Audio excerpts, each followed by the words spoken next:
Всем привет. Привет.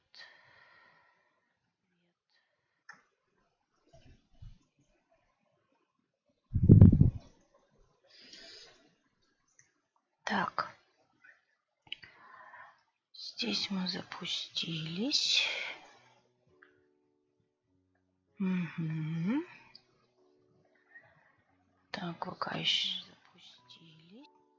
ВК еще не булькнул.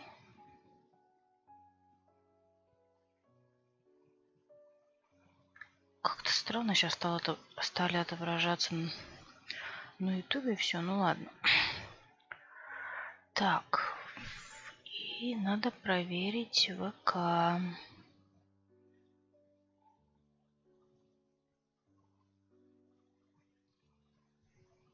Да, все. Мы везде в эфире.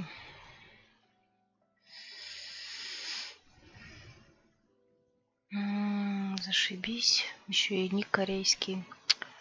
Блин. Придется опять чатик убирать. Иди скучай в другом месте, чувак. Так, ладно. Почему надо обязательно прийти и все испортить, а? Ой, потом я, как всегда, забуду про этот чат. А, я знаю, что я еще сделаю.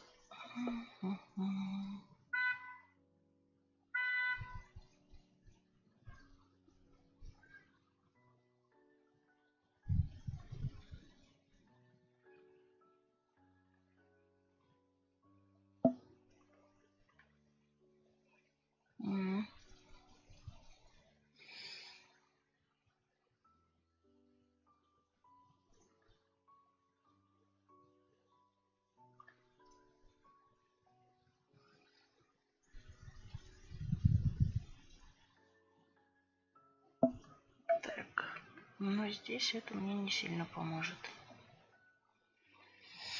Ладно. Так, ну что, начинаем. Так, собственно, что у нас сегодня в планах? У нас сегодня в планах сюжет 4.2. Задание архонтов, который называется, забыла как. Маскарад, по-моему. Маскарад виновных. Итак. Где он у нас? Вот он.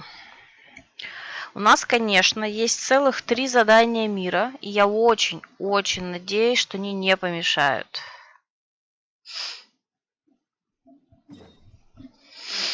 А то будет прям вообще обидно.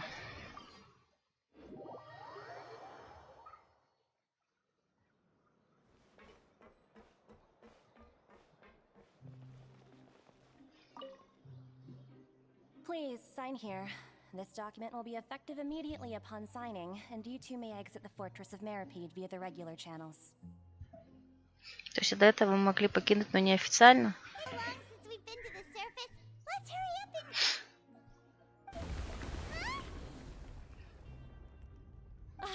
What's happening?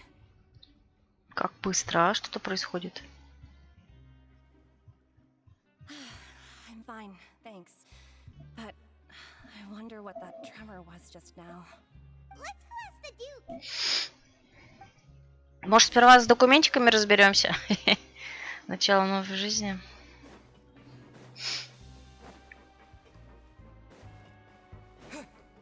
Забавно, что все это время технически мы были в Меропиде.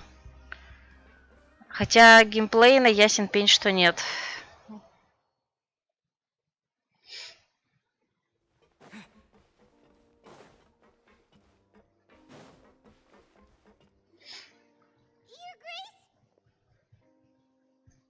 Good to see you two. Is there something you wish to see me about? Yeah! What was with the earthquake just now? That. The tremor didn't originate from the seafloor. In fact, it seems it came from the surface. Over the years of serving as the warden here, I've developed a sense for distinguishing between what occurs on the surface and what occurs underwater. Besides, the seal that Monsieur Neuvillette set in place won't fail so easily. So the fortress is okay? If you recall our last incident, if there really were a problem, there would be crowds of inmates in a panic right now. Huh, you've got a point. Okay, seems we need to get back up to the surface and ask about what happened. By the way, do you know what day it is today? I believe today is this month's pipe cleaning day. Wait, seriously? Ah, yes. Have you completed your release papers? Yep. It's you two. Are you leaving now? That's right! Today is our last day in prison! But now that Paimon says that, it doesn't feel like we were confined here. It's actually been pretty nice! Oh yeah, Paimon feels fond of this place now! Then be sure to come back and visit. I'll miss you. If you've signed the release papers, then you're free to go. The guards will escort you out. You're not going to see us off? I knew you'd ask. All right, sure. Let's go. Well, you actually agreed. No worries, you must be busy. Paimon was just joking. Ah, so you do have a polite side, I see. After being down here for so long, I imagine you must feel like you're lacking companionship. Shall I come along too? Yeah, don't worry, we'll come back to see you. Paimon really likes the cafeteria here. The chefs sure do know how to make good grub. I hope you won't be here as convicts the next time I see you. We'll do our best to stay out of trouble. Well, it seems our work in the Fortress of Meravine is finished. That's the end of another chapter in our journey. And since Nervlev was the one who asked us to come here, we should probably go report to him now. Next up, the Palais Mermonia. You're going to see Monsieur Nervillette? Please pass on our kind regards. I'm sure just your regards will do, no? I believe it would be the polite thing to do. You're right.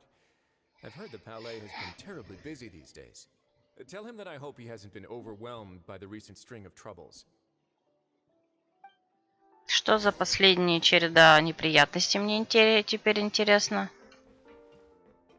If you're concerned about things at the Palais, why don't you take some time to go up and check things out? I believe you should still have some vacation time to spend. Thank you for being so understanding. It means a lot.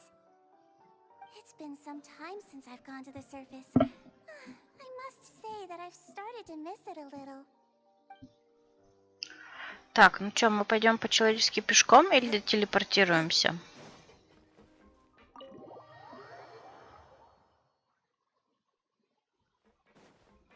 Наверное, телепортируемся. Пешком явно будет далековато топать. Ну, давайте.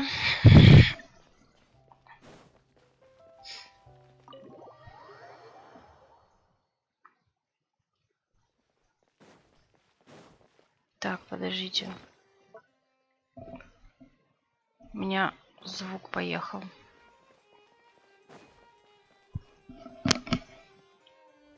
По-моему.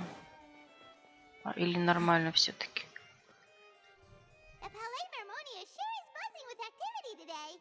Нет, все-таки нормально. Halt! Huh? Oh, it's you two. Apologies. Monsieur Nervillette did say you'd be welcome at any time. Excuse me, would you mind helping me take a look at this report? I'll be right there. Sorry, I've got my hands full here. You can see yourselves in. Everyone's so busy. Seems a lot has been happening.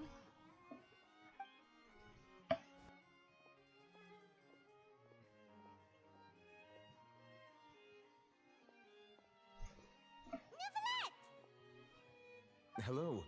You've come at the right time, but you'll have to wait for just a moment, as there are some urgent matters I must tend to first. In the meantime, please, have a seat. If you'd like to have something to drink, let the Melusine outside know. That's all right. We just ate. Very well, then. Let's take a break over there while we wait for him to finish his work. Смеркалось.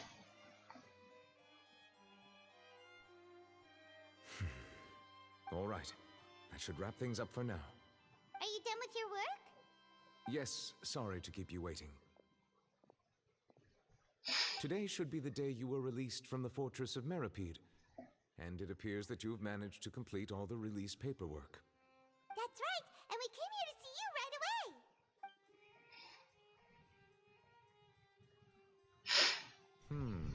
A massive whale. Do you have any idea what that might be? Judging from your description, that cannot have occurred in any ordinary waters, but rather something like the primordial sea. A whale of that size and shape cannot usually be found in the waters of Tevat. Therefore, we can only assume that Child is presently immersed in primordial seawater. Immersed in primordial seawater? But how? And is he okay? Most people wouldn't be capable of entering in the first place. I'm not completely sure how he could have gotten there myself. Yes? What is it?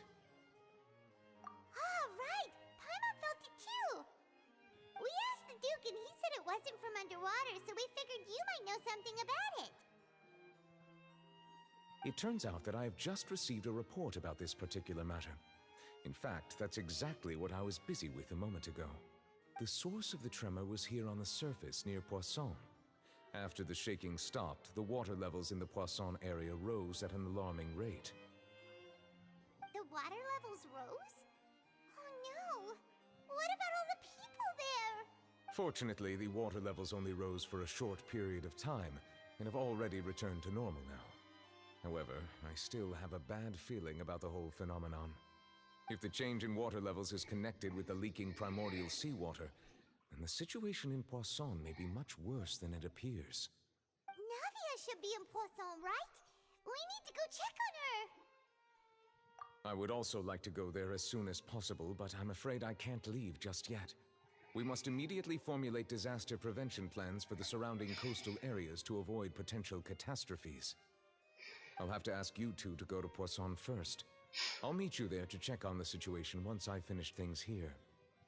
There's no time to lose! Let's get going! Please be careful. Погнали. The two of you have my thanks. If you need any help, just let me know. Да, у нас в трейлере была Нави. Буквально на пару секунд, но была. Так, ну не пешком же мы пойдем, да, ведь?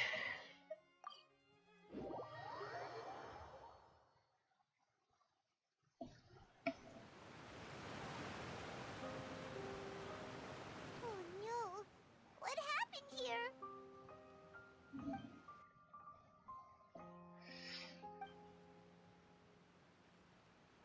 Navia should be around here, right? We need to make sure she's still... Paimon means we need to check on her.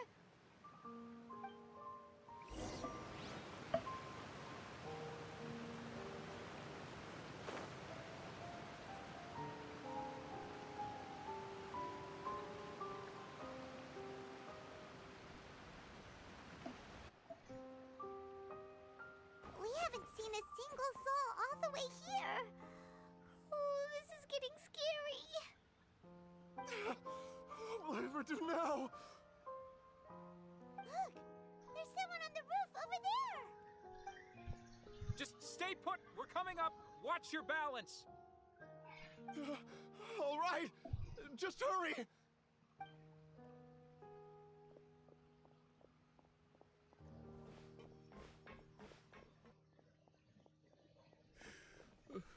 I'm not young anymore. How will I survive on my own? My Desiree! Oh, he looks pretty sad. My leg! My leg! Привет, Вич. How could this have happened? It hurts! Just hang in there. Help is on the way. You can hold my hand if it makes you feel better.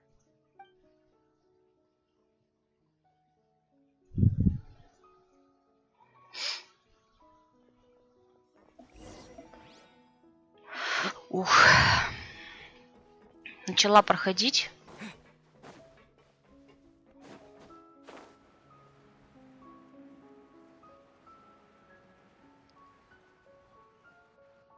Я долетела. It's Navia. She's over there. Hey, Navia, are you okay?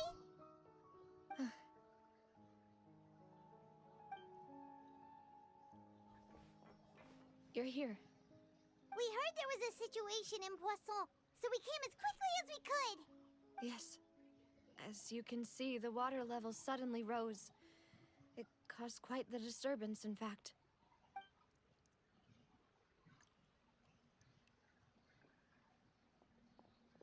Demoiselle! There was a wounded resident next to a building southeast of here. We've already transported him to safety, but we've run out of medical supplies. He's wounded? How badly? He fell, so it's probably a broken leg. He's pretty shaken up. When the water level rose, he desperately climbed up to the roof.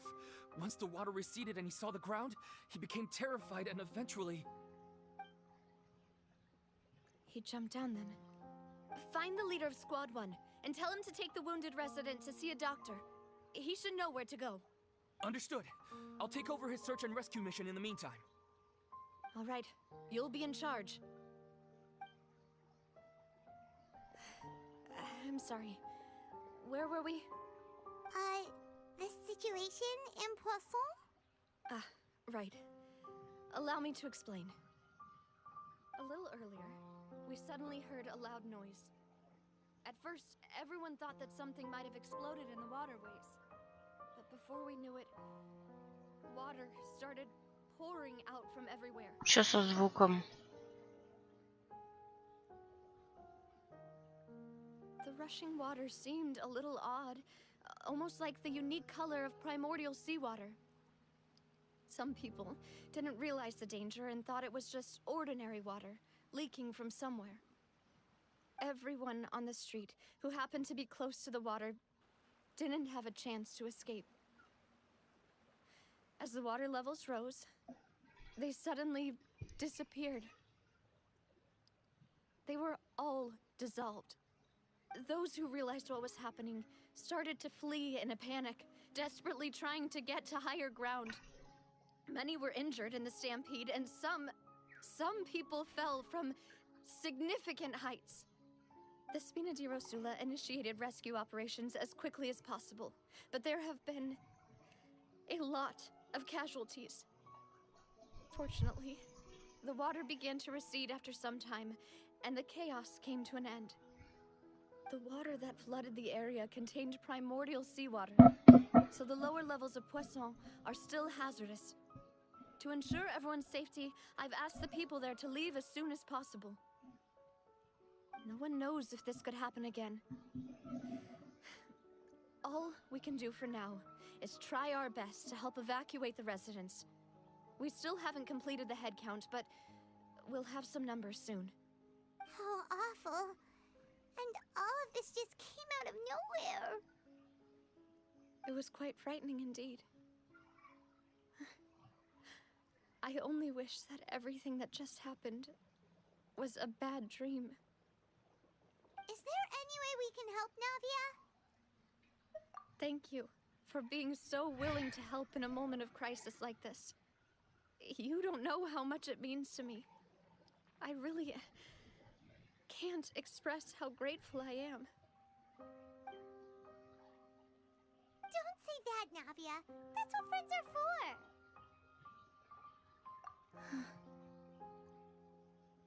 Да ладно. Demoiselle, we've got a situation here. I'll be right there. Неужели их тоже смыло? Sorry, I need to go for now. And off she goes. Seems it might be a while before she can take a break.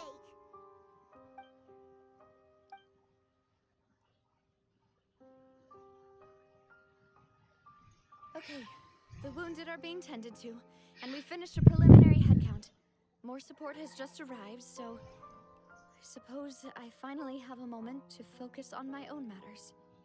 Of course, we should remain ready for anything, and continue doing our best to rescue others. I'll be sure to have everyone at the Spina di Rosula ready to render assistance. Traveler, Paimon, would you two accompany me to my father's grave for a moment? Huh? Right now? Thank you. Крик чаек.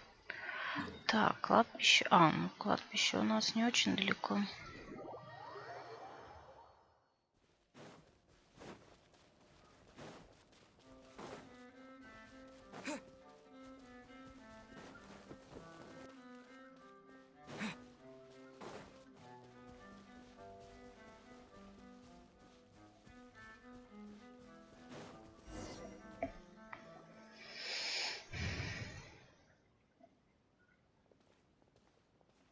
Not a lot of people here, huh?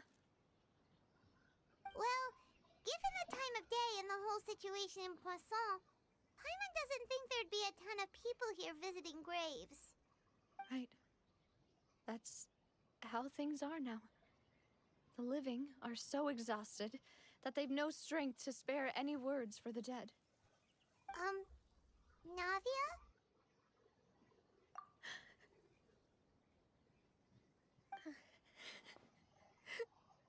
Navia, what's wrong? Sorry. I just... Malus and Silver. They won't ever come back here again. Ну да. What should I do, Papa? Huh? What happened to them? Everyone agreed on the rescue plan, but still, I was the one who initiated it. They were helping evacuate the residents, but they couldn't leave in time. And they were caught in the seawater. Видимо, тоже растворились все-таки. What should we do? I've known them for so long. And I know they weren't afraid. But I could at least hold a funeral for my father. And I know where he rests. But as for Malus and Silver, they're just gone. I just can't.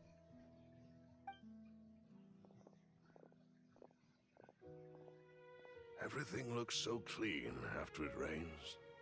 Even the gravestones. I didn't expect that you'd enjoy a glass of red wine in front of Master Callus's grave. I can understand. Besides, the scenery here isn't half bad. See, it's not just me. I always want to bring something when I visit Papa. Perhaps we might even have a picnic. He wouldn't be angry, would he? How could Master ever be upset with you, Demoiselle? Yet the cemetery is the home of those who have passed, is it not? Everyone ends up here sooner or later, no matter who you are. Buying yourself a plot in advance, are you? No need yet. But when I do, I hope you'll let me be buried beside Master Callus, Demoiselle. Hey, stop joking around. Дошутился. I'm quite serious. That way, it will save us both the trip to see each other whenever you visit your father's grave. That makes sense. In that case, could I be buried on his other side? After all, besides you, Demoiselle, the two of us could certainly be considered Master's closest companions, no? Personally, I believe we fill those shoes just fine. Why are you bringing this up all of a sudden? Seriously. All right. I'll remember your requests. But I'd really prefer not to talk about this stuff. And what do you mean by saving me a trip? I'd make the journey even if I had to visit you two somewhere else.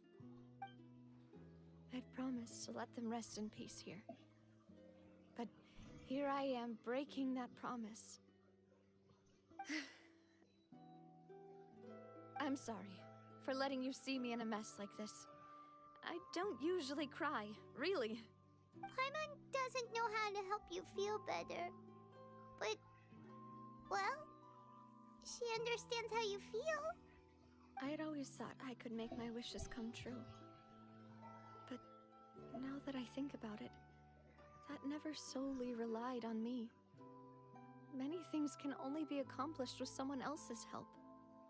Malus and Silver have helped me so much. But by contrast, I could do nothing for them. I'm so sorry. You can spend as much time as you need here, Navia. We'll stay with you. Thank you. Right now, you don't know how much that means. By the way, you can have a look at this. It's a list of victims from the incident that took place here. Obena, Khan, Burnett, Giverny, Francine, Karina, Daisy Ray, Joinville, Julianne, Esson, as well as Malus and Silver. So, everyone else is safe. But still... It's okay. I know what you're thinking. And you're right. We lost Malus and Silver. But we were able to save more than we anticipated. The overall outcome indicates that the cost was worth it. Right!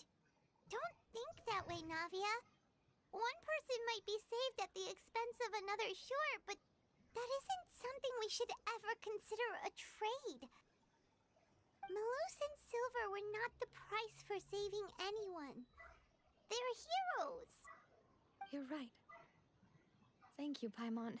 What you said just now was pretty amazing, actually. Согласна, I'll кстати. remember your words. Oh, really?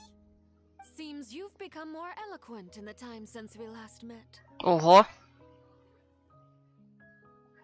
Вот это поворот. The knave? What are you doing here? Ah, is everything going well on your side?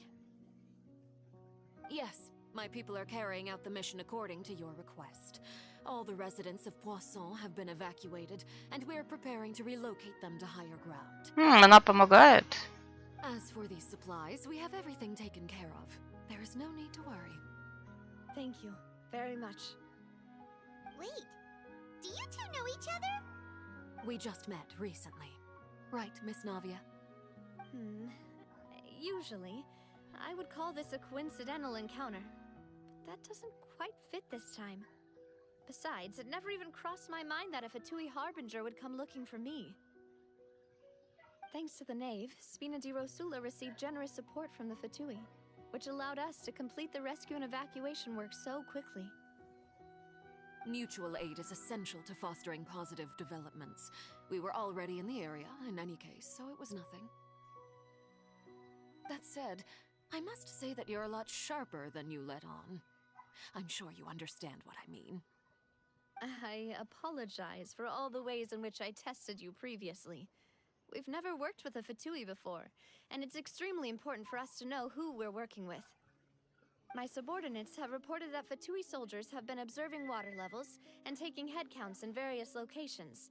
I hear that they've also prepared a large amount of emergency supplies. I'm quite surprised. This is nothing to brag about, nor do I intend to. It is simply the way of powerful organizations to act forcefully, whether they are doing good or ill. You've witnessed that firsthand, in any case. As I've told this traveler before, I know of the prophecy, and I intend to prevent the impending disaster. Lending your organization a hand was a natural first step in accomplishing that. As such, do not be troubled by this token of our sincerity. Perhaps one day, you'll also be able to help me in the same way. Without your help, there would have been many more casualties. I won't forget your kindness. Furthermore, I sincerely regret what happened to Malus and Silver. I only wish that my people could have arrived a little earlier to prevent this from happening. Don't say that. You and your subordinates did everything you could. As Paimon said, Malus and Silver didn't choose to sacrifice themselves for any specific person. And they weren't the price paid for other salvation. They chose to become heroes themselves. I've never liked hearing people put it that way. It's like trying to relieve pain by saying some noble-sounding words. But right now, there's nothing more suitable. They really did become heroes. You're right. I'm sorry for your loss, Miss Navia. Water is life to Fontaine's people, and it also spells disaster. It's no wonder that people always say that prophecies represent fate. Fortunately, I've never been one for such opinions. So, you're one who will try to change fate then? Of course. That is why I'm going to Hotel Bouffe de Thé. I still have some things to take care of, and the children need my attention. By the way, Traveler, Paimon, one more thing. Alright, then we'll just... Huh? This isn't right. Paimon thought you would ask us to walk with you for a moment so you could tell us something in private. Насколько помню, что из-за них слишком много уже ушли из жизни, явно что-то задумали хитруги. Ты про Фатуи?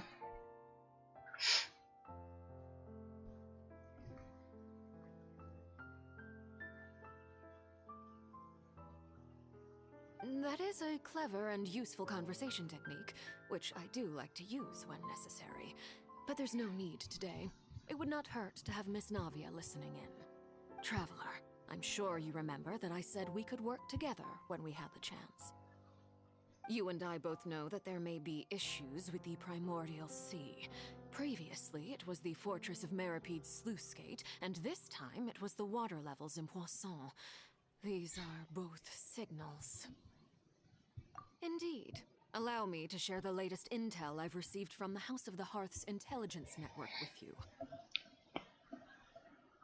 Ну, здесь как из-за того, что она Фатуи, и с одной стороны Фонтейнец, как бы, да и в предвестнике, тут много всего, поэтому пока... Ну, то есть здесь все может быть. И все это подстроено, и она на самом деле не хочет помогать, и на самом деле она... ну, в общем, вот. Или наоборот, она готова даже... условно говоря, предать Снежную, но спасти свою родную страну и от пророчества. Ну, тут все что угодно может быть, пока что. То есть, насколько... То есть, она сказала, что да, я хочу спасти Фонтейн, но насколько эти слова искренние, черт знает. Посмотрим. During some recent investigations, a child claimed to have discovered some ruins near Poisson. The ruins date back to ancient times, and seem to be worth investigating in many ways. Judging by the dating of the ruins, they may be related to the prophecy and the coming crisis. The situation is becoming more urgent, so any pertinent information will prove extremely precious. My people initially came to prepare for ruin exploration. Unexpectedly, this disaster struck, and at present, we're all busy prioritizing the rescue effort. So that's why the Fatui were already in Poisson. I wanted to take the children along, but unfortunately, Linny, Lynette, and Fremine have all been dispatched to higher ground to assist affected residents. Linny told me that outside of the house, the person they trust most is you. Which is why I want to give you this task. The House of the Hearth's members see each other as family. But Linny, Lynette, and Fremine said that they also see you as such, even though you are not from the house. I'm sure you already understand how earnest they consider their friendship with you to be. Oh, that somehow makes Paimon feel kinda happy. The intel I just shared about the ruins could fetch a high price. But since the children consider you family, it's only natural that I freely share it with you. Got it! So all we gotta do is go to some ruins, right? We can handle that. Excuse me, but may I tag along? You wish to join, Miss Navia? But are you sure you're up to exploring some ruins? You need to rest. Well, I'm sad, yes. But I can't just go back and plop myself into a chair by the roadside and do nothing. Ага, а если в руинах будет прямо вот эта вода, и ты утонешь у нас? There's no point in being depressed while we still have a disaster on our hands. As my father's successor, I must live up to the hopes he had in me. Я же помню кат-сцену с тобой из трейлера, а? Besides, I'm also doing this for myself. I need something, a distraction, to keep my mind off Malus and Silver. Since you put it that way, I have no objections. What do you say, traveler? All right. The ruins are to the south of Poisson. Here's the map. Okay, the three of us will handle it. Come on, let's pack up and get going. Наверное, данжик будет, нить. Любая встреча — это расставание. Так. Что, пешком идти? Да ну нафиг.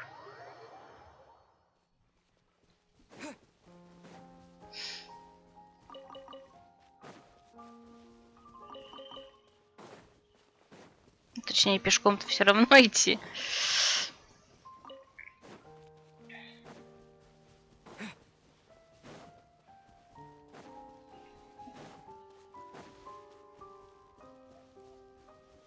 Что, музыка такая грустная играет. В принципе, она тут всегда, по-моему, такая играет. Но сейчас особенно грустно. Ну, голос Нави, конечно, когда она все это говорила, прям вот прям в сердечко бьет. Реально грустно. Да, я чат отключила, потому что прям в первую секунду стрима, первую минуту пришел спамер, поэтому пока чат не забьется достаточно сильно, я его не верну на родину. Так что работаем. So, are these the ruins the knave was talking about?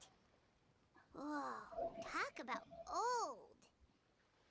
They seem to be pretty ancient, all right. Let's go in and have a look. Just be careful. Может, кстати, наверное, она будет у нас пробным персонажем, да ведь? Скрытая земля.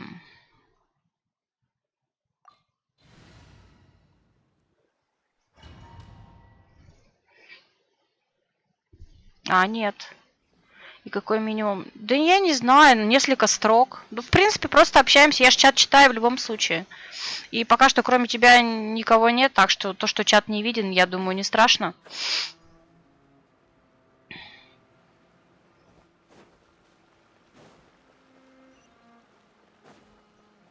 По-моему, руины как руины.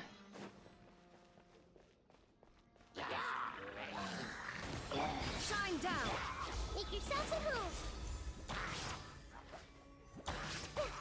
Everyone hold hands. Settle down.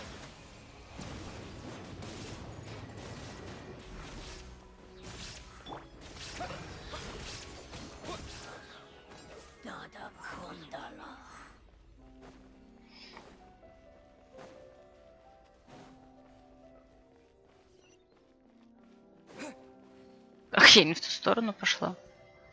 Нет, в ту. А. The floor here isn't safe.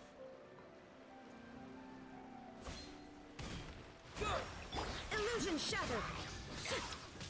Меня всегда удивляет, как в таких данжах не ступала ни одна живая душа в последнее время, там, ну, по крайней мере, человеческая. Неспокойно, там могут быть и эти, и другие, ну, то есть, одно дело слаймы могут там быть, но почему тут делают хиличурлы-то? Они, конечно, везде есть, но окей, ладно. Кат-сцена. This place has also been contaminated by primordial seawater. Yeah. And a lot of it, too. A Fontanian would most likely dissolve the moment they fell in. Right! You can't go down if there's primordial seawater. It's too dangerous, and it won't be any help for you to just stay here.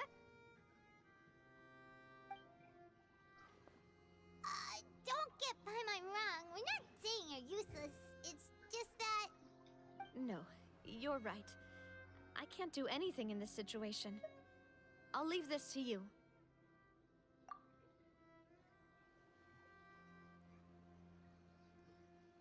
That complicates things.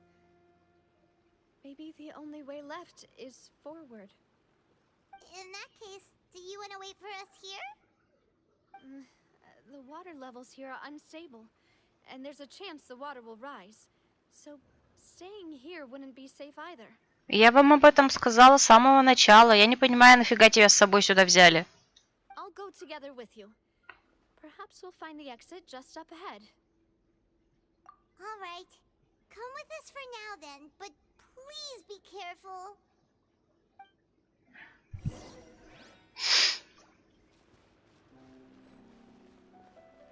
Oh no, it's a dead end! Let's try climbing over from the side.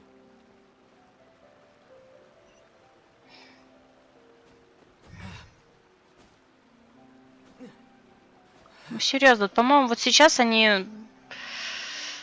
Ну ладно, я не буду ворчать. Я вчера наворчалась на финалку, постараюсь тут не ворчать сильно.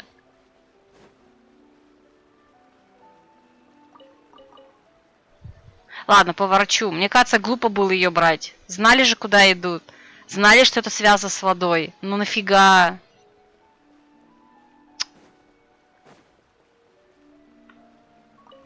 Можно было и по-другому отвлекаться от Сильвера и Милуса. Или как их там звать.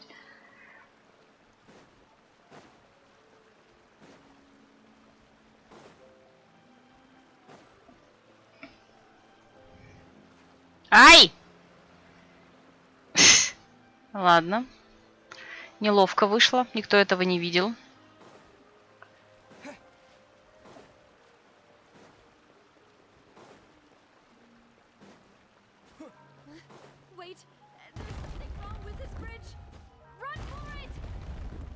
А, вот это сейчас будет кадр в ролике.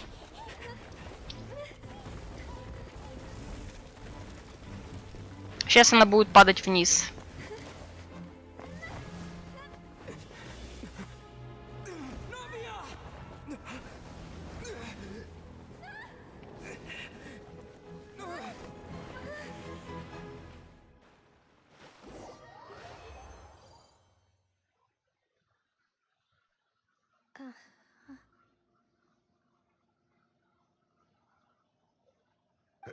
Demoiselle? Huh?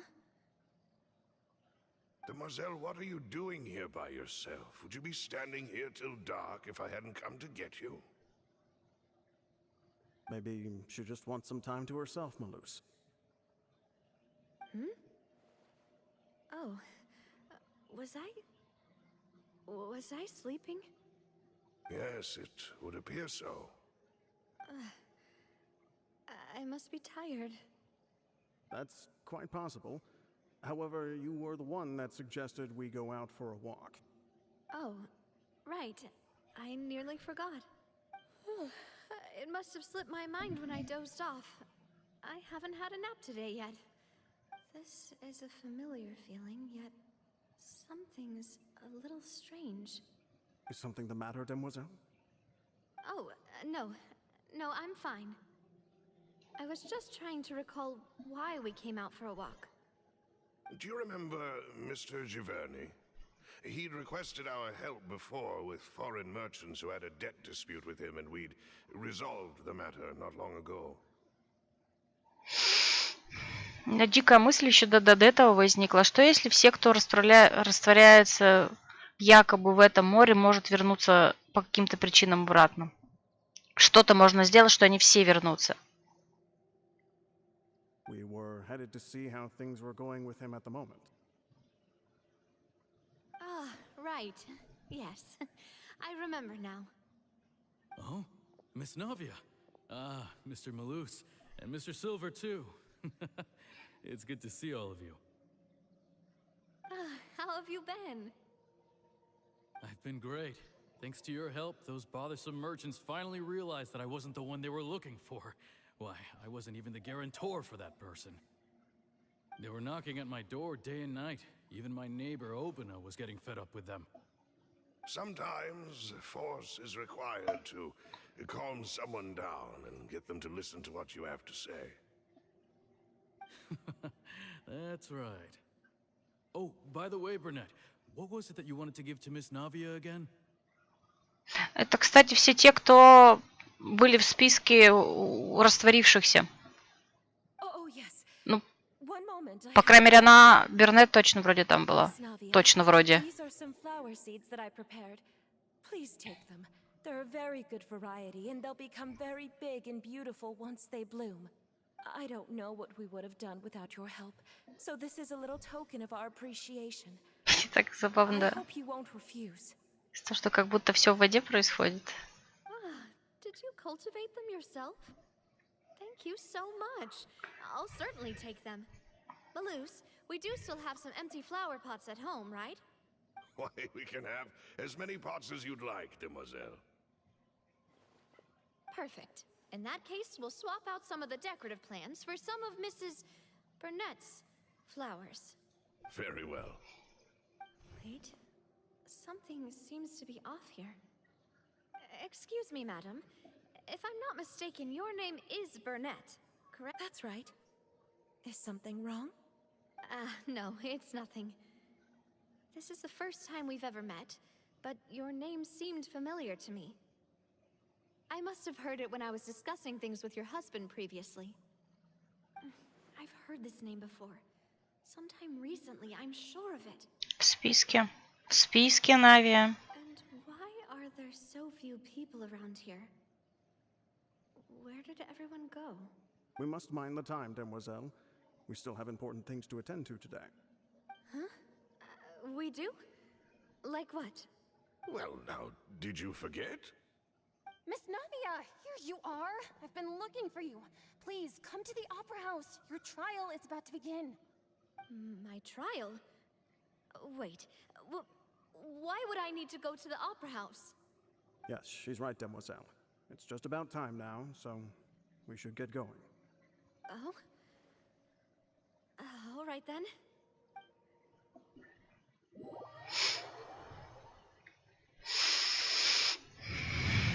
Look, it's Navia. She's here. Это те эти. And her two attendants are with her. Goodness, everyone's finally here. There sure are a lot of people here to see the trial. And they all seem to be oddly excited about something. I.e. Karina, Desiree, Joyville, Jolien, Essen. Why are so many people here? And why do I have no recollection of this case? And as for the judge... huh? Where's Monsieur Neuvillette? Please sit in the defendant's seat. Don't worry, Silver and I shall accompany you. All right. But are you sure you can stand behind me? Typically, it wouldn't be allowed, but today is an exception. Hey, what kind of place do they think this is? Come on. Do they have any idea what they're doing? Seriously. Enough with the whispering! Could someone please tell me where Monsieur Neuvillette is? And why I'm standing trial? My dear Miss Navia, have you not yet realized what you've done? In that case, allow me to explain. As all here know, you are Master Callus's successor, the head of the Spina di Rosula, someone held in high regard by every soul in Poisson. After you took over the Spina, you treated all of us just like the late Master Callus had. If anyone in need reached out to you for help, you responded. Not only you, but your butler, your subordinates, nearly everyone in the Spina di Rosula fought for the well-being of those in Poisson. Wait a moment. Aren't you just proving that I'm a good person? Yes, correct. Absolutely right. And that is why you stand accused. You have helped so many people get through so many difficulties. You are one with us. We are inseparable. We are one big family, all of us who are from Poisson, inextricably linked. And with you being so important, we couldn't possibly do without you. Therefore, this fair and honorable court shall declare you guilty, and you shall stay here. You will be together with us forever. Huh? What are you saying? Everything you have said is correct. I have indeed done a lot for my hometown, and I would be willing to be with you all, but what is the purpose of having me stand here like this? What is there to discuss? Ah, well, if that's what you think, then I have no further comments. How wonderful, Miss Navia!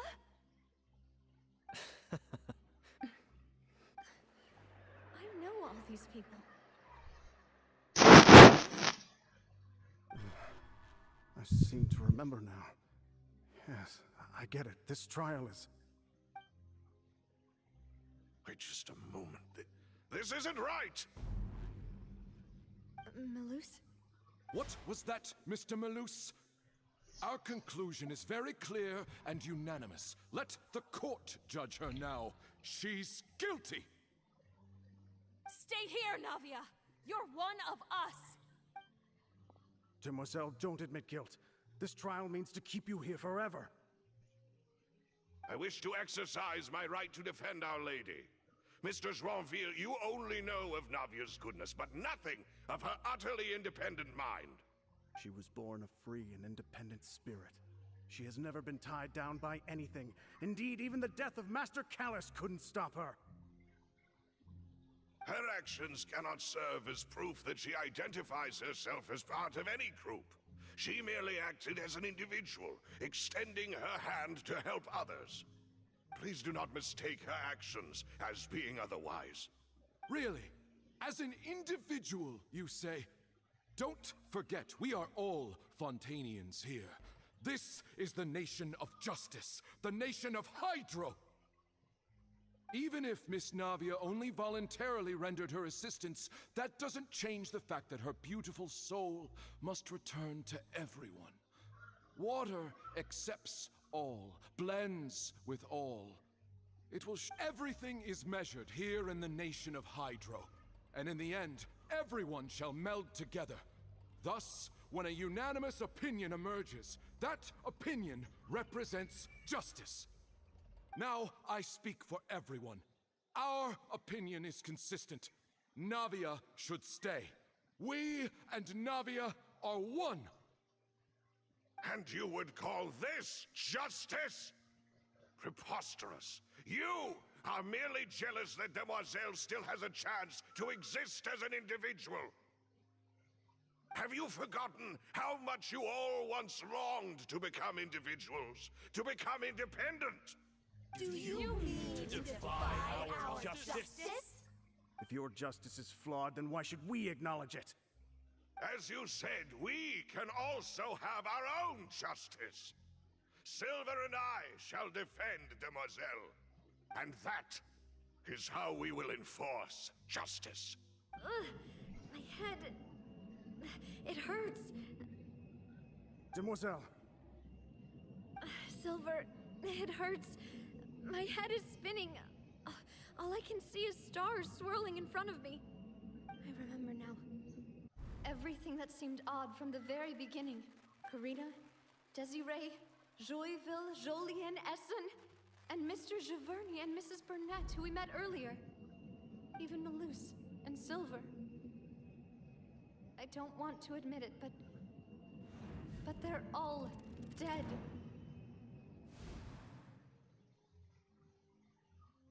Don't be afraid, and don't admit guilt. We will protect you to the very end. Absurd! Who are you to say that she cannot be judged? We are the majority, and in the nation of trials, the majority is absolute justice. We are the will of all. Don't let them escape! We shall keep Navia here with us! Mr. Malus and Mr. Silver, must you be so stubborn? How could the two of you possibly hope to stand against the collective? Do not resist. This judgment is fair and just. Navia belongs to us. After all that happened, she should not be left alone in Poisson. What are you saying?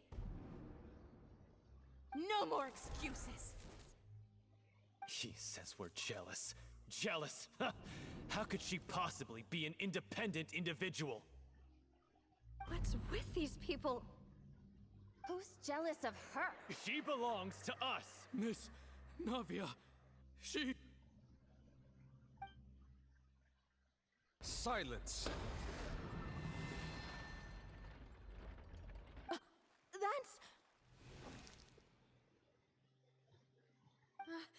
Monsieur Neuvillette! Such commotion is prohibited in the court. The accusations you just presented are nonsense and cannot constitute a proper trial. The court will adjourn for the rest of the day. In this, I shall hear no objections from any unauthorized party. Our thanks, Monsieur Neuvillette. Please leave with me, Miss Navia, while there is still time. But... Go on now, demoiselle. This is your only chance to leave this place. What, can't bear to leave us behind or something? Malus. My apologies. I couldn't resist making one little joke once I realized that this... Malus... Silver... Quickly, you must come now! Goodbye, demoiselle.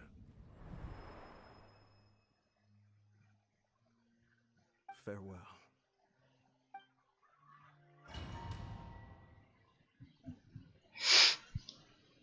No, wait! Just a second!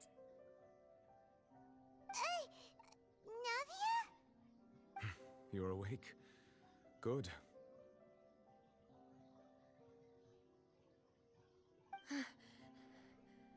I must have been dreaming. Malus and Silver were still alive, and they were defending me at some insane trial. It looks like you're all right. Did all the sad feelings cause you to have a nightmare? Paimon could give you a hug. The ruins you were exploring suffered a cave-in. When I arrived, I found you falling toward the water. You were just about to be dissolved within, but I... I think I saw two Oceanids protecting you. It was only for a moment, perhaps even a fraction of a second, but they gave me the chance to retrieve you.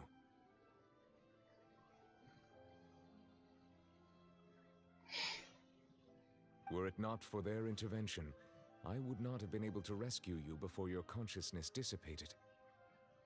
Wait, did you say Oceanids? You mean like what happened with Vache? Perhaps those two Oceanids were the people you saw in your dream. I always told them that they didn't have to protect me. To think that they'd keep doing so even after death. Please come with me.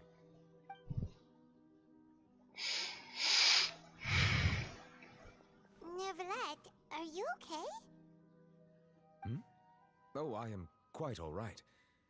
Perhaps there's something we could chat about? Why do you look so stiff all of a sudden? Oh, Paimon knows. You're the type who feels awkward when there's nothing to talk about, right? I merely thought that we should give Navia some time to herself. Huh? Why didn't you just say so then? Don't you think it's even more awkward to call us over like this and then have nothing to talk about? Так просто постойте молча, господи, в чем проблема? I suppose so. Ah, Sigewinne. I hope all is well with her these days. Her work in the fortress of Meropide has not been too much for her, has it? No way, don't worry. She's doing fine down there. She's an amazing head nurse. I see. Well, that is good. I have always worried that Sigewinne would need a lot of time to understand the world of humanity, just as I have. Oh, and the Duke also says hi. Even though Sigewinne made him do that. He hopes that you haven't been overwhelmed by all that's happened lately. Thank you. I have indeed been busy lately, and I also hope that everything is going well in the Fortress of Meropide. He still doesn't know what to talk about. Let's chat about something else then. So, Neverlet, you're probably quite the swimmer, huh? Hmm? Yes, of course. This isn't going anywhere. Let's try something else. How did you find these ruins? Did the knave tell you? Yes, in fact. I had arranged to meet you in Poisson, but when I arrived, I discovered that the Fatui were helping the residents evacuate. They had even transported a large quantity of supplies to the area. Amid my astonishment, I ran into the knave, and we had a chat. She informed me that she had asked you to investigate the ancient ruins here. Yeah, we originally planned to meet up with you, but we thought you might still be busy with all those official documents. We didn't think exploring the ruins would take very long, and who would have thought you'd wrap things up so quickly?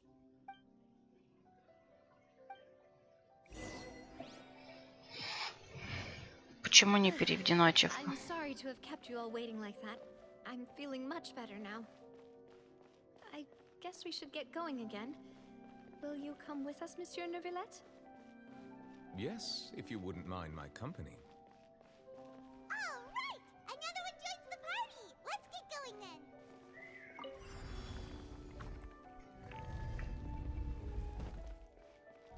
Причем они не пробные персонажи.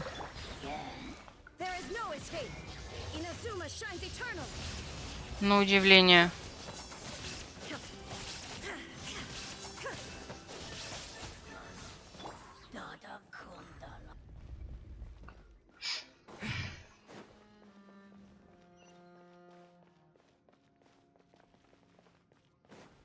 Нет, все равно мне хочется поворчать. Ну ладно, потом поворчу.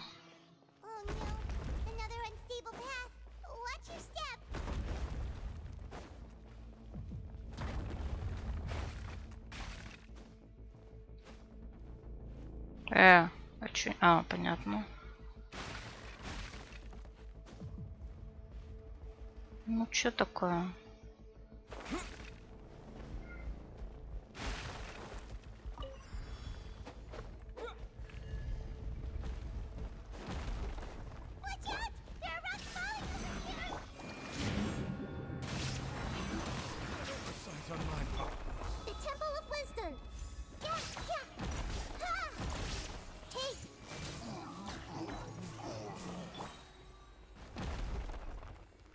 А, камнепад она сказала.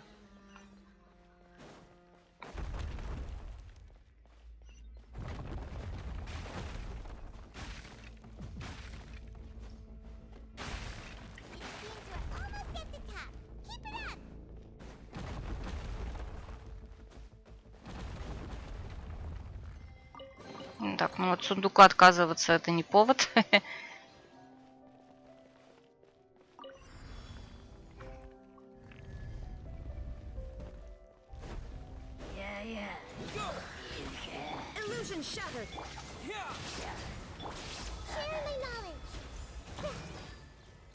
Все-таки встал.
Looks like we've reached the end. This is the place. There should not be any other hidden spaces in the vicinity. The path sure had some twists and turns, but it turns out that this place isn't actually that big.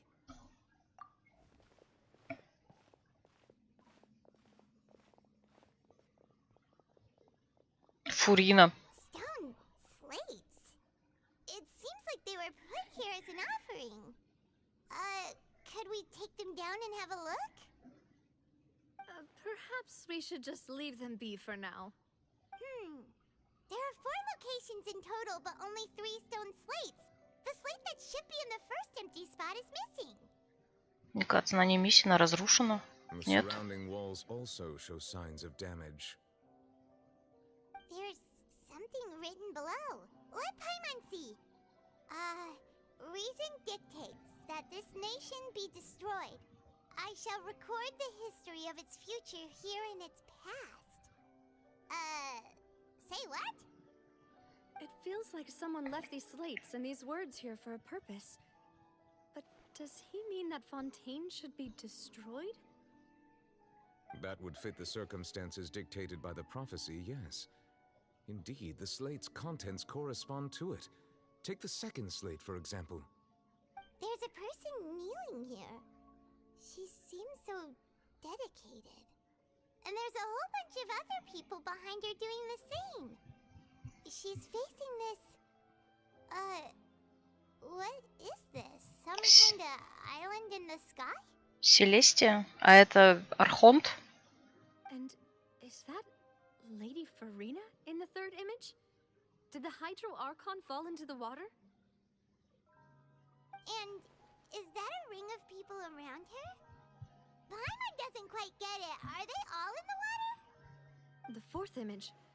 I know this one. This exactly matches the content of the prophecy.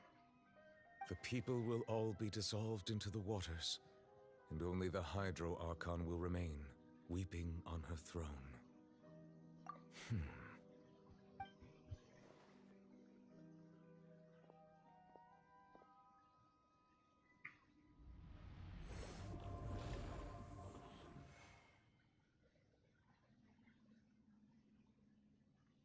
More information should be hidden in these slates, but I fear I cannot easily uncover it, most likely due to us missing the first slate. Don't blame yourself, Monsieur Neuvillette. Deciphering ancient stone slates isn't one of your duties. Ooh, Paimon's getting the chills just looking at these slates. This says that it's the history of the future, right? That means the prophecy's sure to come true. I really hope it doesn't mean that. Still, Paimon feels like these images are kind of weird when you look at them together.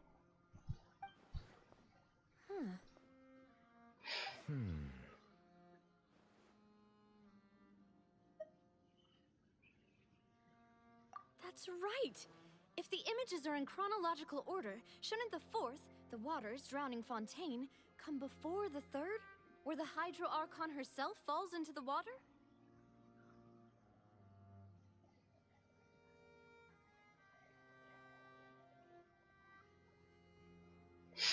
And yet the order is reversed here.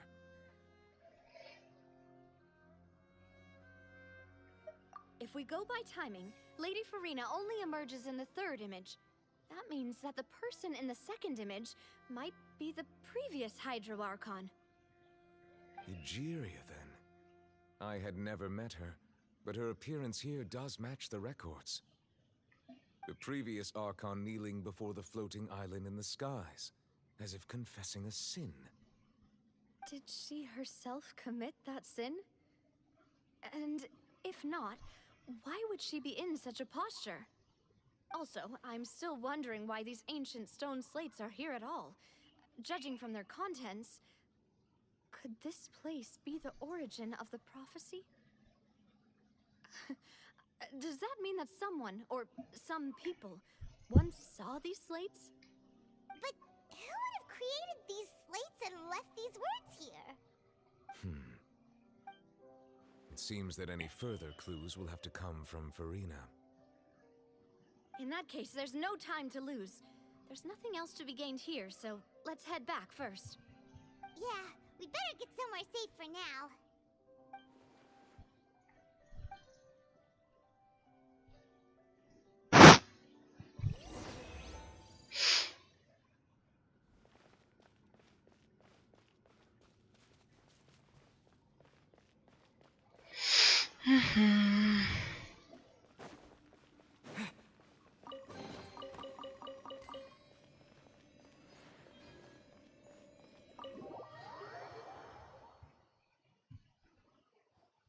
Let's split up here. I'm going to check on what's happening with the Spina. You know how it is. There's some things you just need to be there for yourself. You still have energy for that, Navia? Paimon's already beat! Just head back to the Fleuve Cendre and have a rest then. Thanks for keeping me company all this time. I'll depart as well. Thanks for your hard work today. Rest well, everyone. Traveler, I will go talk to Farina tomorrow morning to ask about the stone slates. I'm sure that you're concerned about this matter as well. If you have time, drop by my office. I will share the results of our discussion with you. А чё мы не можем вместе к ней пойти? Are you really gonna talk to her about this directly? Will that be a problem? Paimon's getting a little scared now that it's come to this. She has long been harboring secrets and will not give them up easily, which makes it all the more my duty to ensure that she understands the present situation. Alright, we'll leave it in your hands then. You're probably the best person to talk to her anyway. Ну окей. I will be carefully considering my words tonight. Ну нет, не окей. Все-таки мы должны были вместе пойти. То есть как выведывать у нее тайны, так он идет один, а как спасать ее, точнее, уберечь ее от Орликинов, так иди сам, да? В смысле, не сам, а иди туда. Нормально? Traveler, Paimon, our safe house at the Fleuve Cendre is always open to you, as ever. So please don't think you're an imposition. All right. I'll be on my way then.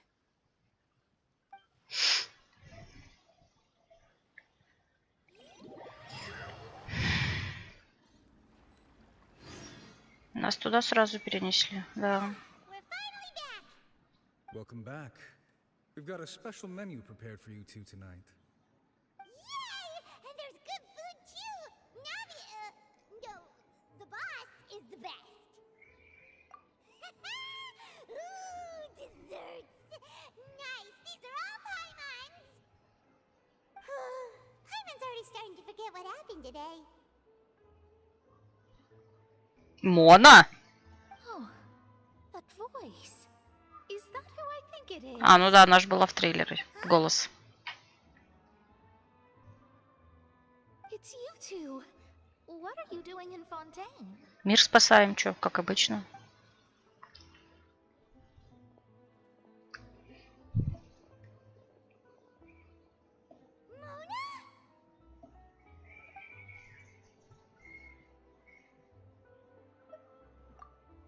Seriously, nobody just uses a scry glass whenever they've got time to just see who they'll meet on the road. Still, we didn't expect to see you here. Wait, you're not a Fontainian, are you, Mona? Well, I have some business to attend to here, so I booked a hotel in the city. I was just out for a stroll when I bumped into you. Quite unexpectedly, if I'm... Why did you think I was from Fontaine, though? Is that because Magistus doesn't sound much like a Mondstadt surname? Yeah, let's go with that. Well, I used to have my own surname, which was, well, some other thing. Either way, the old hag told me when she took me as her disciple that the first step to being a great astrologist's pupil was to change that name. There was nothing for it, really. She really is amazing at astrology, so I changed my name to what it is now according to her wishes. To my surprise, however, Magistus is not the name of some ancient house or clan. It isn't? Nope. Although it is used by us in place of surnames, it generally just means great. Wow! Imagine including a boast in your name.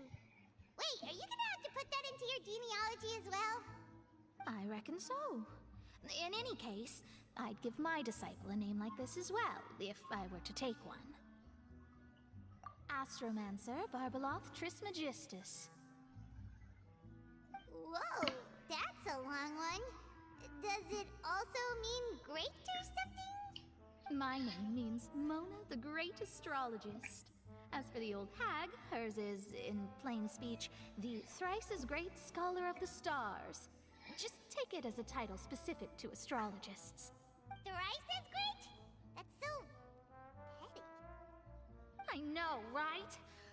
That's just how she is. She used to call herself Megistus, actually, but when she took me in, she changed her name to Trismegistus. Talk about excessive. Megistus is thus the calling card of our school, so to speak, which makes it about the same as a surname. It's all right if you don't get it. You can look into it further should you need to study astrology more deeply. Серьезно? Это такой важный диалог, чтобы обсуждать фамилию Моны?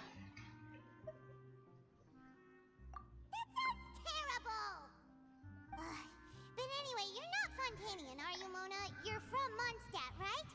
Well, I was born in Mondstadt, yes. My parents migrated to Dornman Port, and I traveled with the old hag for a while, after which I settled down in Mondstadt City. Oh, that's a good thing then. At least we know you won't be dissolved by Fontaine's waters. Speaking of that, I'm sure you're aware that a bunch of things have happened here in Fontaine, right? I know you're not a local, but I'd avoid getting too close to any water that looks strange all the same. There's something ominous about it. Well, the water, I mean. That was the main reason, yes. Just a while back, the Steambird invited me to take part in a panel and speak about the circulation of the prophecy as an astrologist. The invitation was sent quite early on. I don't think anyone expected Fontaine to be in this much trouble. What do you make of that prophecy, Mona? Just tell us what you think as an astrologist. Your word would go a long way to make things more certain and less scary. What I can tell you is that I'm an astrologist, and that this prophecy concerns the fate of Fontaine, even that of Altivat. Ascertaining this is akin to reading the fortune of the whole world. I'm afraid that this is not something that just anyone can do. If I could do it, you would no longer call me an astrologist, but a visionary. But on the flip side, the prophecy is so huge and powerful that it must surely come from a powerful visionary. Its contents involve the fate of the world. Disregarding it would be a mistake. A visionary? Sounds really powerful and all, but does such a person really exist? Of course. The old hag could do it, and I'd bet there are others amongst those Hexenzirkel colleagues of hers who could do something similar. Huh? Are you sure? All right, I'll help you. It isn't often that I see you with such a serious look on your face. I'll tell you once I hear back from her. Thanks, Mona. You're amazing as always. Oh, well, this is something only I can do after all. So yes, your praises are quite welcome. That's the greatest of astrologists for you! Of all the people we know, you know the star's the best! Indeed, indeed. That's the spirit. Типа, продолжайте, продолжайте. Oh, sorry. I came to see what all the commotion was about. If there's anything you need, do not hesitate to inform the Spina di Rosula. Oh, whoops. Guess we were getting a little too carried away there. Well, I'll go tend to my own business now. If I receive any news, I'll be sure to come find you two again. And there she goes, quick as rushing water. And here we are with the Spina guy giving us suspicious looks. А разве она не прячется от нее? Кто от кого? If Paimon hadn't spoken for you, it'd be you getting all the weird looks. The things Paimon does for you. Все, что делает Паймон для тебя. That's more like it.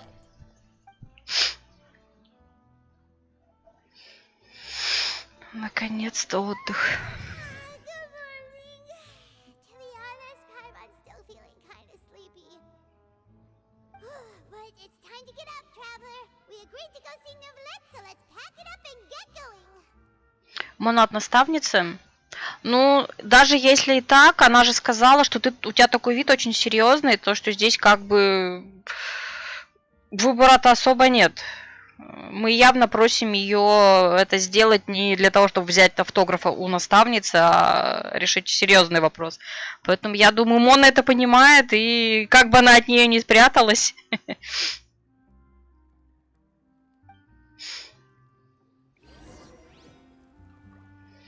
Так, кабинет Ньювилета. Так, сейчас я на секундочку отбегу.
Тута.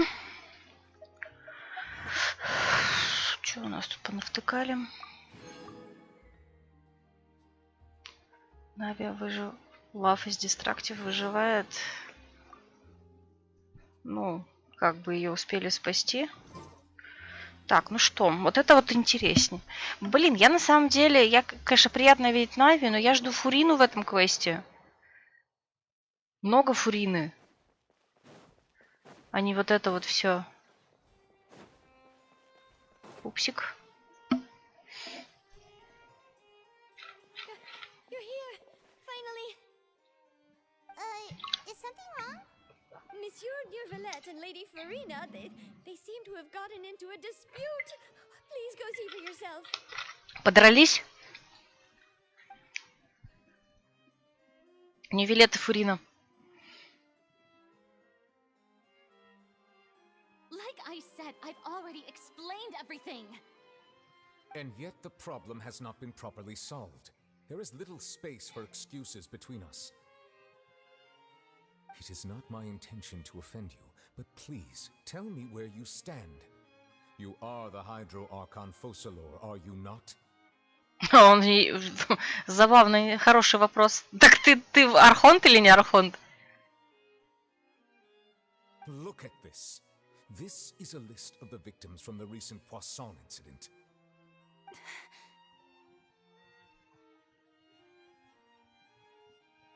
You mean they're all... We did not arrive in time to avert this disaster, and I will not have it happen again. I will say this once more. You must tell me everything you know. Yesterday, I found 3 stone slates in some ancient ruins near Poisson. Do you know anything about those? Seriously? You're questioning me like this is a court case now. I don't know anything about that. But you found them in some ancient ruins, you say? That's correct, which is why I came to ask you some questions. There should have been 4 slates, but one of them was missing. The other 3 feature different images that seem to correlate to the prophecy. The prophecy? The second of these slates depicts the previous Hydro Archon Egeria kneeling before a floating island in the sky, as if confessing something. Do you know nothing of this either? I don't. I've never seen such slates. I'll ask you again. Do you really have no information regarding the previous Archon? My deciphering of the slates indicates that the Hydro Archon Egeria once had to confess to, or apologize for a certain sin. If anyone would know about it, it should be you. All gods don't have the same secrets, you know. She was herself and I'm me. Is it really so strange that I know nothing? I understand your concerns, but I'm sorry. I just don't have anything to tell you. Forgive me for saying this now, Lady Farina, but I have long known of your various secret investigations into certain matters. There are several indications that you have been investigating the prophecy on the sly. This is not strange in itself, considering that you are the Hydro Archon. But it is strange that you should also claim to not know any of Egeria's secrets, as well as do nothing following your inquiries. You have never been as superficial as you have presented yourself to be, nor are you a fool. And yet, your behavior is very inconsistent.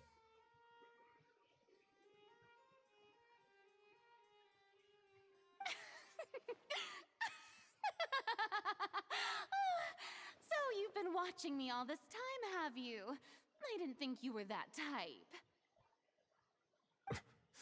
You... Well, since you know about my secret investigations, then you should know I'm actually working to take care of it. There's no point questioning or suspecting me. You're the Eudix, but you're still my subordinate. You should be following my lead. Just trust in me, your Archon, and do as I say. Never mind whether you can truly convince yourself to or not. It'll all turn out fine.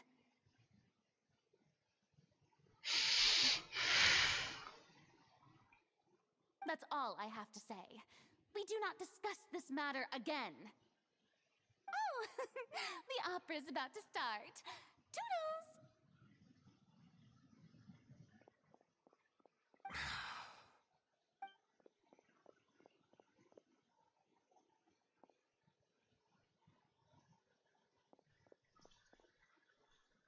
Did Farina not notice us standing by the door? Wonder what's up with her. She was smiling. Huh. She didn't seem in the mood to care if we were listening in or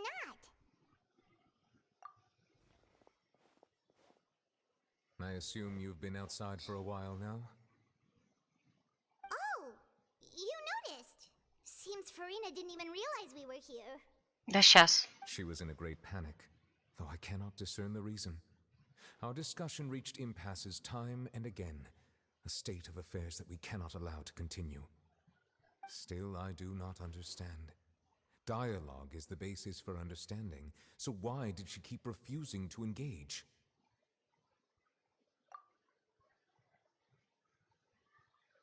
Everyone in her inner circle has noticed that she is hiding some secret. The issue is her attitude. I fear that she will not reveal anything unless absolutely forced to.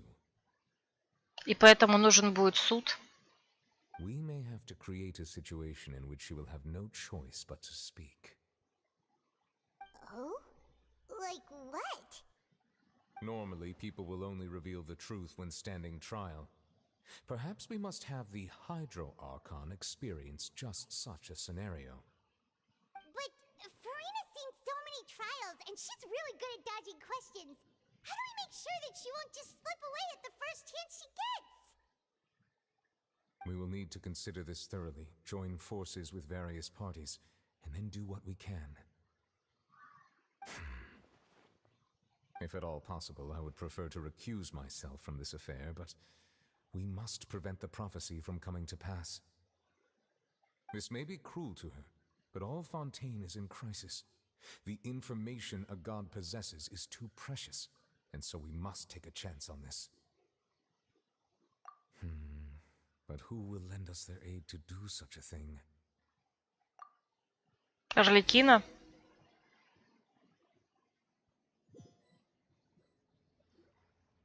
Well, that's everyone, huh? Speaking of which, it was pretty smart of you to think of hiding here. Poisson was just involved in a disaster, so it's presently devoid of people. That naturally makes it the best choice. And here you are drinking tea like it's the most natural thing in the world, huh? That's what family should do. Sit and enjoy a leisurely time together.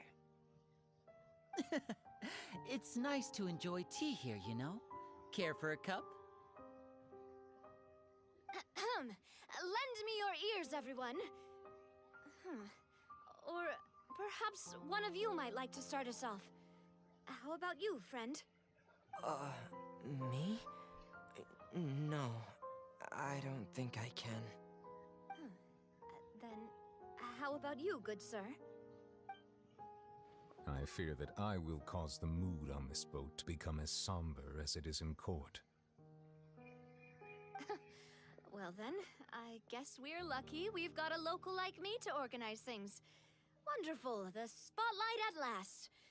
I guess I'll be facilitating things from here. That was a little long-winded, don't you think? Согласна. Давайте быстрее к делу. Oh, you might be right. Anyway, to cut to the chase, our friend here, the Traveler, has brought us together to discuss something. As for what that is, well, let's start by saying that we'll be pooling our efforts together to create a series of traps. Oh, how intriguing. Well, it's just an expression, really. One that I just learned from Chlorand, and used on the spot. So, let's invite her to explain in detail. A round of applause, please. Huh? Didn't you say that you would be facilitating this? Oh, come now. Your work doesn't involve much public speaking, right? This is a good chance to practice. You might even pick up some fancy oratory tricks to impress your boss with in the future. Троллит. I see. And what does my boss say? He is glad that you consider him your boss. Do go on.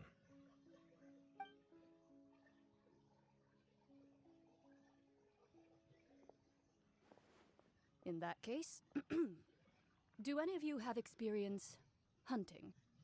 Not that I recall. Fremine and I once used a wooden stick in a basket to catch wild rabbits when we were younger. As for Lynette, oh, right. You were sick that day, weren't you? I've also gone diving to catch some fish before. Does that count? I'm afraid not. You may or may not have heard, but Fontaine once played host to a group known as the Marechaussee Hunters. Though that was their name, they did not hunt animals, but rather various monsters left behind by the ancient dynasty of King Remus.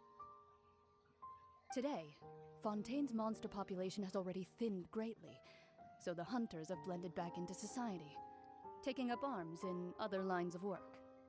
They even left a unique methodology of hunting in their wake. A trap comprises of the following components: bait, a trigger, and a containment device. Sometimes a lethal implement will also be necessary to deal with the prey. So, if we were to build a trap together, right now, what would you choose to build it with? For me, I would prefer something basket-shaped. Pigeons and rabbits will see the bait and naturally enter the snare. Our line of work requires a deft hand, and we're some of the best in the industry, so you can count on our techniques. You used some of those techniques while moving the people of Poisson, didn't you? My subordinates mentioned that you even performed some magic for the bawling children. Yes, and I even managed to gather some intelligence in the meantime. I'm quite the multitasker if I do say so myself. I'm afraid I can't claim that as my strong suit. I prefer more stable methods, like placing bait in the water and waiting for the fish to come within reach. That's the kind of method I would count on. Calm and steady. Exactly the kind of person who would catch loads of fish.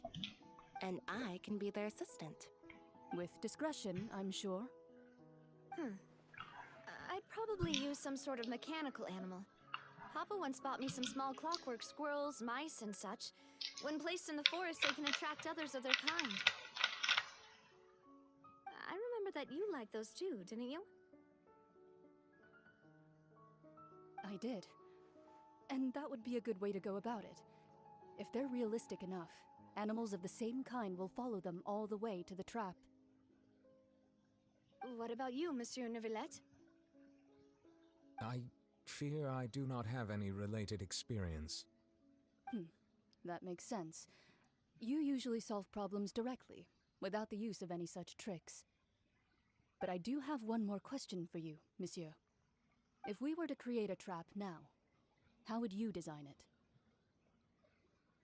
I would like for it to be effective, but bring no harm to the prey.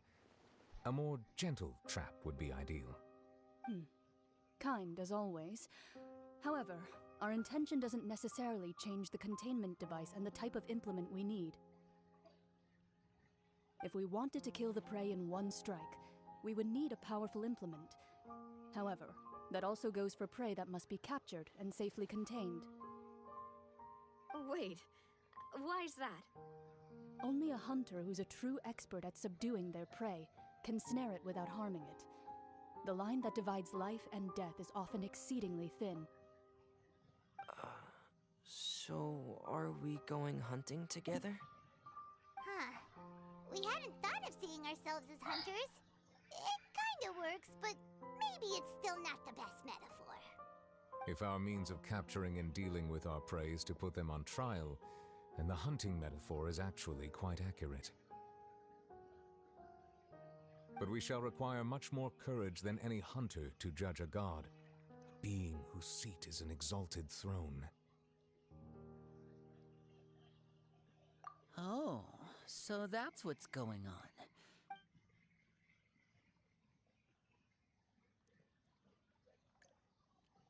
Настолько испортились.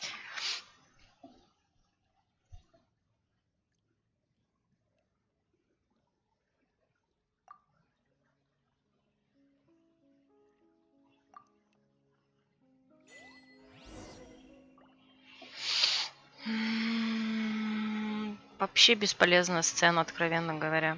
Нет, я, конечно, рада была видеть Кларинду, но нафига?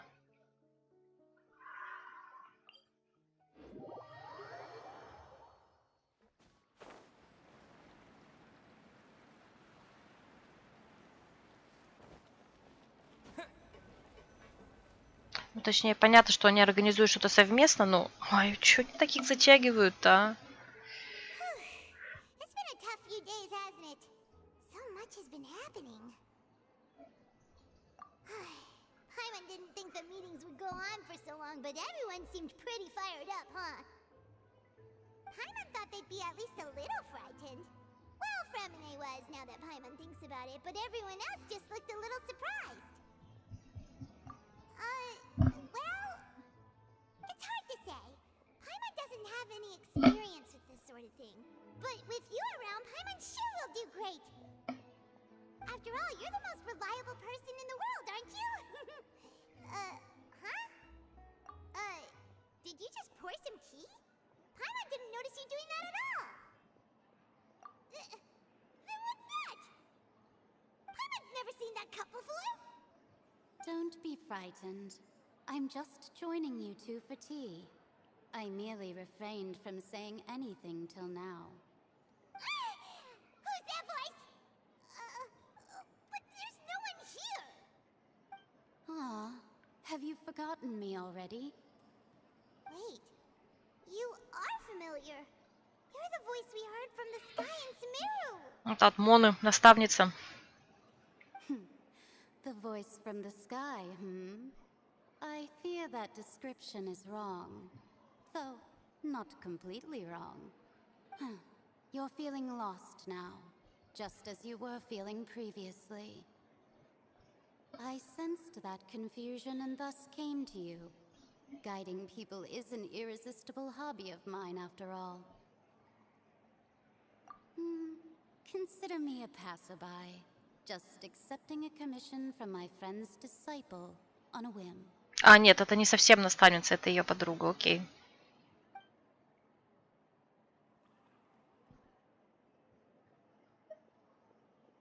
The prophecy. Yes, what has been prophesized will be fulfilled. You may view such things as the history of the future. What? Then is there any way we can stop it? I believe you have witnessed a failed attempt with your own eyes. Can everything in Tevat so easily be changed? Ah, so you've caught on. Just as prophecies are usually only the future as seen from the perspectives of the gods, could things be happening in hidden corners where the gods' gaze does not fall? Are the things that you shall see different from the fate that the gods perceive? What is she talking about? It all sounds really impressive and important and stuff, but it also sounds kind of scary. I believe that you understand, right? Some things are insignificant, but others you must reach out to change. Ultimately, fate shall serve as your only guide, no matter what will happen in Tevat's future. All you need to do is to play your part.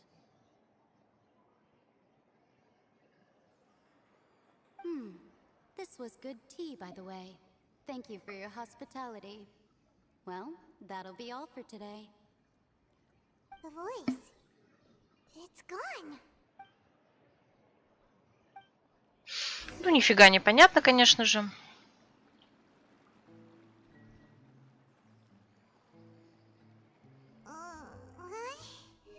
I want to hear someone talking.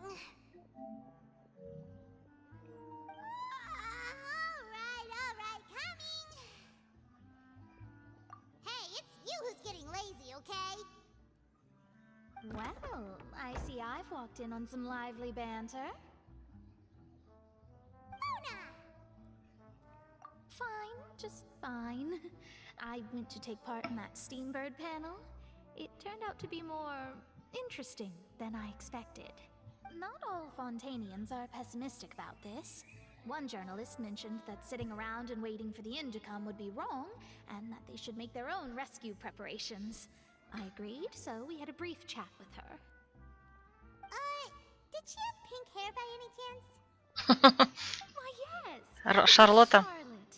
You remember her, right? That daredevil journalist? I'm in full support of her view. Prophecies are very important, but how can people allow their lives to be commandeered by just a few words? That's right! Paimon's glad to hear something sensible for once. Ah, yes. About what we had discussed before. I did try, but I'm afraid I couldn't reach the old hag. I'll try again tonight, but I wouldn't get your hopes up. Huh?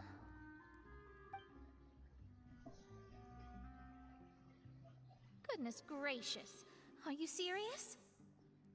She said that even the god's gaze has blind spots. Pretty bold if you ask Paimon. Most people would believe the gods to be all-knowing, right? The Hexen Circle members are certainly anything but ordinary. As for the mage named N, the old hag has mentioned her a few times. She said that N's sense of direction is incredible, and that she loves guiding those who are lost. But I've never met her, and if she were still alive, she'd be... well, suffice it to say that the hag's at least a few hundred now, and N's been around for longer than that. Whoa. The Hexen Circle sounds like a scary group. But they must really stay in shape to live so long. Their abilities alone are pretty terrifying. If she came to see you personally, then the problem you're facing must truly be of great importance. Well, it's not like Paimon could understand anything she said. Yes, she was quite cryptic, but I suspect she means that there is still a way to turn things around. She didn't say when or what that would be, though, so... perhaps it is something that you cannot know right now.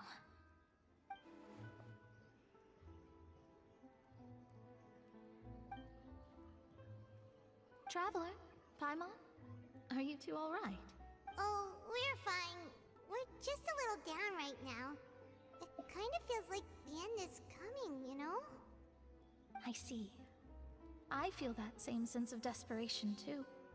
I guess you could consider me someone who has often witnessed fate. So far as I have seen, it cannot be swayed. But even so, I still hope for and believe in miracles. Astrology is eternal and rational, but fate may not be. It is cruel, but it can also be beautiful. Perhaps that's what En was trying to tell you. Not to lose heart, and to believe that what you are seeing playing out before you is not yet set in stone. I did originally think of steering clear of all this, but I couldn't. Even if this is all futile, I still wish to help everyone. If we don't struggle to the last, then how can we face the end when it comes? Huh. You do have a point. There I go, talking about astrological principles again. Sorry about that. The moment I start talking about work-related stuff. I need to get going. It was worth trying to comfort you, even if only a little. I believe that you'll help those who are struggling in the same way I did. I suppose that might be why we always seem to meet by coincidence. Только не судьба сводит, а случайно. By what Mona said, but also kinda sad too. Hey, traveler, Paimon suddenly feels like going outside for a walk. Let's go. Let's walk around the city, shall we? There's a few spots we always like to walk by. А, имеется в виду по городу, в смысле по городу, вот городу.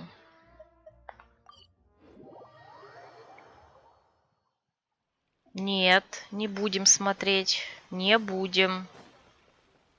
Хотя, конечно, придется в какой-то момент.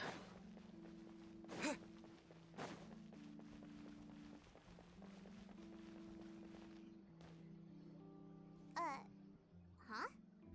Our names are written in this newspaper. What's going on? Let Paimon see! The underwater stronghold, the Fortress of Meripede, has continued in its noble autonomy, but that does not mean that others cannot interact with it. My recent attempts to enter the fortress bore little fruit. Huh. Guess Charlotte still hasn't given up on that. Thus, did an Outlander friend become the focus of this report? A blonde adventurer with their white fairy legends trailing in their wake. It is said that this mysterious traveler once visited the underwater fortress. So while the fortress's interior remains a mystery behind closed doors, do not fear, for the tales of the traveler contain surprises in spades. Journalist Charlotte's biggest scoop yet, the Traveler's Trail, World Walker. Huh. Charlotte took so many awesome photos of us and we never even noticed her. She hasn't been able to get a hold of anything at the fortress, so since we're easier to find, she's using us as the subject matter instead? Ugh, seriously? Well, fine. Those headlines and photos do look cool, so Paimon will forgive her this time.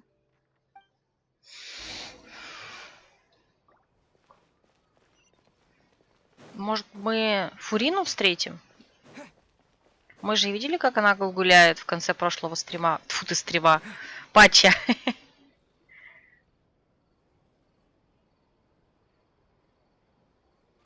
here! Paimon's hungry. Should we go in and get something to eat? Опять выжрать.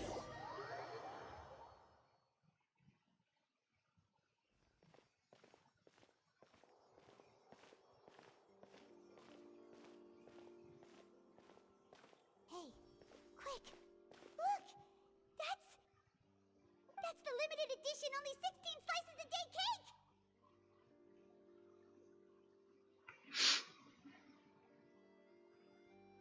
It was so delicious the last time we tried it! Despite the tense situation we were in, let's give it another go! Paimon's sure it'll be great! One slice of cake, please. Someone showed up after all! Oh, wait, you're the one from the Palais Mermonia. Oh, are you here to buy cake too? It seems Monsieur Neuvillette was right. You really can eat. Мы не про... В смысле can можете? Это вот летающее чудо жрет все подряд, по-моему. That's right. Even he has his own preferences when it comes to food. As for me, I love the cake and coffee here. Do you come here often? Usually every day. Every day? It's part of my daily schedule, apart from work. I shall have my cake and coffee. Then what if someone told you one day that this place would be closing soon, and you wouldn't get to eat cake here anymore? What would you think? But why would it close? Well, Paimon doesn't know either, but maybe the waters will rise tomorrow. You know, like in the prophecy. Oh, the prophecy. To be honest, I haven't paid much attention to that. No, still, even if there'd be no more cake tomorrow, that wouldn't keep me from having some today. No, it's the same for eating in general. You might not be able to eat tomorrow, but if you can do so today, then you should carry on. That's what people call living, you know. Huh. Don't be sad. Excuse me, could I have 2 more slices of cake to go? These 2 slices are for you. Sijuin said that this kind of expression you're making is what humans call being sad. Oh, you know Sijuin? I sure do. She was born before me, and she sometimes comes to the surface to teach us things about humans. She said that humans are creatures that are saddened easily, yes, and you can only lift their spirits by feeding them delicious food. So please try the cakes here. Это заедать горе, ну не горе, а печальку едой, окей. I've got something else to do, so I'll be going now. You two try to stay in a good mood after eating, all right? Bye.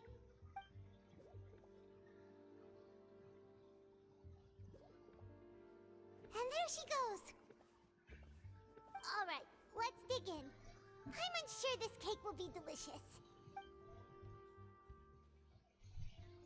It's more delicious than last time, and the flavor gets even better with a sip of tea. It sure would be nice if we could come again tomorrow. Sure would be nice if we could always eat delicious food here.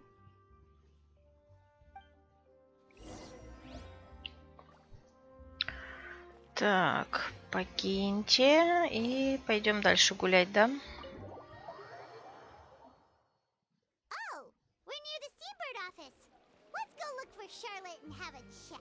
Черт, все-таки нам туда надо. Ну ладно.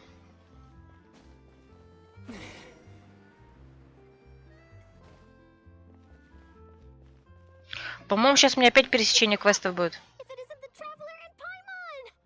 Have you seen the article I wrote about you? You've got some nerve! You just used us to make some quick mora! Oh, you needn't worry about that. I heard that you were in Poisson some time back, so I sent you a letter to discuss just that.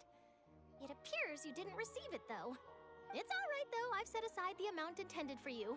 I've even set the table with some food. Really?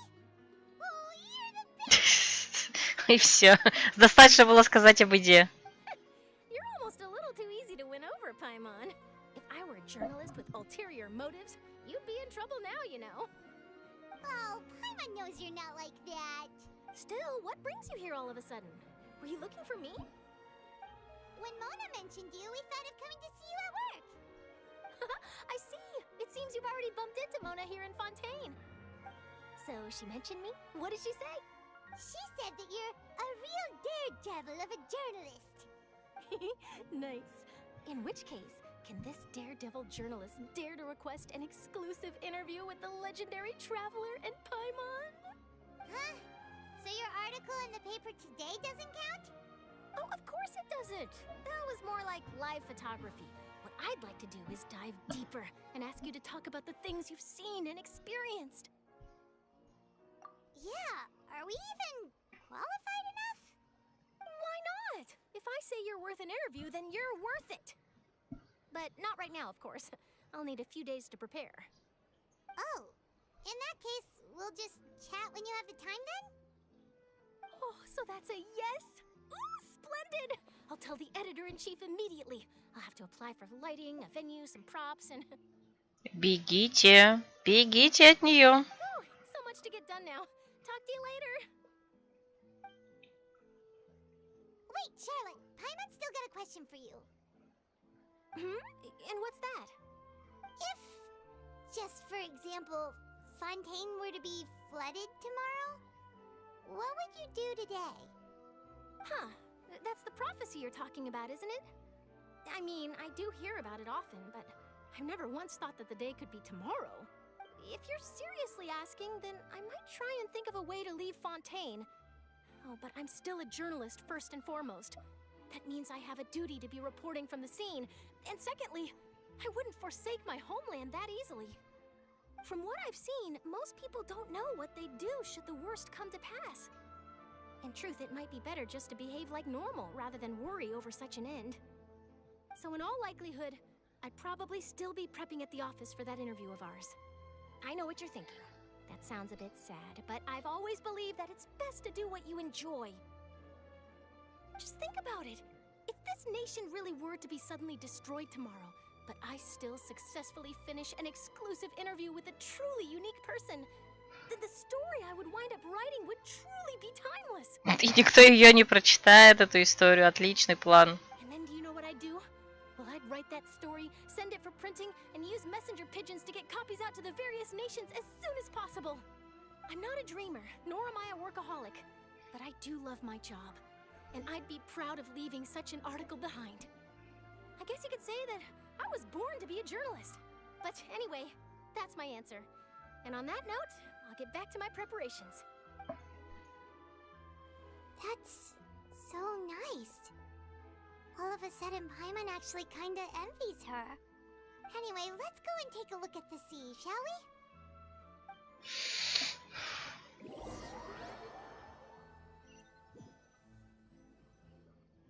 The sea breeze and scenery can be a pretty soothing combo, huh? Paimon's been thinking.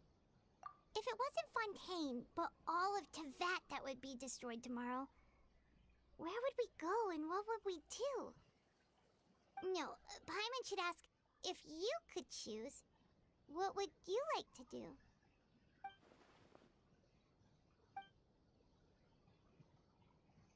We've always been moving to the next destination, so we haven't spent much time thinking about these kinds of things. We didn't have to either, with us always being on the road and whatnot. You mean, still traveling? Huh. Wait, isn't that what we've always been doing?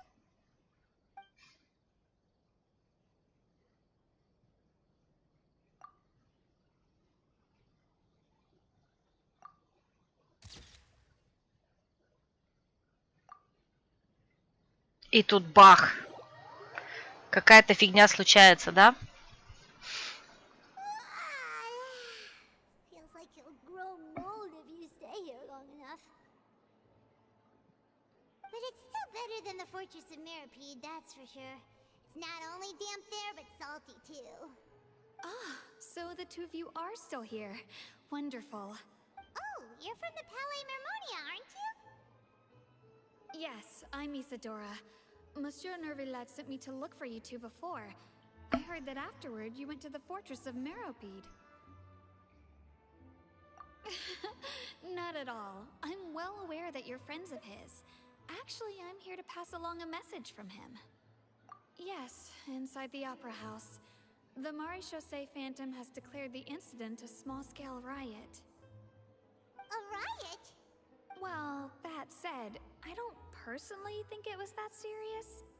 Lady Farina was watching a performance at the Opera House, and while she was resting during an intermission, some other audience members suddenly started harassing her, loudly accusing her of doing nothing about the prophecy crisis. And before she could respond, others started to join in. The crowd continued to grow, and protests against the Hydro Archon started to break out. So people have started to put the blame on Farina. Guess they finally found an outlet for the pressure they've been under due to the prophecy. Мне кажется, это и была ловушка. I agree. People will naturally rely on gods, as is customary. But the moment people feel threatened, gods are also the first to be blamed. So what happened after that? Is Farina okay? Seeing that the situation was spiraling out of control and that further argument was pointless, she claimed that she'd gotten tired of this and left in a hurry. The Marechaussee Phantom had their hands full maintaining order and did not catch where Lady Farina had gone.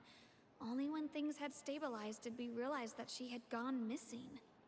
So, you mean she's still missing? That's right. The Marechaussee has dispatched many people to search for her, but we don't have any leads yet. А может и нет, и это еще не было ловушкой. That said, I don't think there's much to worry about. She is a god after all. Even if she were to fall into the hands of rioters, what could ordinary people do to her? Good. Monsieur Nervillet sent me to tell you about the situation, but he didn't say anything else. Don't worry, this is more than enough to go on. Thanks for keeping us informed. Ah, is that so? Well, alright then. In that case, you two take care. I'll be heading back to the Palais now. Да, это оно и было. Sounds like we should hurry over to Poisson then. If we know Farina, she won't try to fix things in this situation. Instead, she'll look for a place to wait out the heat. And as we also know, she may be loud and dramatic, but she doesn't have a heart of stone. Мне кажется, все, что сейчас Паймон сказала, как будто они знают о Фурине, все на самом деле неправда. Вы ее не знаете. When Nervillet was talking to her in the Palais Mermonia, and she heard about Poisson, she couldn't hide her sadness and remorse. It would be hard for her to ignore being accused by the public today. Paimon thinks Farina's probably taken the opportunity to slip away to Poisson and try to relieve the sense of guilt that she's feeling. Huh. Well, what do you think? Paimon knows the answer, of course, but Paimon can do the analysis to back it up, too. Cool, huh? In that case, there's not a moment to lose. Poisson, here we come!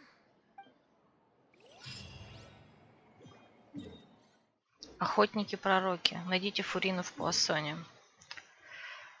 Так. This place looks deserted.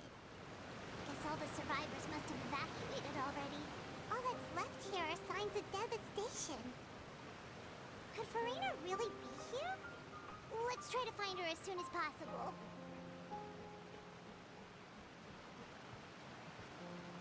Да, вон она.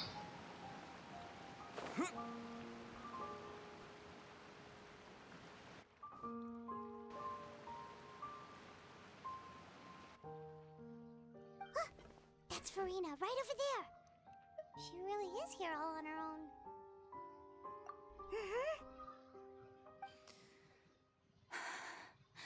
Should I just give up? This is all meaningless. What was meant to happen did happen after all. Everyone's dead. I'm sorry. I'm so sorry. Give up, Farina.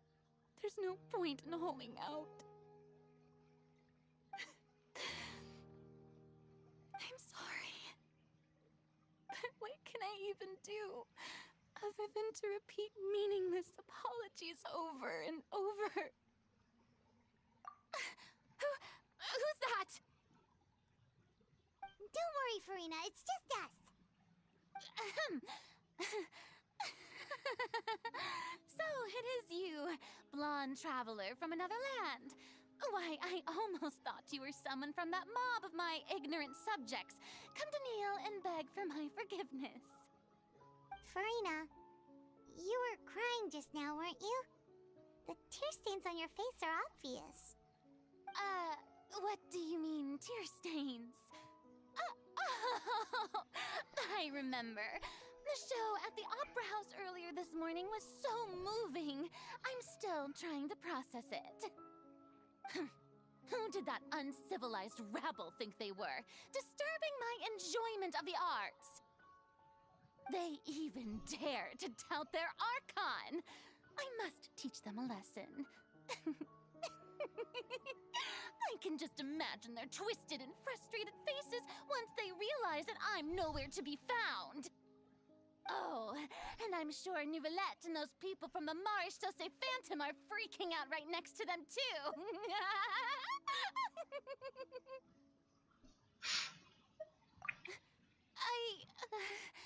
Of course not. Hey, there she is! The Hydro Archon's over there! Quick, after her! Farina, those people seem to be after you. They are?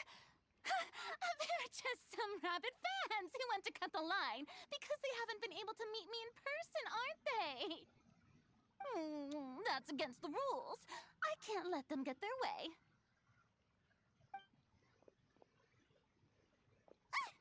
Farina just ran off! Quick, we have to catch up with her!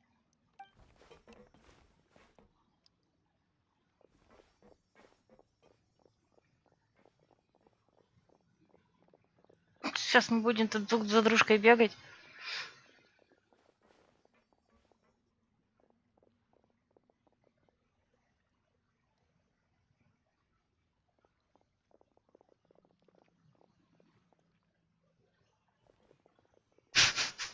Детский сад. This should be the place, right? Hey, Farina! There's a good hiding spot over here. Quick, come to Paimon before the rest of them catch up to you. What is this place? Hurry, they're almost here! Fine. I suppose haste is warranted. Lead the way. Ловушка захлапывается.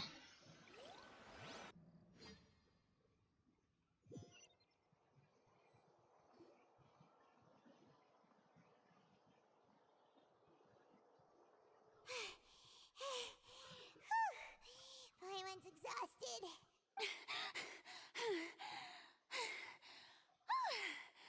I'm so tired. I totally thought they had caught me. No, I mean, I merely gave in to the sheer enthusiasm they displayed. You're right. Yep, that's a good girl.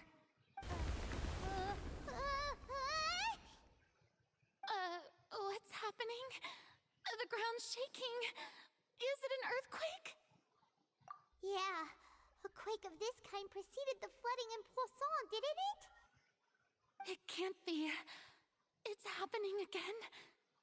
Well, there's no need to worry too much about that. Nouvellette's made some emergency plans, so the evacuation should go a lot smoother this time. Yeah, I hope you're right.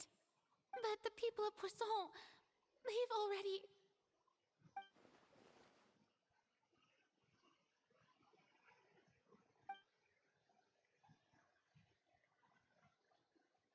It's true. I've been investigating the prophecy for hundreds of years. I once had informants all over Tevat, searching for clues and feeding information back to me.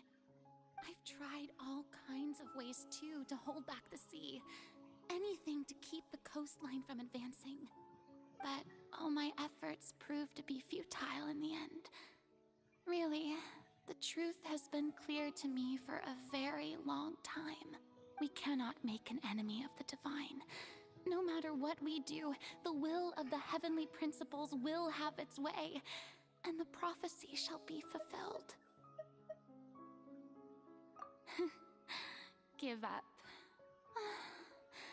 I do love the sound of that phrase. It would mean finally coming to terms with fate, but also for me to finally be free. Indeed, I've thought about giving up so many times, especially after we almost lost Poisson. Fate is really unreasonable, isn't it? It has no heart and obeys no rules.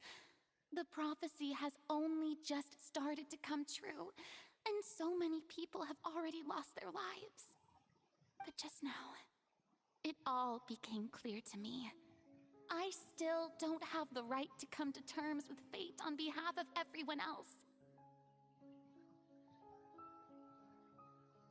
As long as the final moment hasn't come, it's still not too late. Don't worry. I will keep hope alive for everyone until the very end. Well, that's enough for now. I got the impulse to play the stricken maiden, but honestly, considering my rank and station, that wasn't a good fit at all. Don't take any of what I just said seriously. How could I possibly let Fontaine fall to the whims of trivial prophecy? Come on! Paimon could have sworn you were actually being honest just now.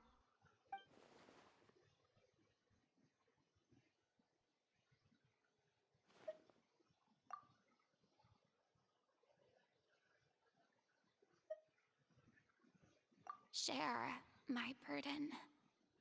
That's impossible. It was fated right from the start that this would be my duty alone.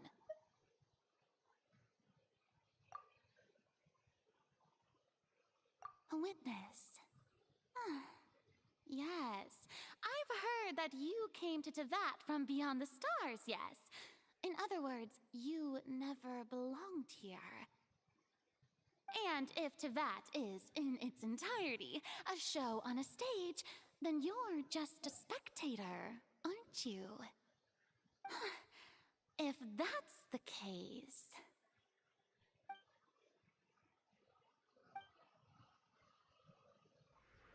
Мультик.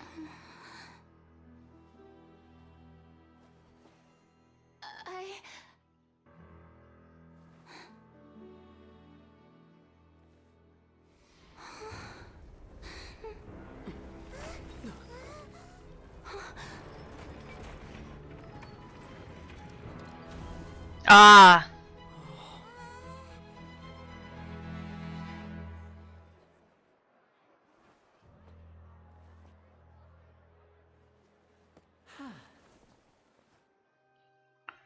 Но короткий. Ladies and gentlemen, this concludes my opening performance. Now, without further ado, we may proceed to the trial of our god. So this is what it is. Yes, you deserve praise for the effort you took to raise the dramatic stakes.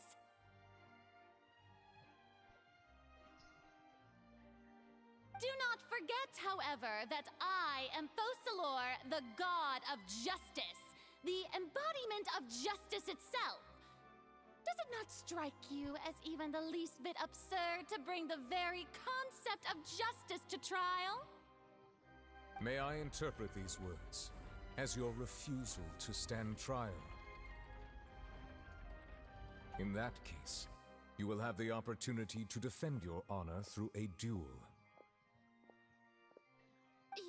You would draw your blade against a god?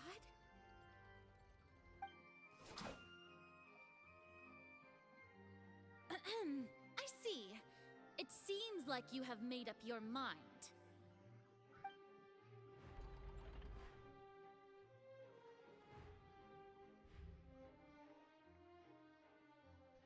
Paimon can't believe it.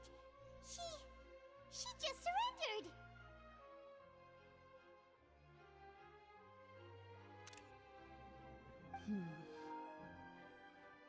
What the heck is going on?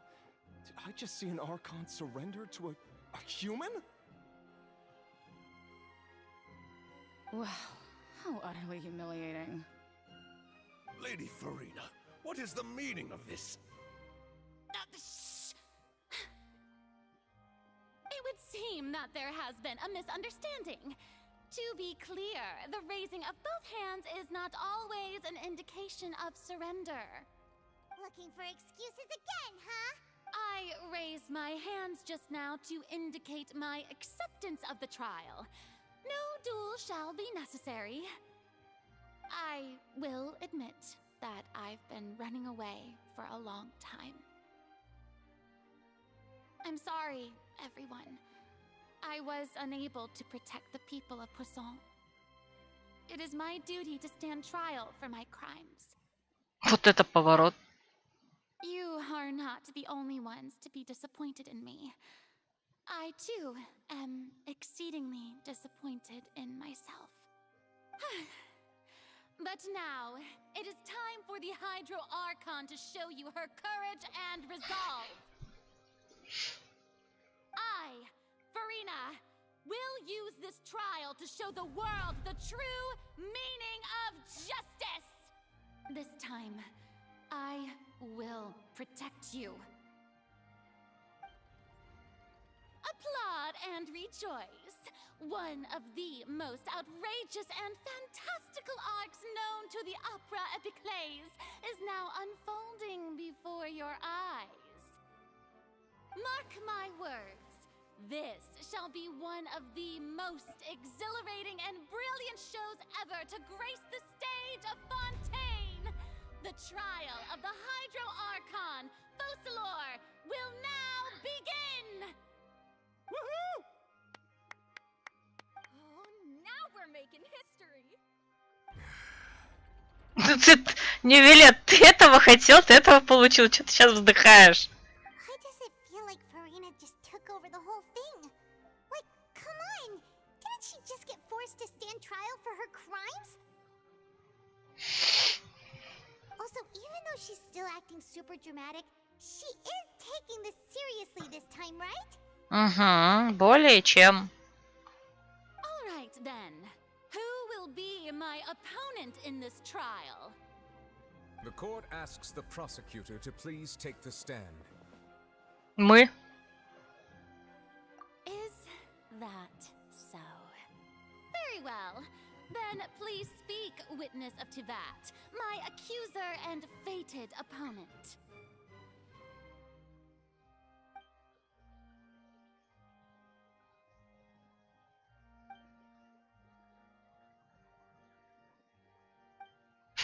Вот только судя по трейлеру, это победить Фурину, это то, что хочет сама Фурина. Also, please allow me to ask, as a final question before the trial begins. Just how much work did you do to force me onto this stage? Well, we did do a lot of prep after the meeting that day. I can go over the tasks assigned to the Spina di Rosula, since they were rather straightforward and easy. Navia, the president of the Spina di Rosula. Most of the people who participated in the disturbance this morning were my subordinates.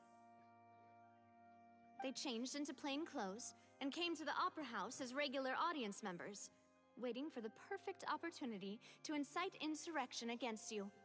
The people's resentment against their Archon has been building as more and more of the prophecy is fulfilled. A spark was all we needed to turn smoldering anger into a flame. Moreover, according to our understanding and analysis of you, when something like that occurred, you would likely flee the scene and head to Poisson by yourself. So, we arranged for a second group to lie in wait there. So, you mean... the ones who scoured the settlement for me were also from the Spina. And their goal was to force you to step into the giant magic box so you may personally participate in the greatest magic performance in all of Fontanian history. That's right. That house was a magic box, rather than someone's residence. As the super ultimate version of the setup that I used when I first performed at the Opera Epiclese, the volume of the box was increased by a whole order of magnitude, and the distance it traversed was the entire gap between Poisson and Araneas. Its cargo, of course, was an Archon instead of a human. My thanks, Farina. Without your help, we could never have pulled off such an extraordinary performance. Лине, побольше уважения к Архонту, а? You're course, this performance was only made possible with Father's support. The House of the Hearth spent a massive amount of labor in Mora to pull this off. We had to select a location, construct the giant magic box, dig a tunnel, and open up a path through the water. It was a lot of work for all of us. So, in other words, the earthquake that we felt within the giant magic box was just a normal tremor from the transportation of the whole house? That's right. It wasn't a sign of another disaster to come. Then, I can guess Nervilette and Cloran's parts. You gathered a crowd, prepared a stage, and made sure that the champion duelist would be immediately ready for a fight. Also that as soon as I appeared on the stage, the trial may commence without a hitch. Am I right? Yes, that is correct. Well, Clorand, I must commend you for your courage. Only the most outstanding champion duelist in all of Fontaine would accept a duel with an Archon without flinching. Thank you. As for you, Traveler, I suppose your role was to keep me distracted with conversation once you found me in Poisson. Я надеюсь, что нас Фурина всех вот этих нас переиграет. Вот серьезно. Фурина, я в тебя верю. Переиграй нас всех. Сделай нас всех. Мы это заслужили. You'd make sure that I didn't notice anything amiss before revealing yourself as my prosecutor once we'd arrived onto the stage.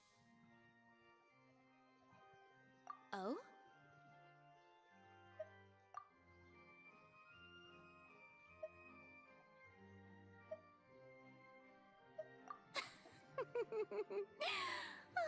Is that so? Then I suppose I must have missed my final chance. It's fine. It matters not. What's done is done. The stage is already set, so there's no reason to disappoint the audience. Let's see this trial through to the very end. Угу.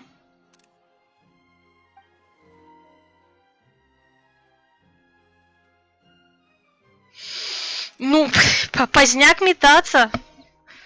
А ведь мы могли... Вот, кстати, у меня была такая мысль, что вообще-то, чисто теоретически, они, конечно, устроили ей ловушку, все хорошо, но ведь я абсолютно уверена, что был другой способ узнать у нее правду. Возможно, если бы она бы нам сказала все, она готова была нам сказать, но нет, не судьба. Sir Prosecutor, please allow me to pass this along. This is a document that Miss Charlotte applied for and received permission to share with you during the trial. According to her, it should speed up the proceedings. Huh? Charlotte wanted to give us something? Oh, so she's here too! Hey, Charlotte! Oh, Leb Hymancy! Isn't this the exclusive interview that she did with us before? So she's already finished it, huh? Wait, then that means this document is a perfect timeline of everything that's happened ever since we stepped foot in Fontaine!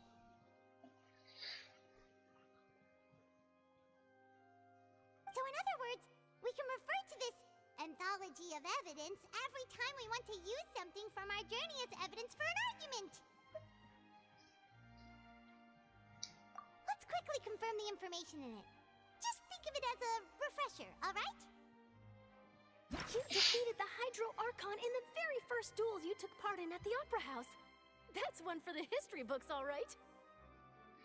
I didn't think that you'd wind up getting to the bottom of the case I'd been following all this time. I guess you could also see this as a happy coincidence. This is the first time Monsieur Nervilette had a difference of opinion with the Oratrice. Even the Hydro Archon can't figure it out. But Fatui Harbinger, she's an extraordinary person. Her instinct must mean something.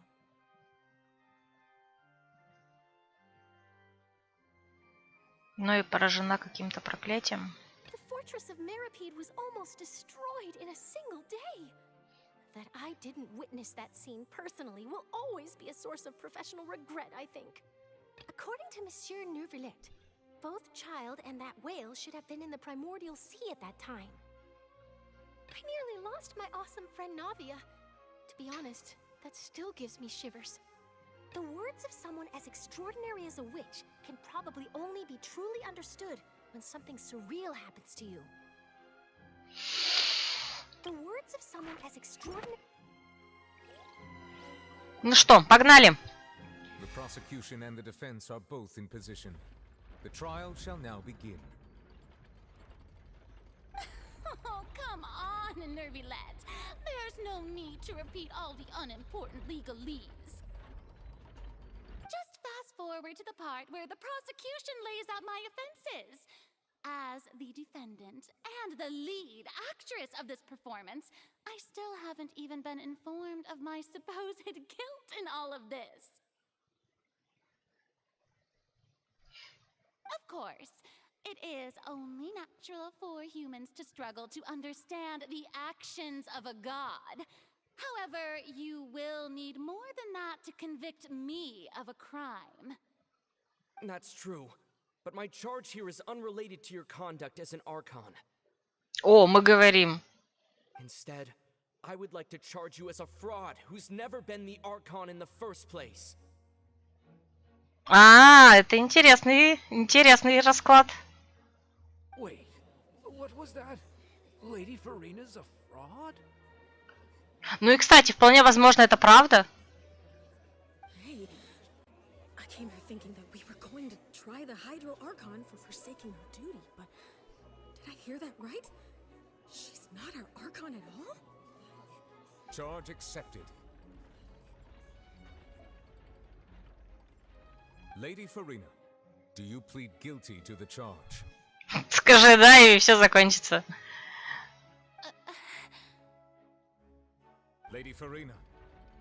I plead not guilty. How can I be guilty? Как я могу быть виноватой? Они никак я могу признать. There is no way that I, Focalor, otherwise known as Farina de Fontaine, a member of the Seven and the Regina of all waters, kindreds, peoples, and laws of Fontaine, could be anything other than your true Archon. Yeah. Even though Lady Farina can be rather eccentric, isn't it going too far to doubt her very identity? Yeah, I've never questioned her identity either. Sure, Lady Farina can be super irresponsible, but what grounds does that prosecutor have to make such a huge claim? Сейчас будем доказывать. I have cause to believe that common sense will prevail in this case. Many of the members of the audience have known me as the Hydro Archon ever since they were born. There would be no fooling their memory. See?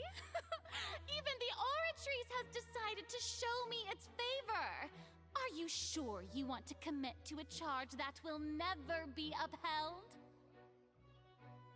If you wish to drop the case, I can promise you as the God of Justice that you will not have to face trial for making a false accusation. We will treat everything that's happened as a dramatic spectacle and move on with our lives. What do you say to that? An argument with near impossible odds, huh? You have to not only refute Farina's claims, but also overturn the long-held beliefs of the people. Well, I tried to give you the chance to surrender. If you must persist, then let me ask. If you believe I'm not the Archon, then what manner of being do you think I am? And if I was not the Archon, then how did I manage to live for over 500 years?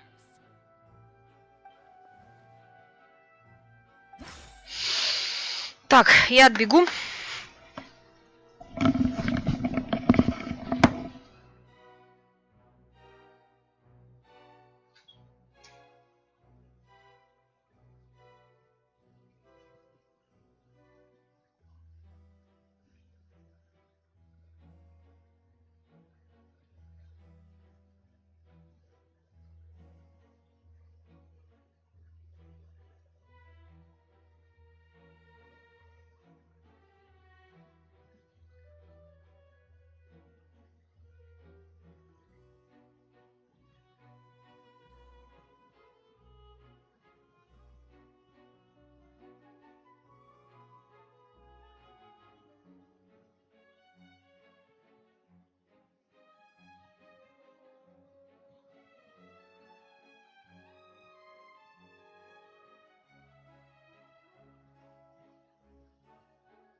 Так, окей.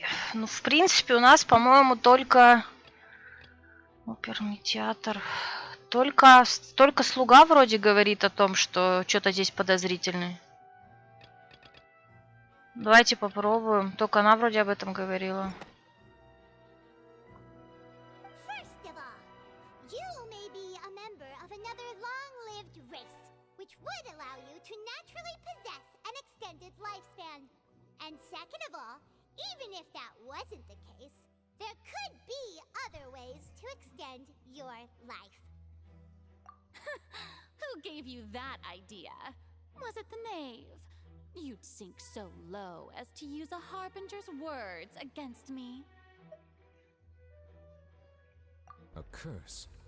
I once thought it possible that the aura of an Archon might naturally resemble a type of curse. But in light of this claim, perhaps what I sensed was not your divinity, but a curse after all. You sensed it too, huh, Neverlet? Lady Farina is actually a human? Well, it is true that it's extremely difficult to tell humans and gods apart just by looking at them. It's not impossible.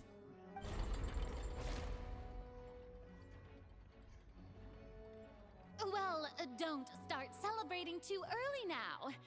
Even if I have been carrying a curse like you said, how does that prove that I am merely a human being? Besides, everyone knows that the main difference between a human and a god is the possession of authority. Gods can do what humans cannot. That's why they're worshipped as gods. For centuries, manifestations of my authority have served the nation of Fontaine. One need only to turn their eyes towards the Oratrice Mécanique d'Analyse Cardinal in this very opera house, or consider the indemnitium that is used in every aspect of life.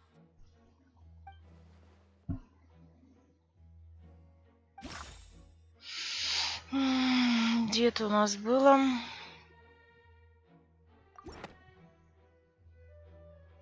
You tried to reference the Oratrice.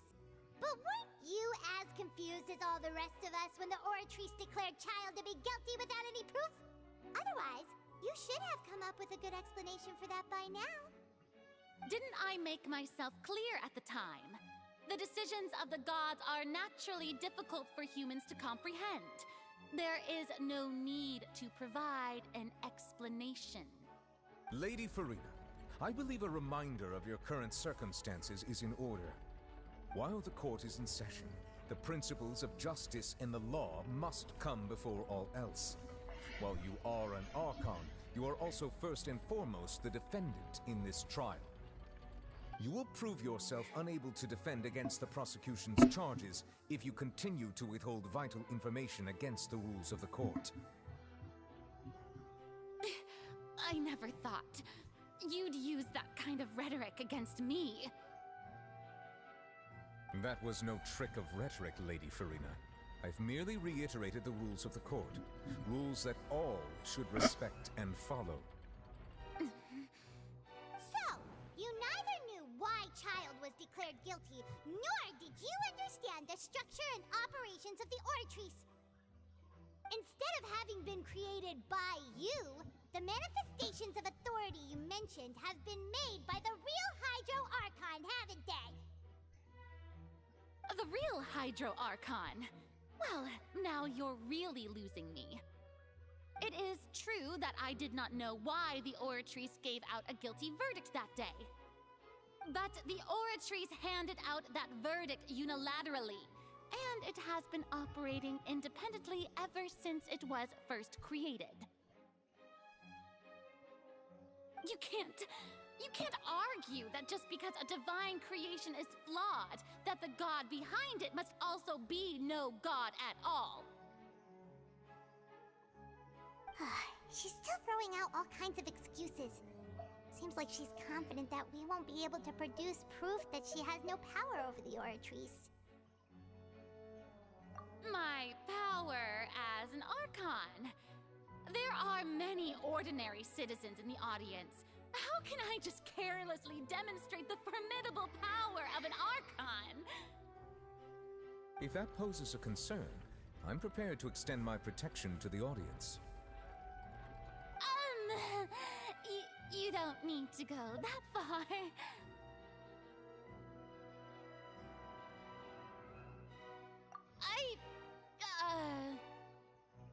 Aren't you the Hydro Archon? Or is it that you can't even wield the power of Hydro, much less the authority of a god? Так, сейчас, секунду.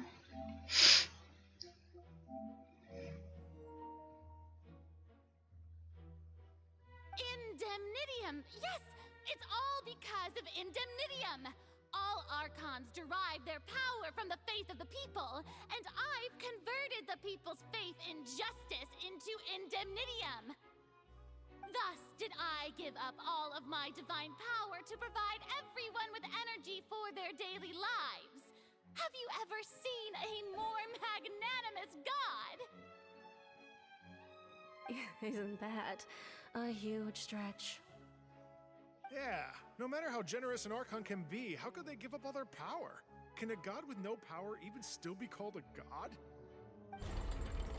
Не поверили. It seems like nobody's buying Farina's excuse. Hey, come now, everyone. Please don't stare at me as if I was a liar. I'm still the same Farina you knew, right? The one that you loved. Shouldn't you want to believe in me? Please? You've got to believe me. If what the prosecutor said is true, she really has committed a grave offense. Did she deceive all of us? And all of our parents and grandparents too? And all of our ancestors? Ever since they were born?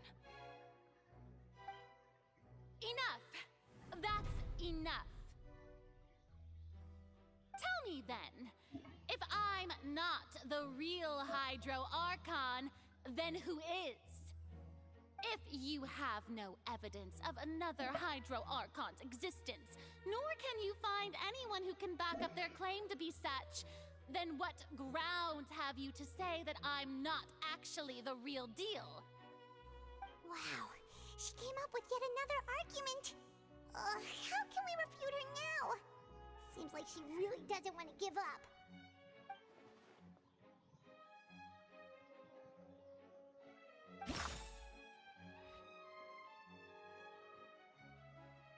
Записи.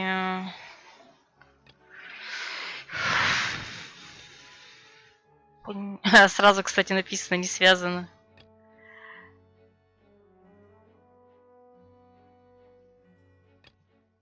Вот, может быть, вот это? Так.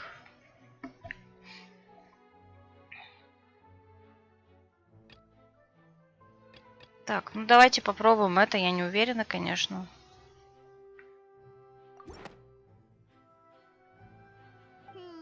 That doesn't sound right. Paimon doesn't think this clue can be used as compelling evidence to build our case. Так. На, сразу вычеркнули.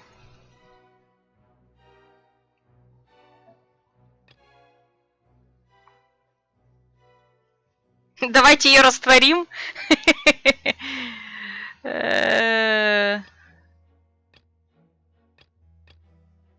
Тоже не связано. Ну давайте Нави, но мне странно. Я тут логику не вижу. А! С другой стороны.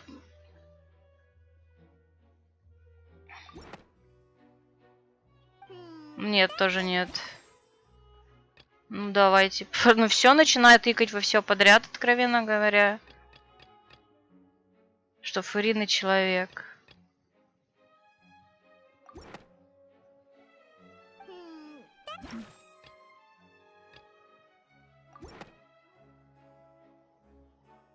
It has been established that all Foncanians can dissolve in water from the primordial sea. And that means... Давайте ее растворим. Отличный план, Паймон. Since you insist on claiming to be a god and not a human, then there's a method that you can use right here and now to eliminate all suspicions of you being the latter. Miss Navia, Please apply to serve as a temporary attorney for the prosecution before addressing the court. Though you act in partnership with the prosecutor, you must still adhere to proper procedure. Super sorry, Monsieur Chief Justice. I swear this really will be the last time that I'll speak out of turn. Now, I've brought some seawater from Poisson. As everyone knows, a massive flood struck the area not long ago, taking many lives,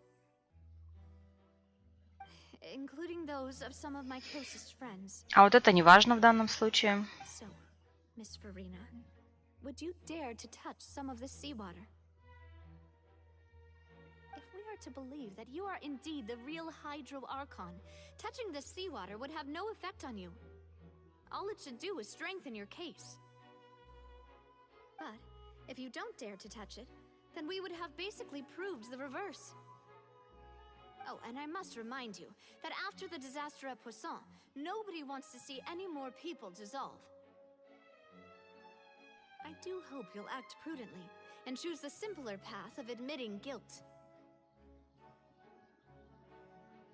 Navia from the Spina di Rasula. The Spina has governed Poisson for many years. I guess her suggestion is valid. If Lady Farina is indeed just a human, she's probably Fontanian like all the rest of us. Would she really dare to try?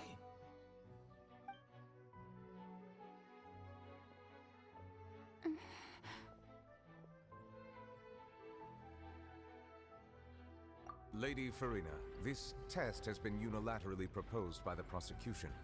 As it falls outside the realm of standard court proceedings, you possess the right to decline participation.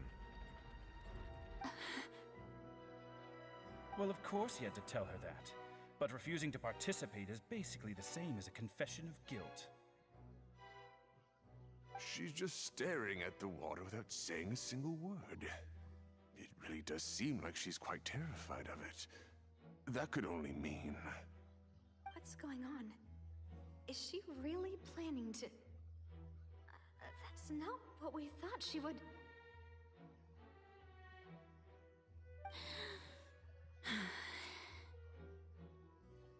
Due to the inherent risk of the test, Lady Farina, you may... Hey!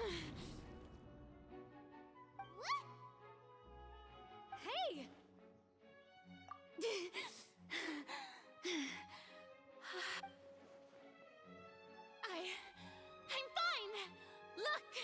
Look at me, everyone! My hand is still here! I haven't been dissolved! Значит, она не из Фонтейна. Will you believe me now?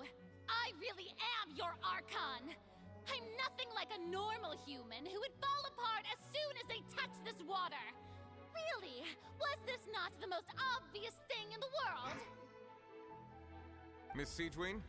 If you are present, Miss Siegewien, please come forward and attend to the defendant. Siegewien? Don't be nervous. It'll just take a few seconds. Let me see. That should be enough. Please announce the results of your evaluation to the court, Miss Siegewien. As everyone doubtlessly saw, Miss Farina was displaying symptoms of hyperventilation and flushed skin. These indicate that she was experiencing the adverse effects of exposure to primordial seawater. The extent to which she was affected is the same as other humans when exposed to primordial seawater of a similar concentration. Thank you, Miss Siegewien. Lady Farina, you may return to the defendant's stand. Oh, wait. What did she just say? I didn't get dissolved. Shouldn't that be enough to prove my innocence? Well, considering your tendency to run from your problems, we did originally prepare a direct sample of the seawater around Poisson. However, after extensive discussion, we exchanged it for a sample that is not concentrated enough to dissolve an actual human. After all, on the off chance that something entirely unexpected might occur, we don't want anyone else to lose their life to the sea. Yeah, so out of regard for Farina's life, you secured a low-concentration sample and asked the head nurse to serve as an expert witness. It's a great thing that the direct sample wasn't actually used. Farina could have... I can't believe... you...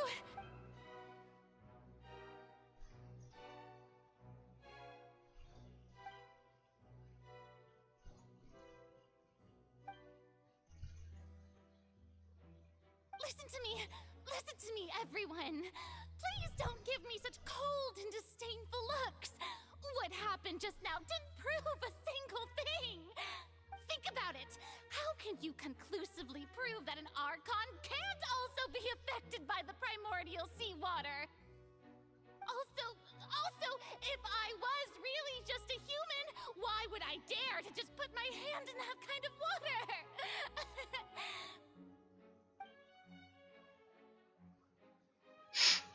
Не верят. Please, everyone, anyone, just listen to me. I swear, I really am your Archon.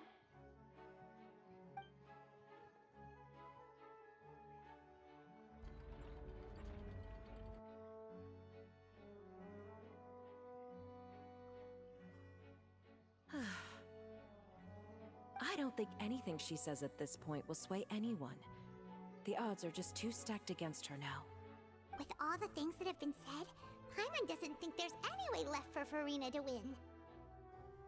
I believe the time for arguments and presentation of evidence has come to an end. If there are no objections, we will move on to the final judgment. Давайте, самое интересное.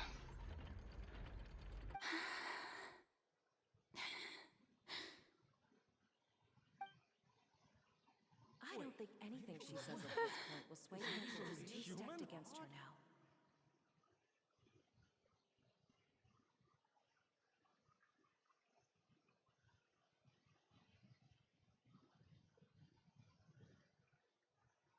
In my capacity as Chief Justice, I shall now render judgment on Farina's misrepresentation of herself as the Archon of Fontaine. As a human who knowingly deceived her fellow citizens, Farina is... Guilty. guilty. Но это не самое главное.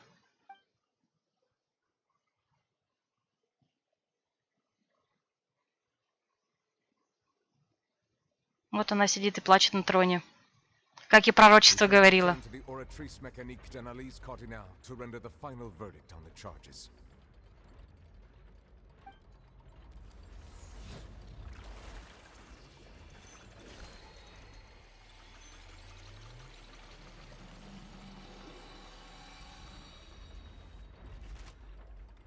Давай.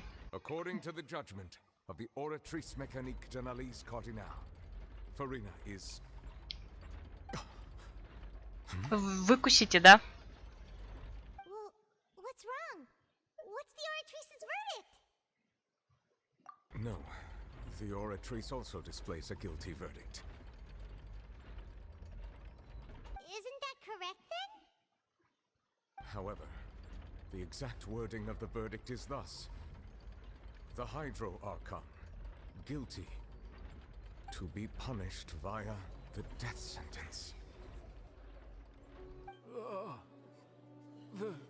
The death sentence?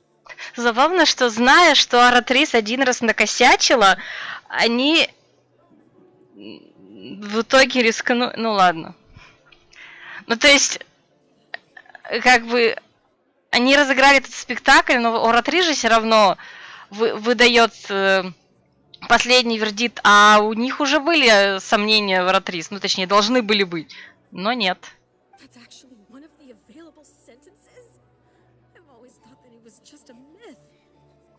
The one and only time the death sentence has been handed out at the court, and it's been given to the very person we've worshipped as the god of justice?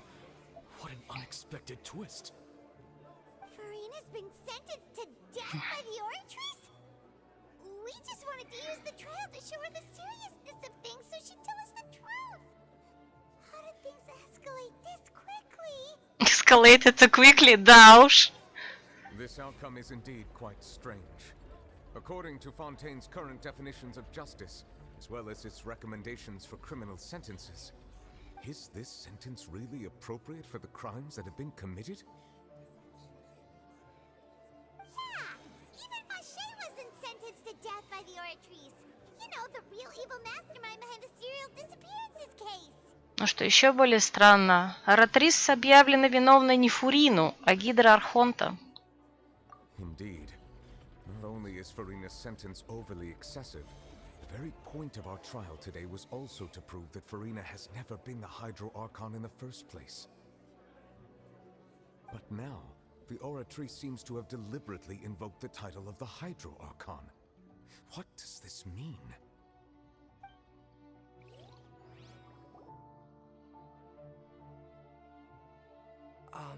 Excuse me, if I may interrupt.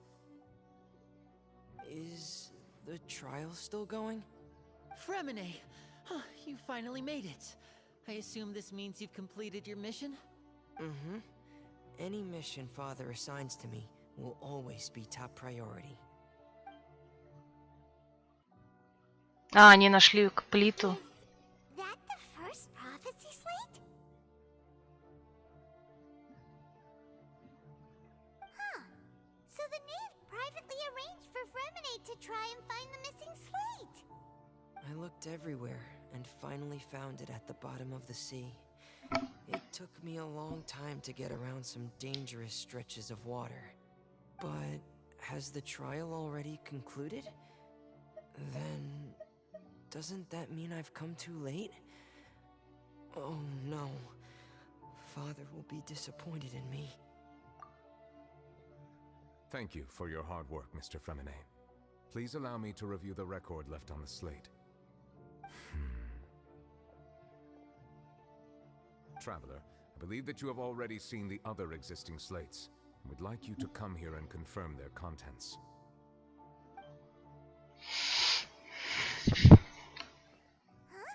So what do you see? What is it?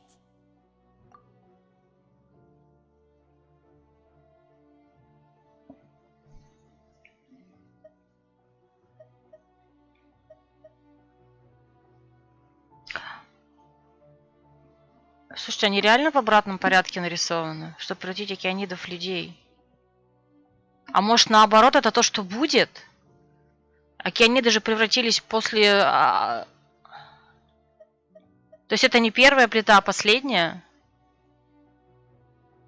И это не прошлое, это будущее. Короче, а может и нет. Тогда вторая плита не в тему. Ну ладно. I believe I've now made sense of the Hydro Archon's crime. It has to do with Fontaine's lost history. А, нет, вообще что-то другое сейчас будет.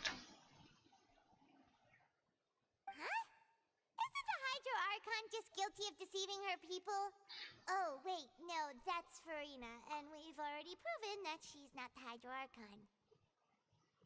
So when you say Hydro Archon, do you mean the real Hydro Archon we've been kind of talking about? In truth, everything that you've encountered in Fontaine up until this point can be traced back to the contents of these stone slates. However, I'm uncertain as to how much sense they currently make to you. Okay, let's try to recall the contents of the other 3 stone slates. Paimon will do her best to help you remember.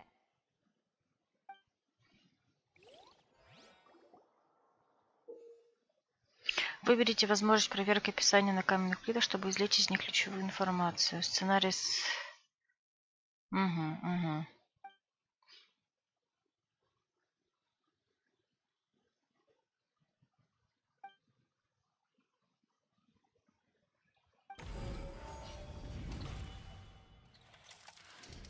The first stone slate describes what you just said.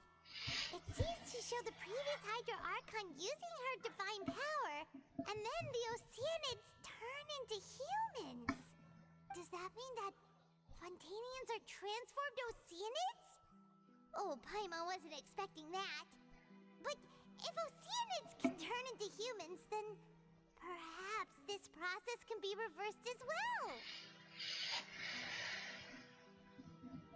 The second stone slate shows Celestia floating in the sky, and the Hydro Archon and her people worshipping it together. Да, ну да. The heavens still judgment down upon them. Нет, я, наверное, все-таки не права. Ну ладно. This must be the point when the Hydro Archon and the Fontanians were branded with their original sin. Does this mean that the original sin and the Hydro Archon sin are the same thing? The third slate shows the Hydro Archon seeking into the sea surrounded by many people. Нет, все равно, вот вторая вообще не в тему. Не знаю, мне все время кажется, что это в обратном порядке должно быть. Сейчас мы видели четвертую плиту. В третьей... Ладно, в третьей как будто бы еще... Третья, вторая, первая еще будут. Ну, блин, странно. Ничего не понимаю.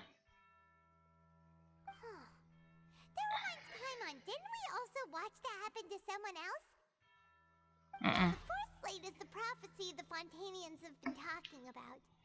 People dissolving into the sea, the Hydro Archon crying on her throne, and so on.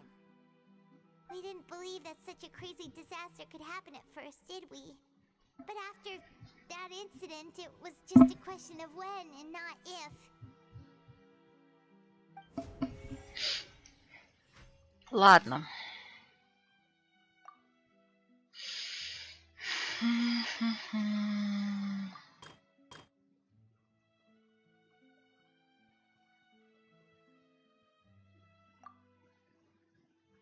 Так, что там у нас?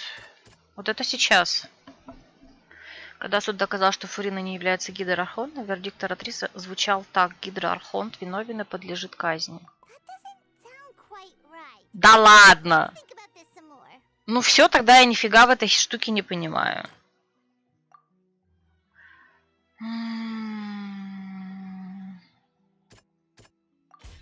We know from the case of the serial disappearances of young women that Fontanians can be dissolved in primordial seawater. And the first stone slate tells us that long ago, the Hydro Archon used her power to turn Oceanids into humans. This might be the reason that Fontanians can dissolve. Люди, ставшие океанидами. На нем изображена парящая в небе Селестия, исконяющая Гидроархонта и его народ. Но небеса все равно обрушивают на них кару.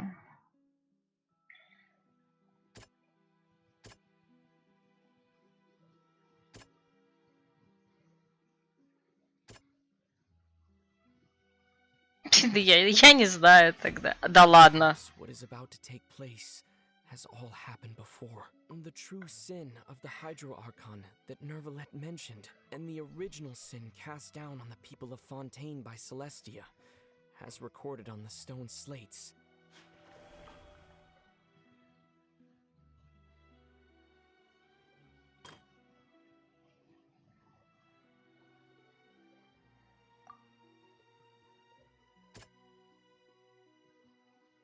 Так, что там было?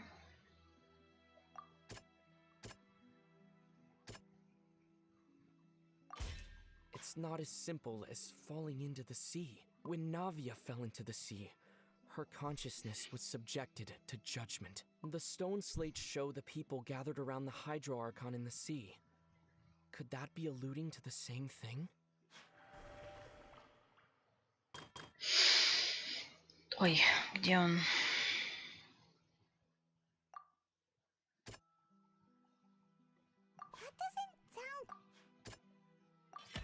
The prophecy from the stone slates found its way into society, but not many people believed it at first. The fortress of Meropide was nearly flooded with primordial seawater, which we know can cause Fontanians to dissolve.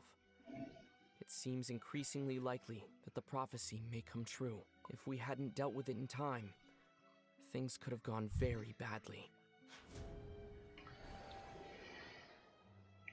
They'll dissolve into the primordial sea but won't cease to exist.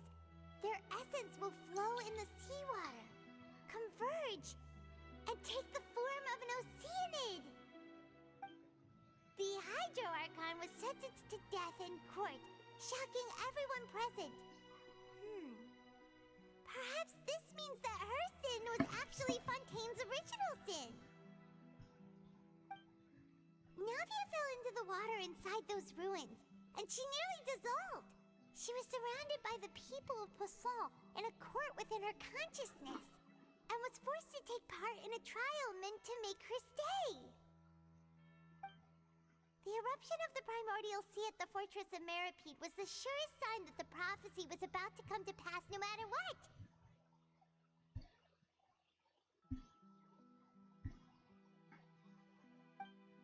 The prophecy's contents can all be verified by recent events. If we combine what we know together, loads of truth should come to light.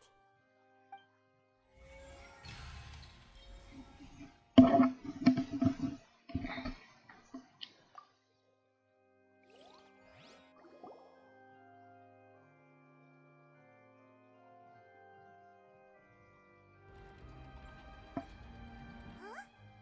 Oh, Paimon gets it now! So that's how you can make sense of it. But then it feels like we're going to have to share some truly shocking revelations.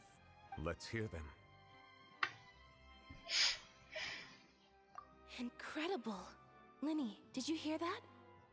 We're not real humans. All Fontanians were originally created by the late previous Hydro Archon, with Oceanids as their basis. The evidence for that can be found in how only Fontanians could dissolve in primordial seawater, and how all the girls Vacher dissolved were also turned into Oceanids. Oh, and according to Navia, when she was about to get dissolved, she also saw everyone gathered around for a trial, all of them in the shape of Oceanids. Indeed. Yeah, and it follows from the content of the first slate that she probably angered Celestia by creating humans without prior permission. That could also explain why the Oratrice judged the Hydro Archon to be guilty. It's to account for that ancient sin. The Hydro Archon's true sin was creating us? And yet, after many hundreds of years, the Hydro Archon's creations have turned around to try to judge the Archon within the Opera Epiclese. The twists of history are often the most unexpected of all.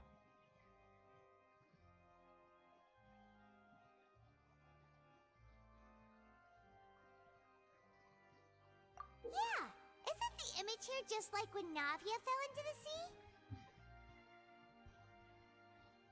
So wouldn't it be trying to show the image of the Hydro Archon also falling into the sea once the prophecy has been fulfilled in the fourth slate?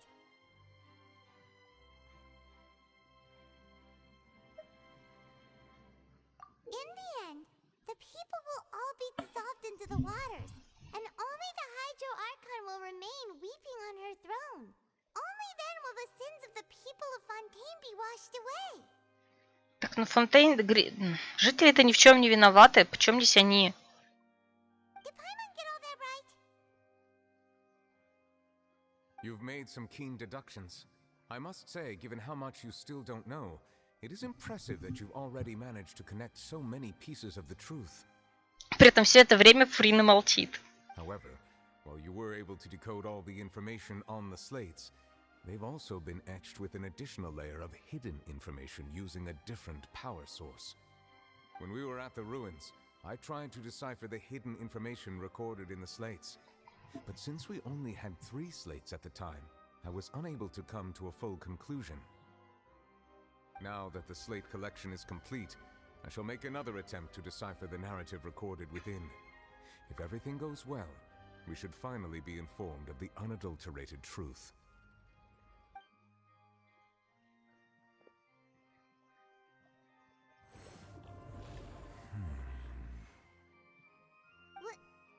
Well? Did you get it?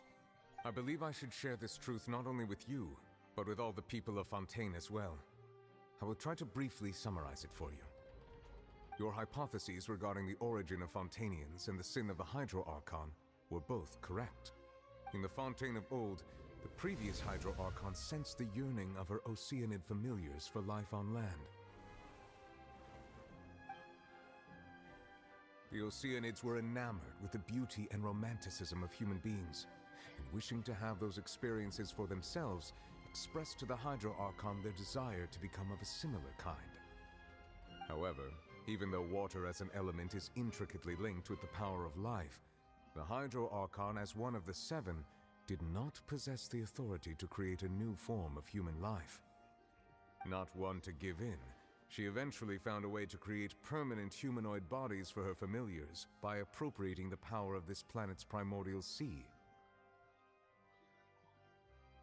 She poured primordial seawater into the Oceanids' blood vessels, creating humanoid mimics in the process. But if Fontanians were to ever come into direct contact with water from the primordial sea, the power within their bodies would escape these artificial restraints and return to the sea.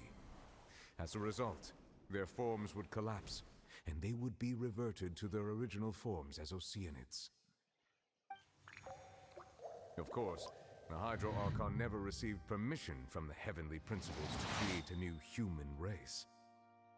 And thus, the Hydro Archon and all of her creations came to shoulder the original sin of appropriating the power of the primordial sea. That is the true history of how the people of Fontaine first came into being. So we were all Oceanids before we turned into human beings? That's way too much information for me. I think I'm just going to pretend that I never heard a single thing. Wait, but if that's the truth, we can't let the Hydro Archon be sentenced to death. After all, her only sin was creating us. This really might be too much information for your regular Fontanian, but it does answer a lot of our questions. Alas, your hypothesis regarding the third and fourth stone slates was inaccurate. The slates' respective positions are, in fact, correct. Третья должна предшествовать четвертой. A key point of the visual on the third slate is how all the individuals depicted in the water are humans rather than Oceanids. They have not been dissolved, which implies that the water depicted in this slate is not water from the primordial sea. The nation of Fontaine is the nation of Hydro, as well as the nation of trials and justice. Instead of being the literal element, the water in the scene symbolizes judgment and justice. You may also recall Navia's experience. When she fell into the sea, her consciousness was surrounded by that of many others who intended to hold a trial to determine her fate. Therefore, the meaning of the third slate is that the people of Fontaine shall try the Hydro Archon at the court of justice. Yes, it refers to our present situation. I think I'm following now. So, what you're saying is, even though we decided to put on this trial to avoid fulfilling the prophecy, Вы, собственно, его и осуществляете. in truth, everything we've done has happened exactly as the prophecy foretold. So now, it seems, we're the ones making sure it comes true. What should we do? Huh. No matter what, the prophecy will be fulfilled. Is this what it feels like to be a prisoner of fate? If that's the case, does that mean the scene in the fourth slate will also be fulfilled soon? Traveler, I would like to point out another small fallacy in your deductions. About the fourth slate, you probably thought that the eruption of primordial seawater beneath the fortress of Meripede served as the surest sign that the prophecy was about to come to pass, yes? However, I believe that rather than being a sure sign, that eruption could in fact only be a small warning of something far worse to come. As for the root cause of the catastrophe, I believe you've already encountered it once before. Кит?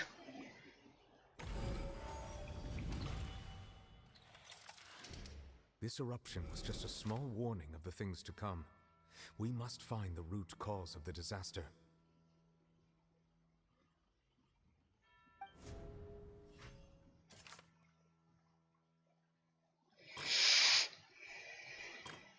А, надо это. Чё? А, кит. А, It ну was да. both dream and reality. If we're talking about a true culprit, that could only be that thing inside the primordial sea, right? The truth, the original sin, the trial, and the root cause of the disaster.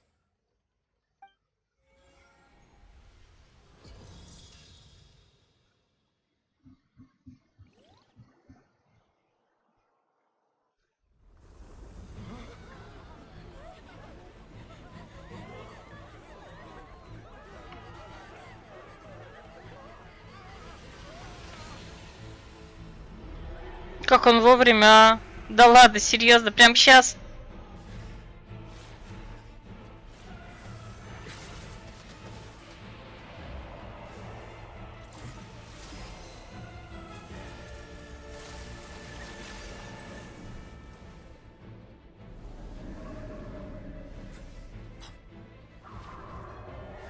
Как он удачно, а?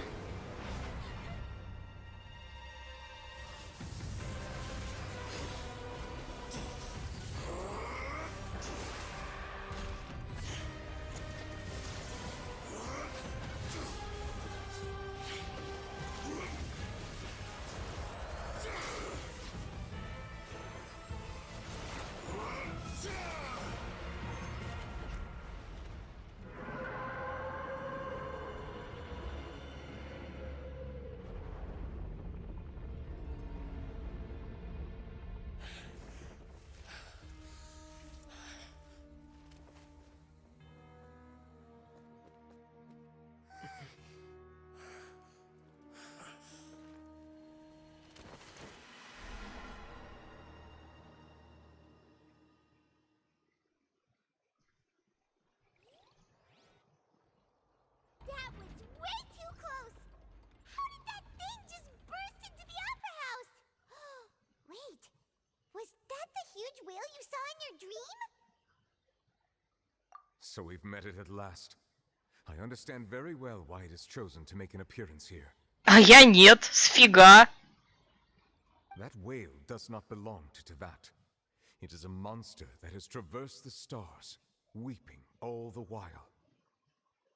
It has been greedily consuming the energy from the planet's primordial sea, using it to grow. That is the main cause for the rising sea level. Жесть какая, господи. And once it has finished consuming all of the energy contained within the sea, its next step will be... You said that when the Hydro Archon first created Fontanians out of Oceanids, she filled their blood vessels with primordial seawater. Precisely. That whale finds the blood of Fontanians nigh impossible to resist.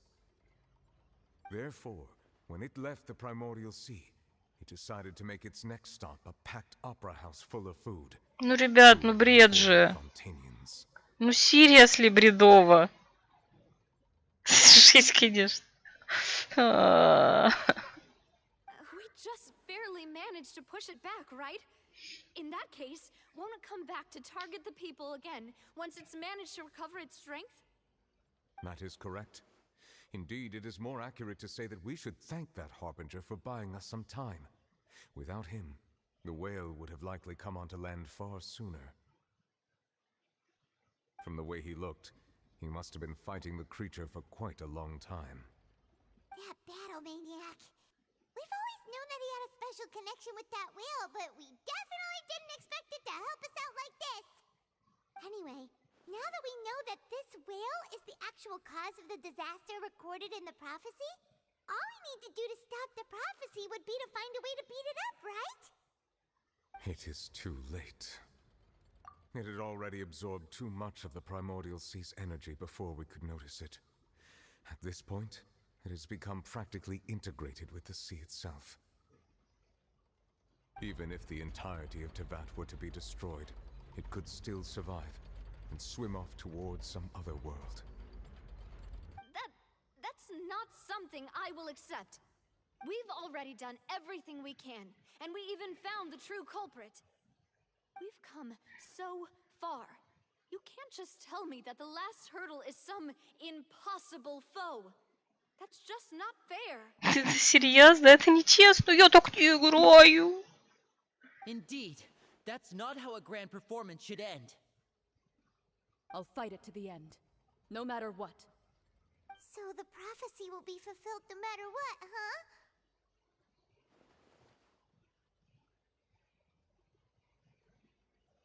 The prophecy. Yes, what has been prophesied will be fulfilled. You may view such things as the history of the future.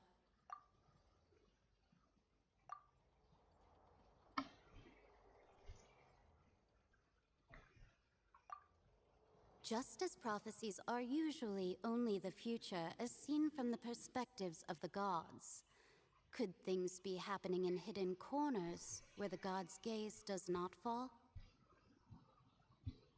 Ultimately, fate shall serve as your only guide, no matter what will happen in Tevat's future. All you need to do is to play your part.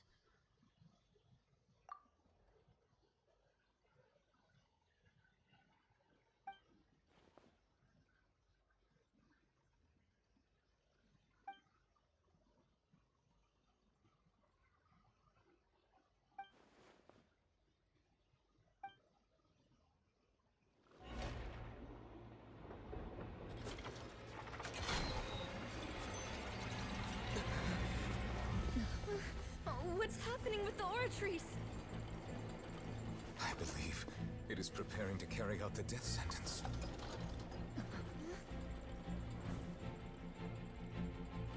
Farina!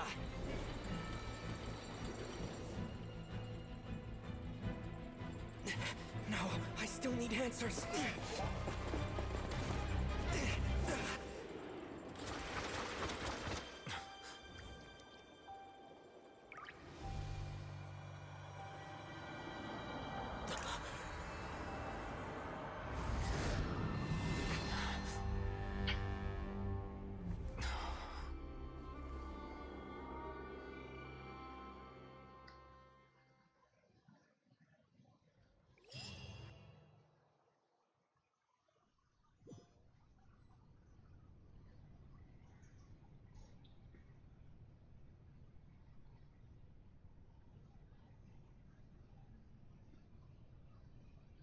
Ух ты. Какая клевая.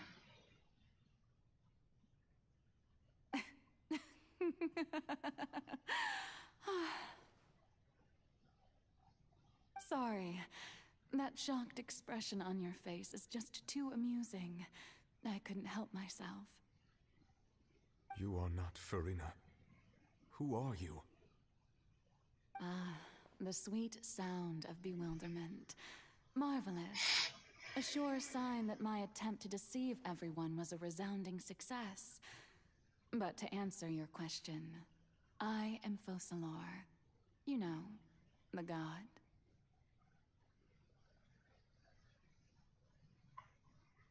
Focalor. Why did you deceive us? Oh, that wasn't my goal, of course. Goodness, no. But I had to fool everyone else too, if I was to stand any chance of deceiving the heavenly principles. Deceiving the heavenly principles? It's all because of that pernicious prophecy. Dreadful, wasn't it? Everyone doomed to dissolve. Fontaine condemned to be flooded. Про растворяющихся людей. One was not amused. In fact, one was positively bemused when that problem was thrust upon me by my dearest predecessor. That's the former Hydro Archon Egeria for the uninitiated. It hardly gets more disastrous than a preordained national catastrophe, now does it?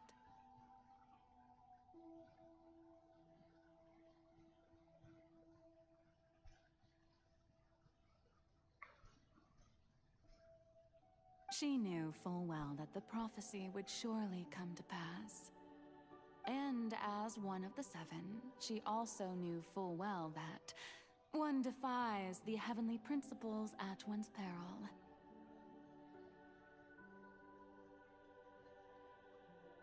So yes, as you have no doubt surmised, it was a rather impossible situation that I found myself in. I spent a terribly long time mulling it over, alone on the ocean floor.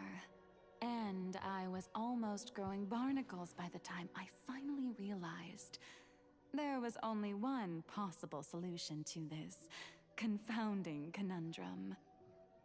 I had to outwit the heavenly principles, allow the prophecy to be fulfilled, ostensibly at least, while saving everyone at the same time. I'm a genius, I know. I can only assume that's why Egeria chose me as her successor. Although, looking back now, it was hardly the inheritance one dreams of. Between the task of saving the nation, the quotidian duties of the Hydro Archon, and not to mention the original sin of creating a new race of humans, I dare say she left me quite a colossal mess to clean up.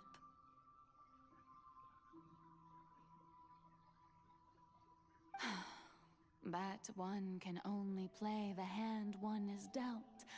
I did not choose this, any more than I chose to be one of her Oceanid familiars. А, она была ее фамильяром. Прикольно.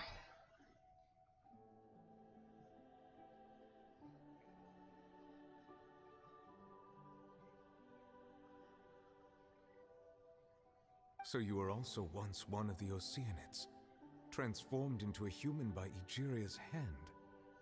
Yes, I was. I always dreamed of becoming human. And I still do, even now. In my eyes, to be human is to be part of the greatest opera ever known. After becoming a god, I separated my divinity from my body and spirit, leaving behind only a self that was as naive and bewildered as my past self on her first day as a human being. Обретенную божественность от тела и духом, оставив одну лишь наивную, недоумевавшую себя, такую же, какой была в первый день своего существования в роли человека. The me you see before you now is that divinity. And the human counterpart I left behind, I named Farina. She could feel joy, sorrow, and everything in between. She could be as vain and conceited, or as meek and vulnerable as she wished. Her strengths were of a kind only a human could possess, as were her shortcomings. But in my eyes, Farina's humanity was what made her perfect. She was perfectly human in every way, the person I always wanted to be. Anyway, so then I cursed her. All part of the plan, of course. The plan to deceive the heavenly principles. Do you still remember the final scene of the prophecy? The Hydra Archon alone, weeping on her throne. In order that the prophecy might appear fulfilled, I invited Farina to be an actress, to play the part of the Hydro Archon in the prophecy. Under the curse I placed on her, so long as I, Focalor's divinity, continued to exist, she could not die. But nor was she free to live her life in the pursuit of happiness. Instead, she was forced to take the stage in the opera house, to embrace the role of leading lady, to forever play the part of the god from the prophecy, all to create a deceitful appearance of that prophecy coming to pass. I suppose now you probably understand why your court is called the Opera Epiclese. But Farina is only human, isn't she? Even though she has had a long life, her mind is no stronger than that of any other ordinary human being. I cannot begin to fathom what she has had to endure. It must have been torture for her. It has indeed. And although she is, in a sense, me in human form, I most definitely owe her an apology for it. It's been 500 years. And all along, she's been playing her part in the most unimaginably long, unbearably lonely, and agonizingly painful opera of all time.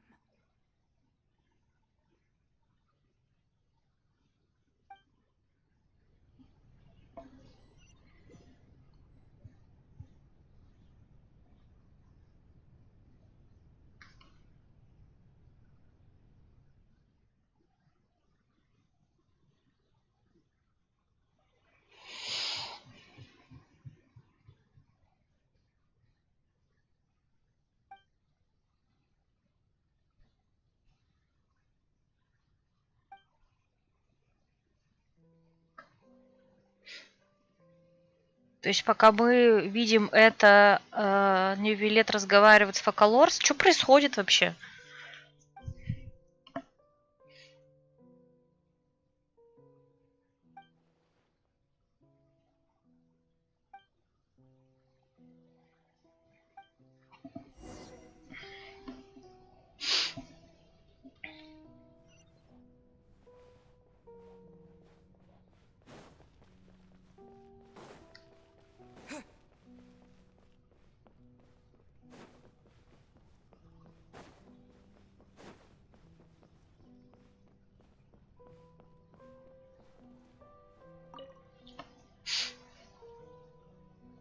Oh, who permitted you to come onto the stage? Now, I understand your admiration for my august self, but I must ask you to keep to the rules. All right. It is not my intent to reprimand you. There is no need to state your name. Just be off with you. Do not distract me from my performance.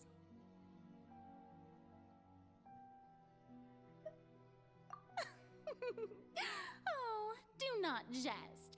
Can you not feel it? I am Focalor. The eyes of countless Fontanians are upon me.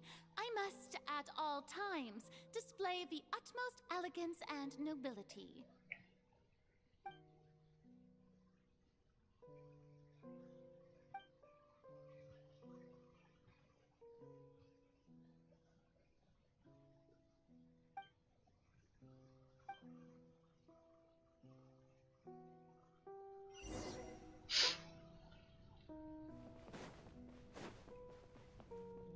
Dear audience, the performance is experiencing a technical difficulty, but worry not. The guards shall resolve it soon enough. Shine down. Committed to memory. Silence! The tides beckon. Water jet! Hey, what gives? The audience is still watching me, you know. Guards? Wait, where are the guards? Guards!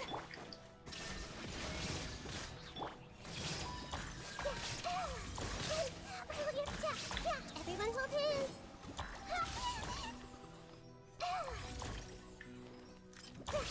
This might hurt a little. Really hurt. Shine down! Bow your head.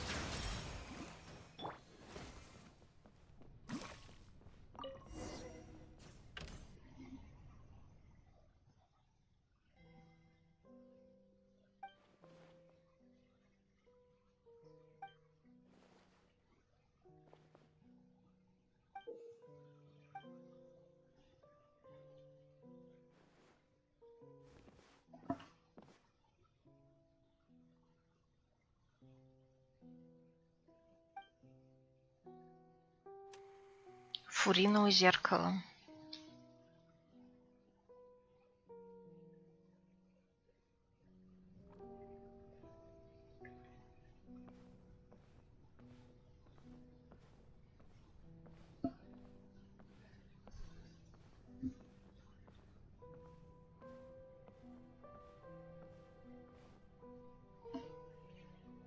Farina. Farina. Huh?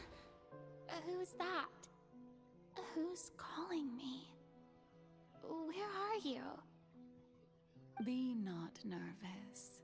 Be not afraid. I am before you. Wait a moment. You're near me? How can this be? Mirror you, huh? You know what? That's not bad. Let's go with that. Mirror me. What do you wish to say? The prophecy. Have you heard of it? What prophecy? Wait. I know. I think.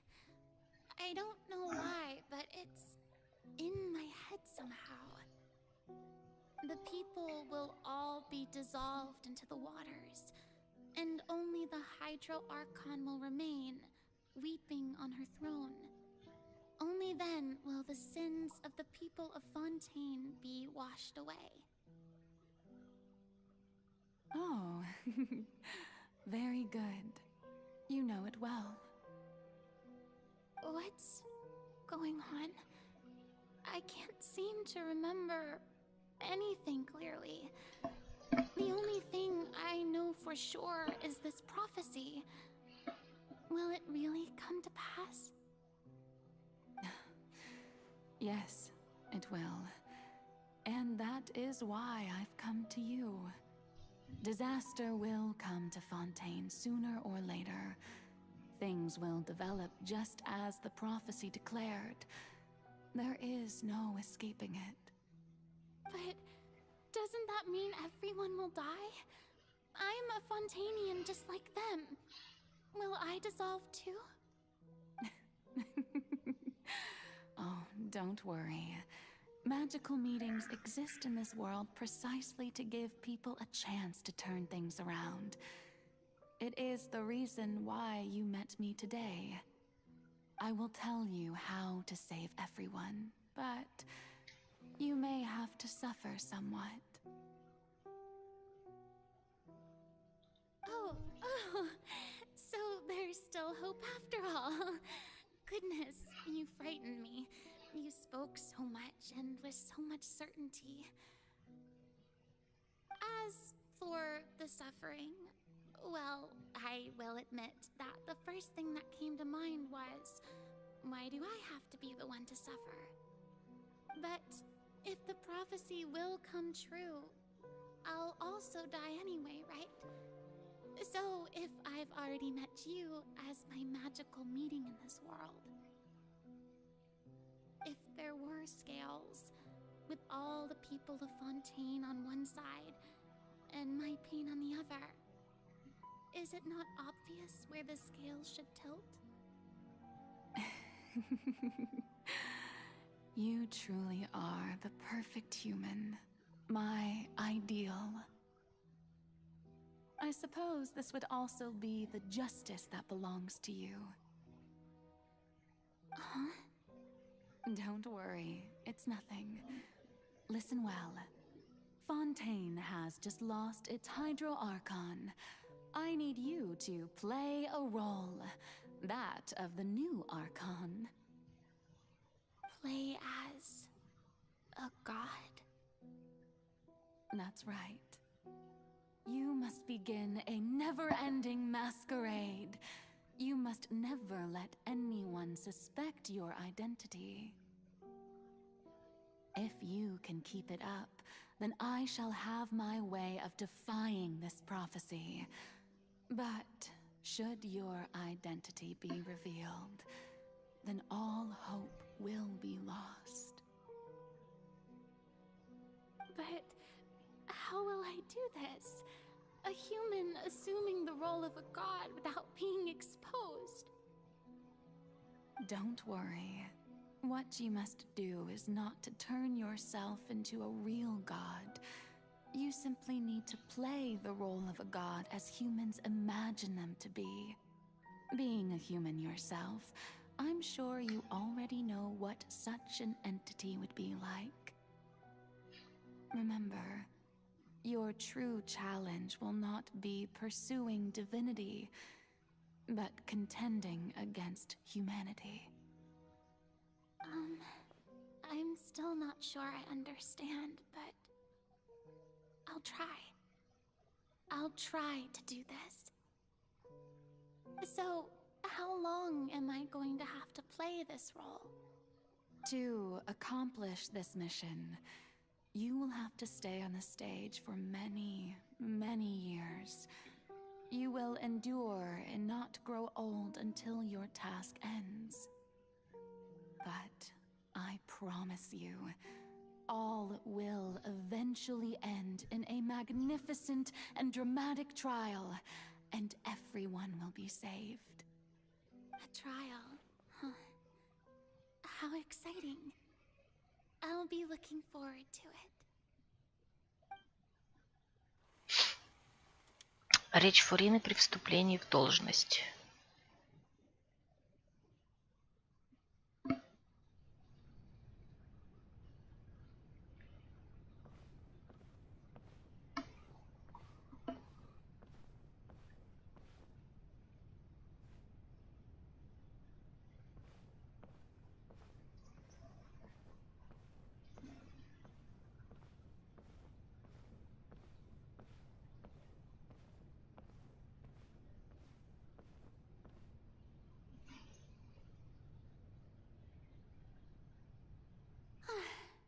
The Maison Cardinalise has announced my accession, but this is my first time facing the people.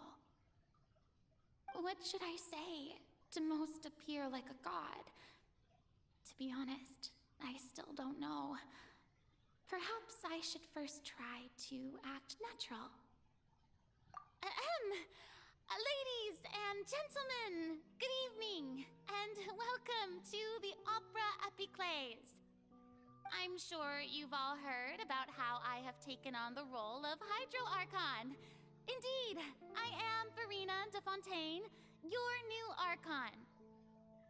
In truth, I know little about becoming a nation's new god, but it will be my honor to guide you all.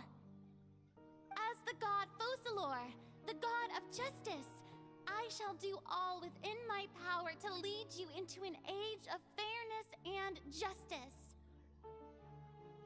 Once again, thank you all for coming. If you should have any questions or suggestions, please send them to the Maison Cardinalise. The future of Fontaine will require us to work together, after all. This should do it. I thought I might stammer, but thankfully, I was able to convey my thoughts just fine. Okay, and next. That's the new Hydro Archon. Is this some kind of joke by the Maison?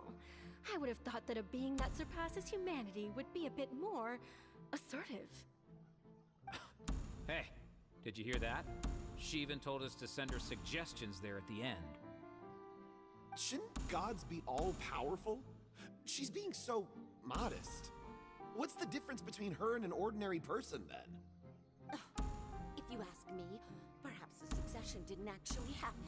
She might just be a Maison-back puppet. Wait, what's going on? Why is everyone suspecting me of being a fake? Oh, this is bad. If I get exposed here, there'll be no saving the people from the prophecy. Right. Mirmi said that I just need to play the role of a god as humans imagine them to be. Calm down, Farina. Think. What do the people want? How would they imagine a god to speak and act? Assertive, with a strong sense of presence. One who can dispel all doubt. That is the character I'm fated to play.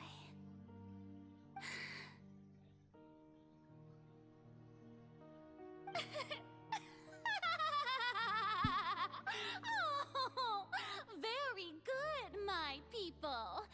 Only ones such as you are deserving of my rule.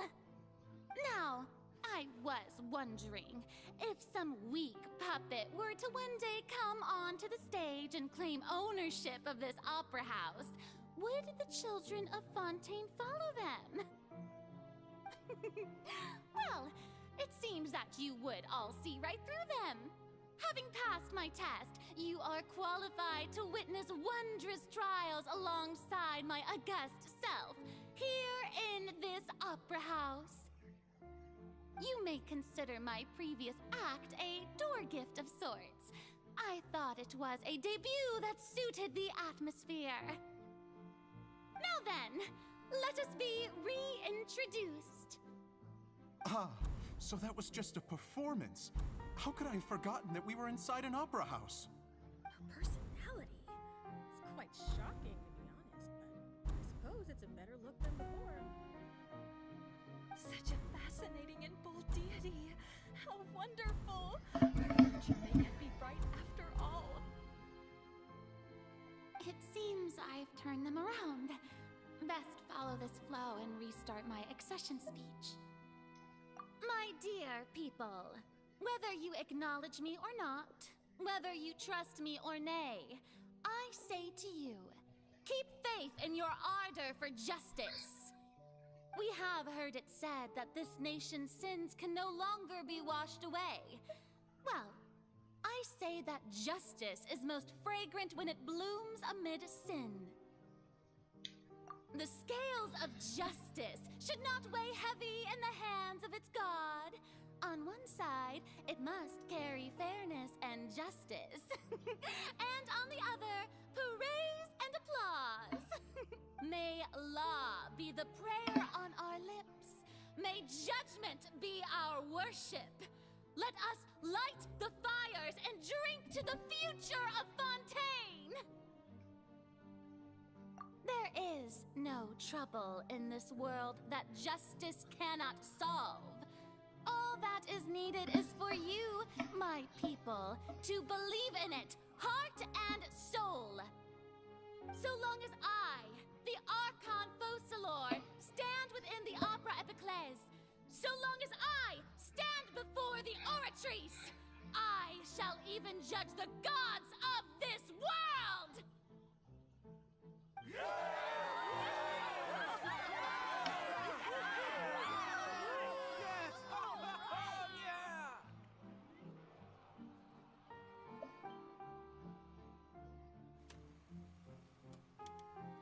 Фурина в оперном театре.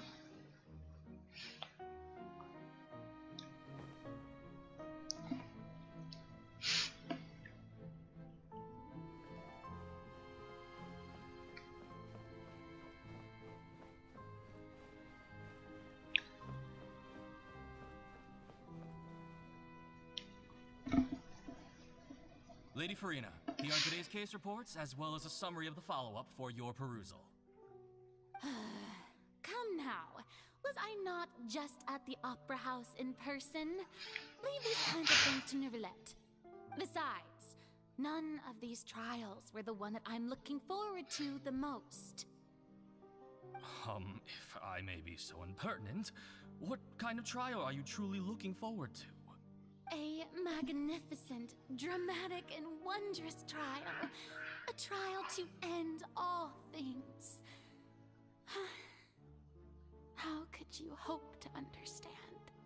That's true. I fear I lack the ability to grasp your divine thought, Lady Archon.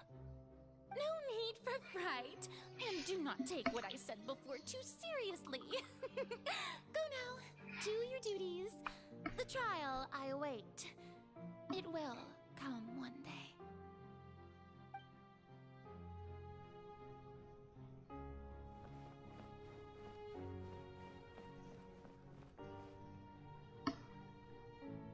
Lady Farina, I don't know what to say. Thank you for agreeing to see me. No need to thank me. Or rather, thank your own sense of perseverance instead. Long have you stood in line to meet me, have you not? Oh, I'm afraid that's just an inevitable consequence of my divine charm. All right, Deoteria, is it? How is your son's illness? You remembered me, and you knew of my family too. He is doing much better now. In fact, he is far more of an ardent believer than I. He was the one who forced me to seek an audience with you, and to bring your words back to him. Oh, good. Very good. If this should happen again in the future, please do not hesitate to come and tell me. Going down to citizens' homes every so often, while not usual practice, should serve as a fine change of pace. You're such a gentle and wise god. Thank you once again, on behalf of my son. Так, и еще один, да?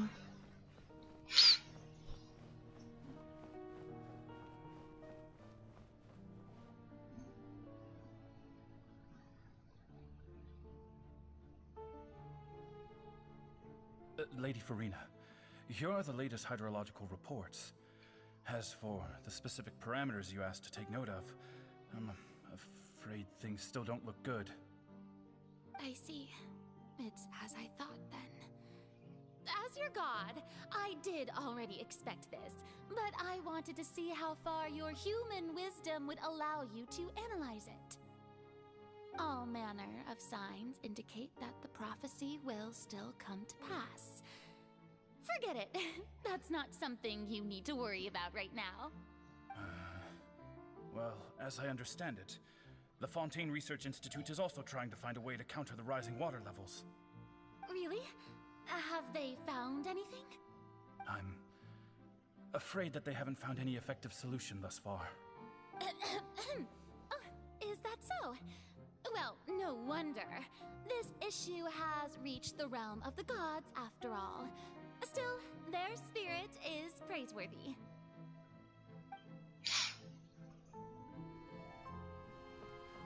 Кроватка.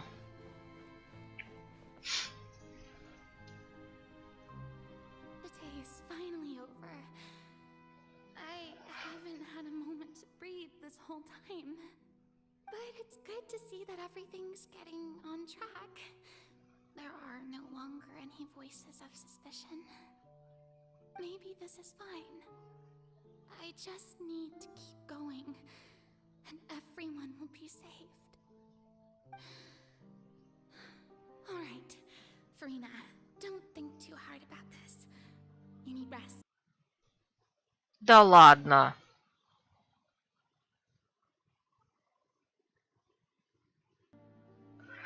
Ой. Так, ну, у нас есть чит.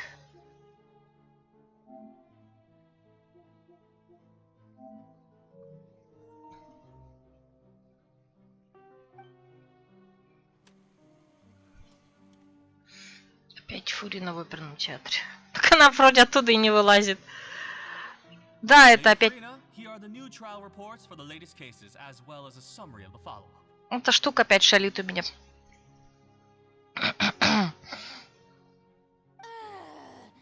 There'll be no need for that. I've seen them already. There's no need to go back over scenes I've witnessed in person before. Lady Farina, I've waited so long for this chance to see you in this manner. Indeed, my dear, loyal citizen. This joyous moment is an honor for us both.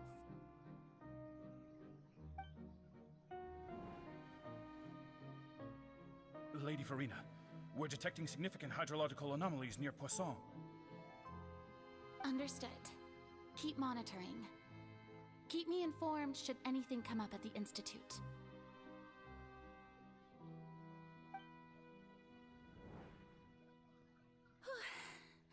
I don't think I let anything slip today.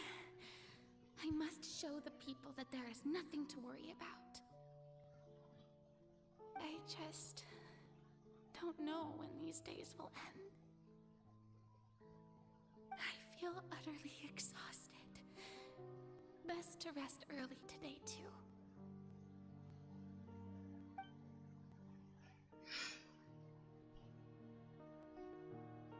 Опять в оперном театре. Да, опять в оперном театре.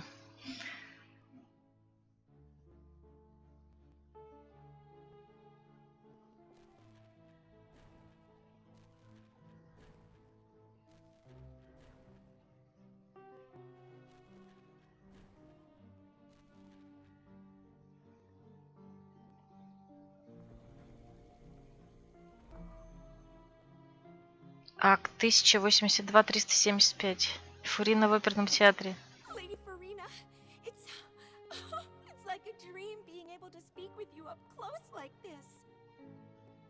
I've heard that the first member of our family who was honored to receive an audience with you was Madame Dioteria, almost 20 generations ago.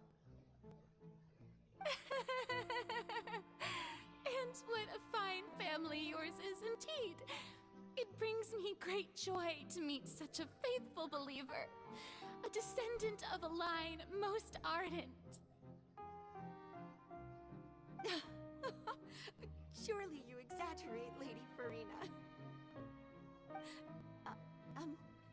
My lady? What is it, good citizen? Are you crying? Oh, really now? I didn't even notice. This must be the overflow of hydro from my person. Well, can't quite help being the god whose dominion is the waters, can I? No wonder. No wonder. A manifestation of your power, then. Oh, Archon, I am honored to have witnessed it. Honored indeed.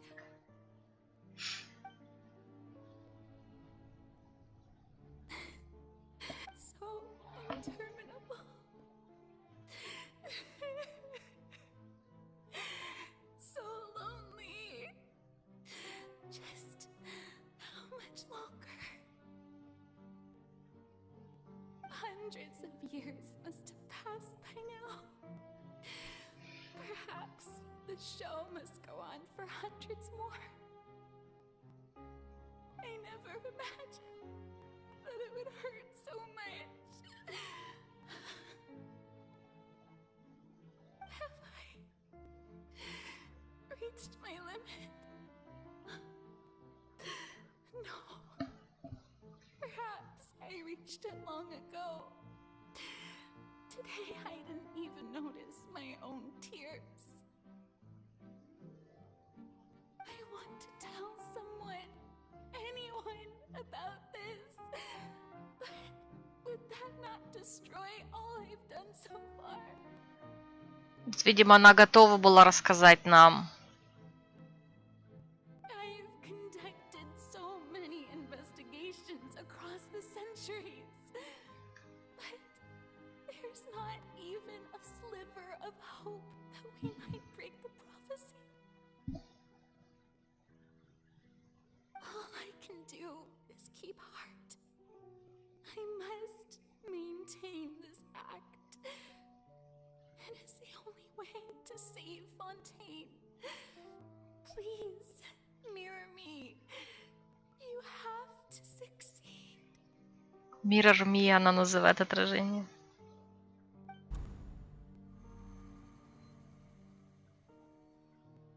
Оперный театр, Фурина и...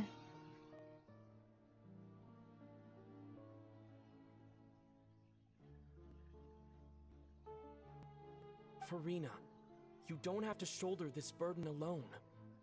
А, вот это уже мы, да. Although I don't know what you might be keeping from everyone, your people are more than willing to share your burden with you. А, это как раз когда то, что произошло в этой штуковине.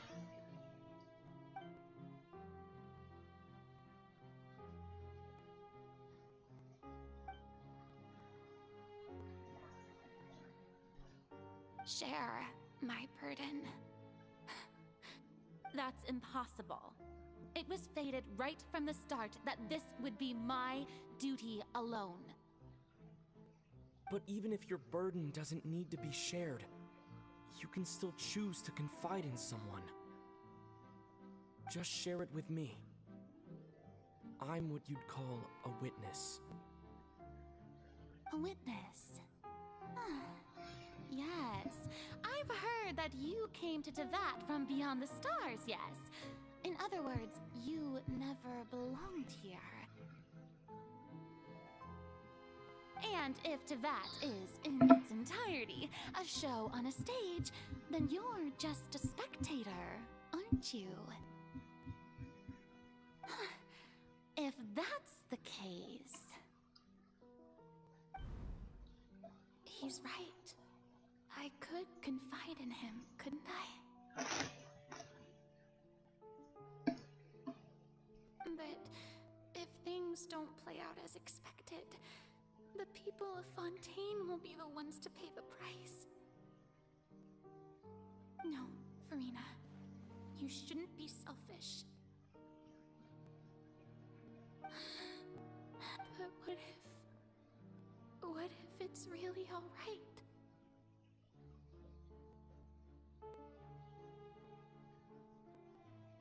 Farina, you've worked so hard for so long. Surely it would be okay to put yourself first for once. Just this once. Is it such an outrageous thing to do anyway? To find someone in whom you can confide your frustrations and sorrows? Surely it could not hurt. If you let this opportunity slip through your fingers, it might never come by again. Think about it long and hard.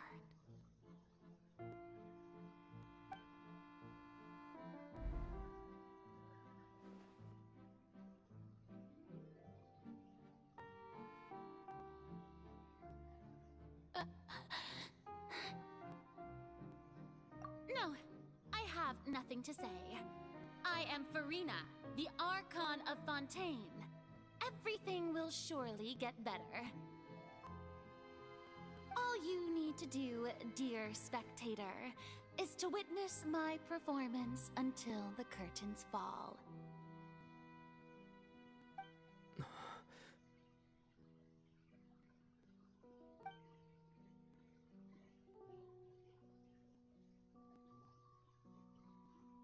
Fine. Да ладно, мы, в принципе, увидели все, что хотели, все, что надо было.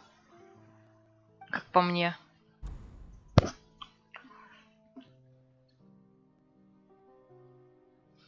И уже все знаем. So even Farina doesn't know the truth? You've never once let her in on the full plan? Yes, it had to be done. To deceive the heavenly principles, you must first deceive yourself. She did very well.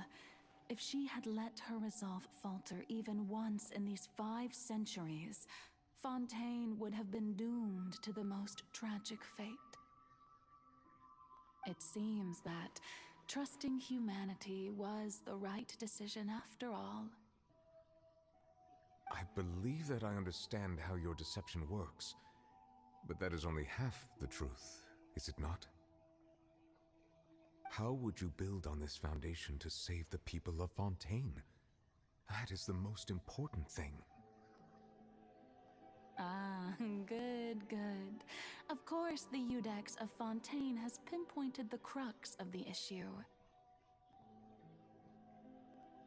I'm sure you've long sensed that the Oratrice is no simple machine, yes?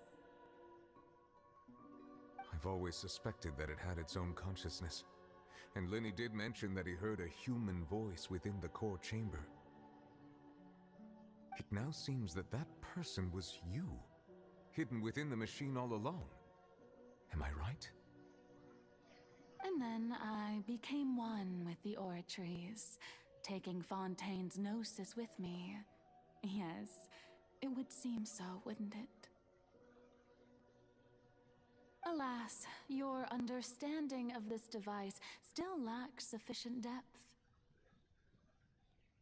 In truth, it is no enactor of justice. It is, in fact, a device created to kill the god of justice.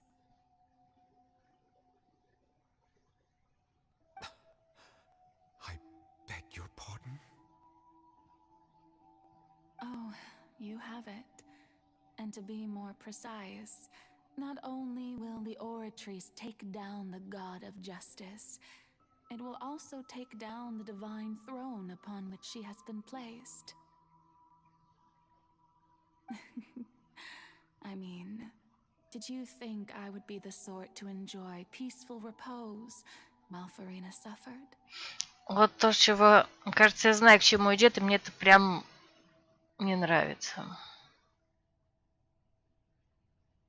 My work over these last 500 years has been to constantly accumulate indemitium within the Oratrice. But really, some have already discovered that only a small fraction of the energy generated by the device was ever used to provide power to Fontaine. The vast majority had to be, accumulated to enact this death sentence. It was all a part of your plan, then? Both the trial and the sentence?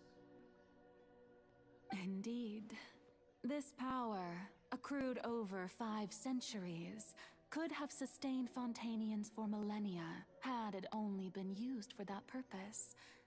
Almost all of it has now been stored within the Oratrice. But only power of this magnitude could hope to destroy the Hydro Archon's divine throne, shaking the rules established by Celestia, and breaking through the institution that is the Seven. Привет, Ру.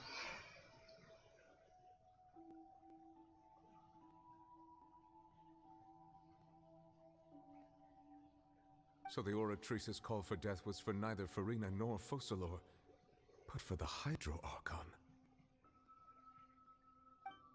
The destruction of that divine throne. If I do not misunderstand your intent, you must be... Returning what's rightfully yours to you, of course. In other words, this was all done to return the authority of the Hydro Archon to the Hydro Dragon of this planet. But...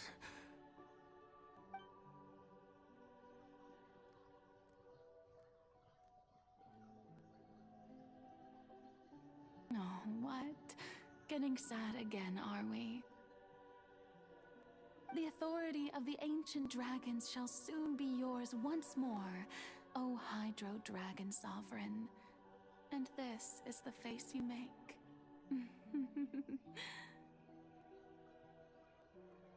all you've done throughout the years is just so you can sacrifice yourself at the very end.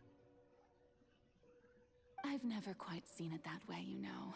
Even now, I'm quite pleased at how well my deception worked.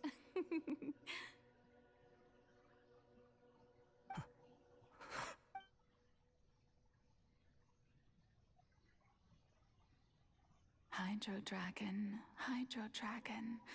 don't cry.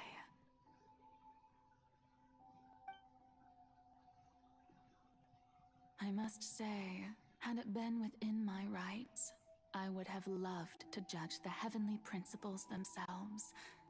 Were they not guilty of essentially the same crime?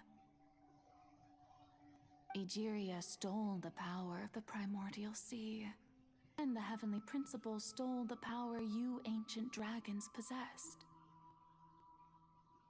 I, for my part, am the god of justice. And is it not just that your original powers should be returned to you? Speaking of justice, I have always believed that justice lies in the process of pursuing human existence itself. So, if the theft of the primordial sea's might was Fontaine's original sin, then, leaving matters of procedural right and wrong aside, the descent of the Fontanians as humans and their right to exist in this world would be Fontaine's original justice. In other words, existence was Egeria's justice, and to me, justice is the continuation of that existence. Defying the prophecy and ensuring that Fontaine's people shall live on, that should be the justice enthroned over all others. At this point, we, whether it be myself or all other Fontanians, have shouldered the burden of this sin for far too long. Iudex Neuvillette, the highest judge in our land, when you regain your full power as an elemental sovereign, what verdict shall you pass upon us? So when I was invited to the court of Fontaine to serve as Iudex, I see now that that was your idea too. At last, I now understand the true purpose behind this position. In the beginning, I was uninterested in human existence. But these 5 centuries of living alongside them have gradually brought about mutual understanding between us. And I have even attempted to feel as they feel. You are a devious one, Focalors. Things being as they are, surely you know that I could never declare them to be guilty.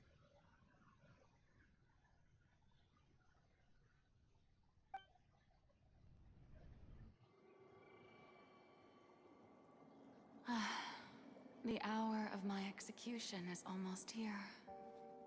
For the sinner, the curtain call has come. I know I may not sound it, but faced with death, I find myself a little afraid. Perhaps this is one thing both gods and humans have in common.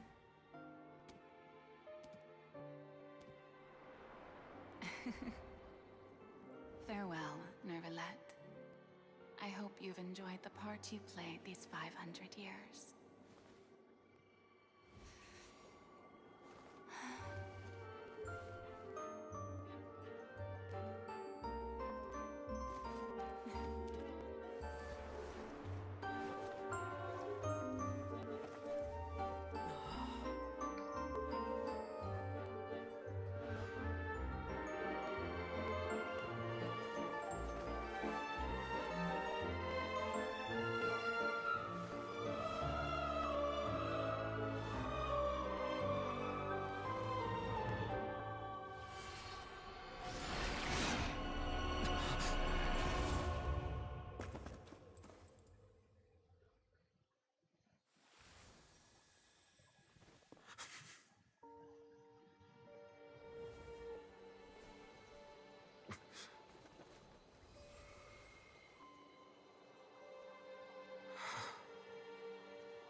I, Iudex Neuvillette, hereby declare,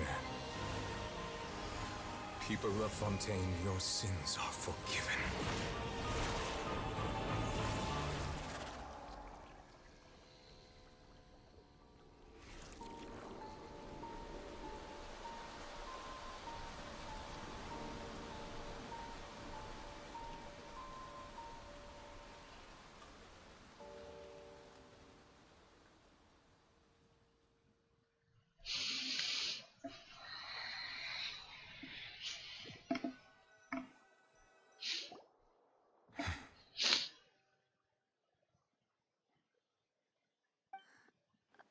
What just happened? Has the death sentence been carried out? Was that bright light some sort of misdirection? I have a feeling that something huge just happened.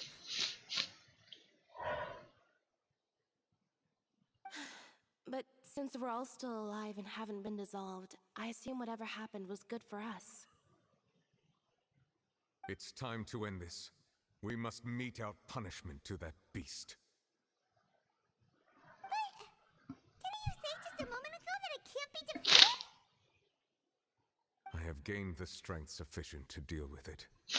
Through certain means, I now have the ability to separate the power of the Primordial Sea from that creature.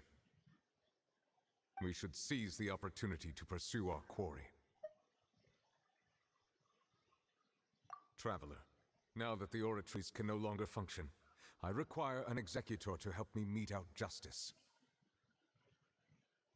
The root of the calamities befalling Fontaine, the beast that enacts the prophecy, its name is the all-devouring Narwhal. Come with me, traveler. The hour of execution has come.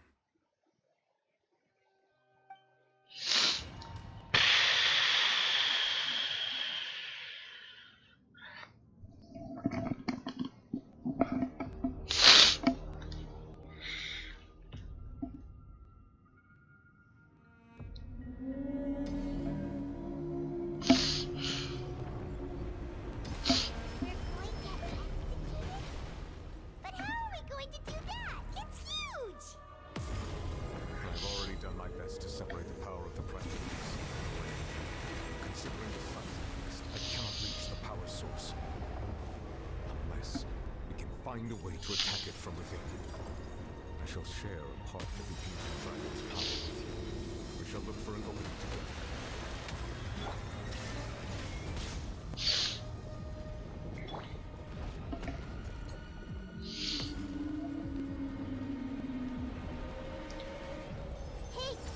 I can feel its sorrow turning into hostility.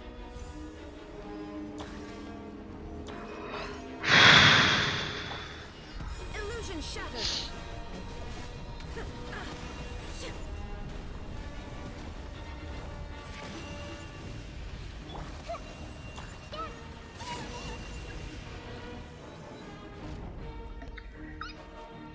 The all-devouring narwhal cannot resist its instinct to devour. Continue to trigger its hostility, and chance will present itself.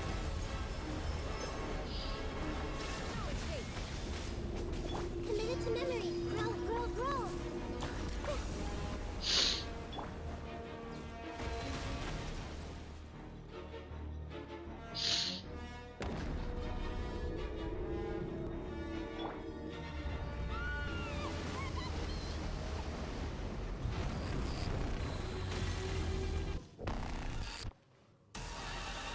Why is there a rolling thingy over there? Huh? Scary. This saves journalism. Committed to memory.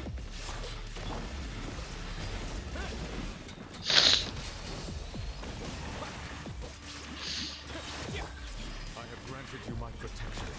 Do not fear. Seize the moment and use my power to suppress its root from within.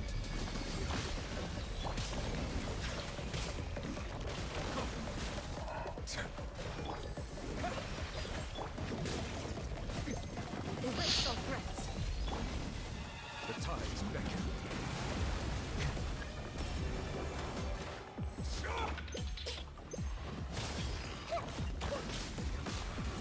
The Temple of Wisdom.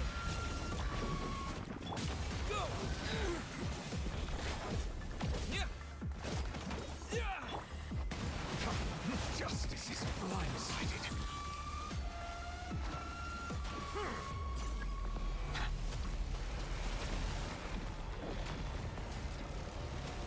Чё сделать?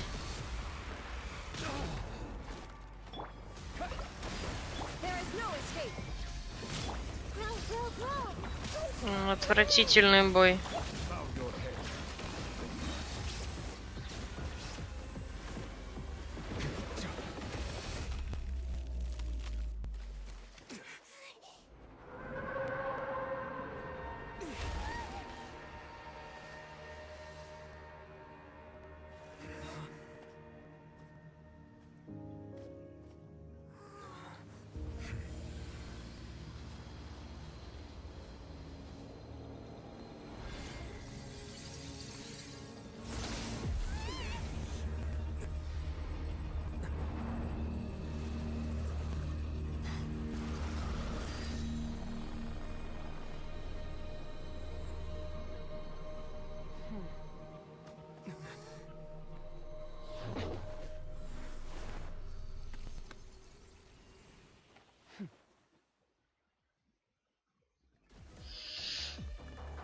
Thanks for helping with the cleanup. It should have been my job, but oh well. It was just supposed to be a short private training session for me. I didn't think that my disciple and my master's pet would start brawling in the meantime. Кто из них ученик, кто из них питомец? Наверняка Чайлд это питомец.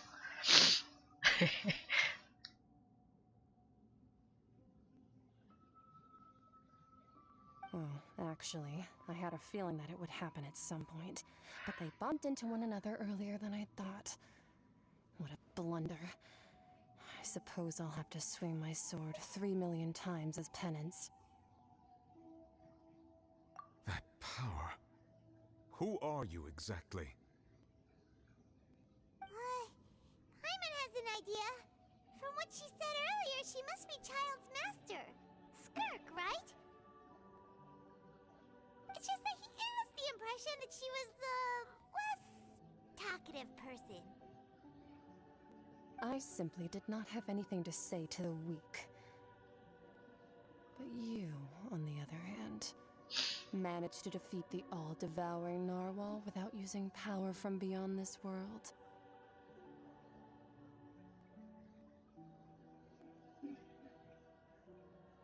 So you may speak to me as equals.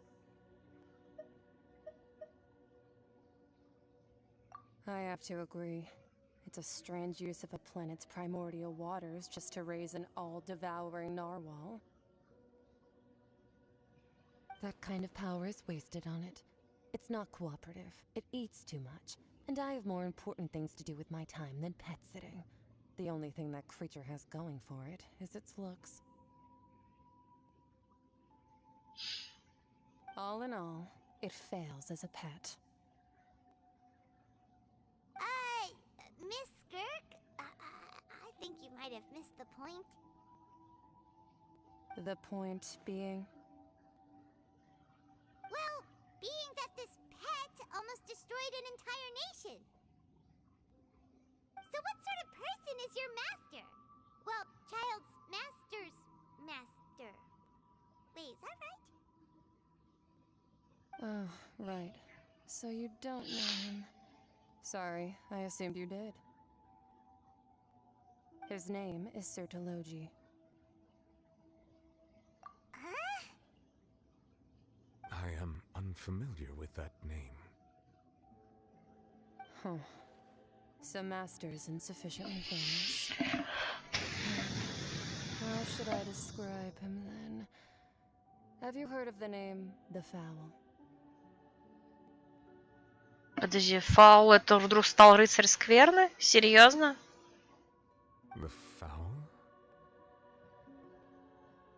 Still nothing? Well, how about the Visionary? Vetterfulnir then? Or Gold Rhindaughter? Ooh, that one we've heard. Rhindaughter's part of the Hexen Circle. She's Albedo's mom, right? Oh, so you do know that name.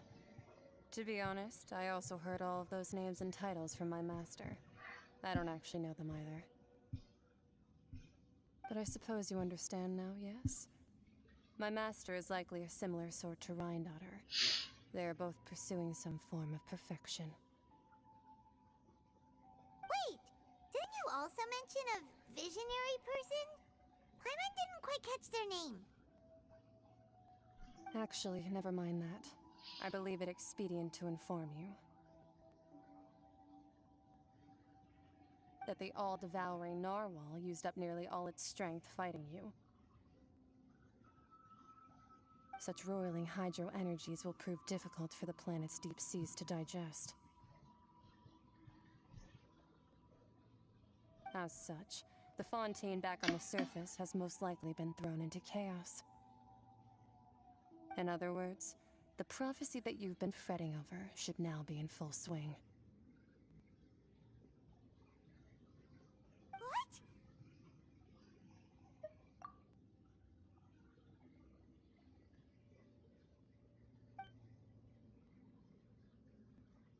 Not to worry. Focalor has already managed to deceive the heavenly principles.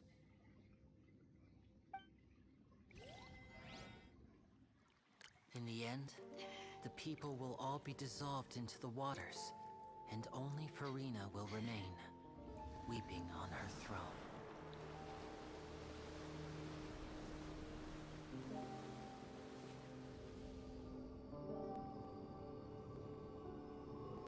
Only then will the sins of the people of Fontaine be washed away.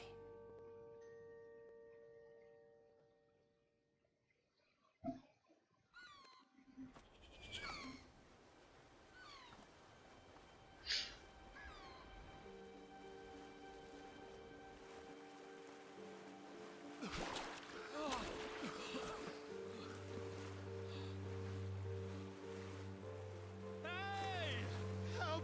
Over here!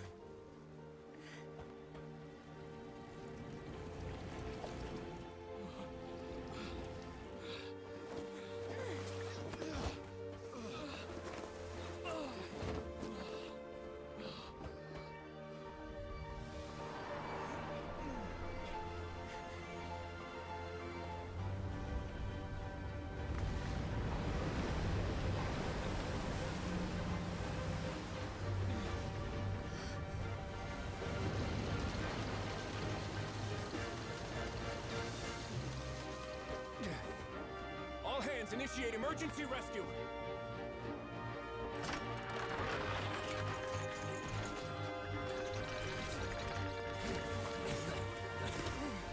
Hurry!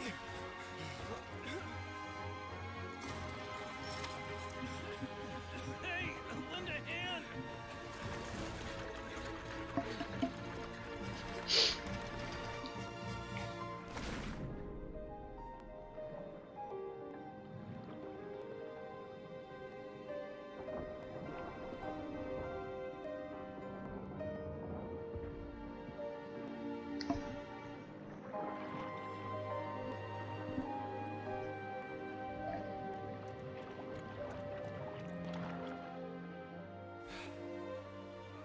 Look!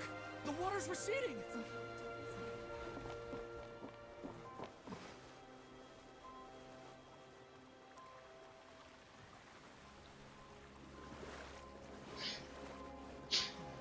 It's a miracle! We didn't dissolve. The prophecy was wrong. The prophecy was wrong.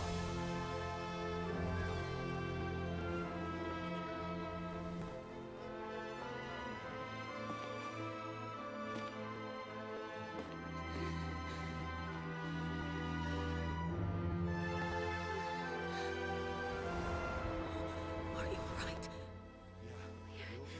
We're saved. The prophecy was wrong.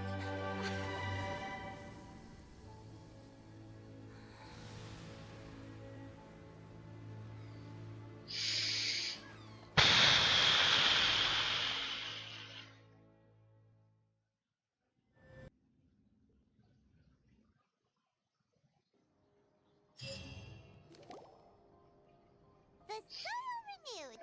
The Spina di Rosula talks post-disaster rebuilding. I recently visited Poisson to meet with Miss Navia, spokesperson of the Spina di Rosula, and we spoke about Poisson's present and future. Old soil can still give birth to new bloom, Miss Navia stated. Hope is like seeing a small cookie when you're starving late at night. You just need a little of it. Skyship Winglet, lunar brain of the Fontaine Research Institute. The various disputes that have arisen on account of Mr. Edwin have suddenly become a shield over the Institute, with Jurier turning out to be a once overlooked hidden gem. People always call the first researcher mad, but few know what to call the second. And should that latter person achieve a miracle, they would find it all the harder to find a word with which to classify him and his team. Wow! Paimon barely recognizes the people in the reports. Are those really Jurier and Navia? They sound like real big shots. What do you think? Pretty enthralling, huh? The Steambird's idea was pretty simple. With the disaster just having passed, we would print a free edition packed to the margins with good news to calm people down. The value for these big scoops lies in their inevitable follow-ups. We'll publish further reports and go into the stories behind those people.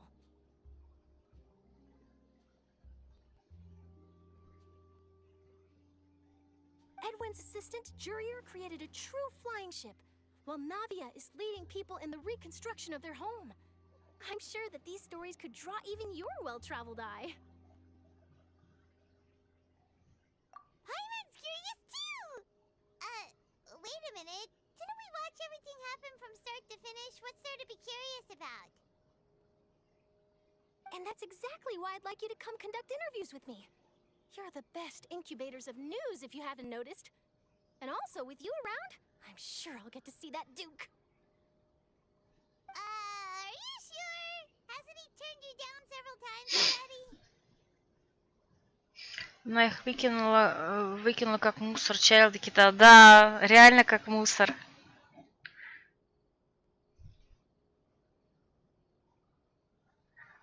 Вот буквально, вот знаете, как вот бумажку комкают, да, прежде чем ее выкинуть. Вот примерно так же, мне кажется, она скомкала кита бедного и выкинула. Ну и Чайлда туда же за шкирку.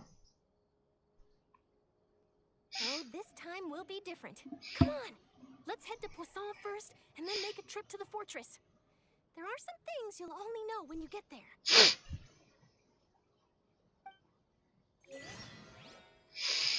Эпилог.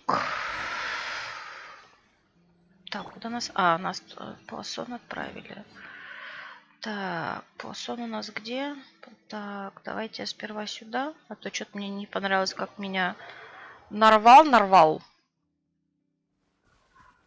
Наврал. Господи, как его правильно звать? Давайте, полечите меня. Так, я отбегу и потом эпилог закончу.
Так, летим.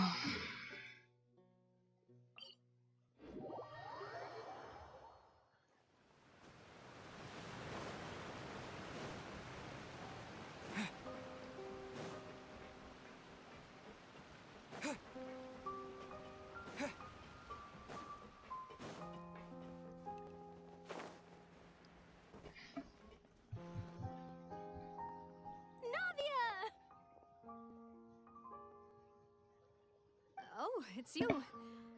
What brings you all here? Hey, we're just having a look around.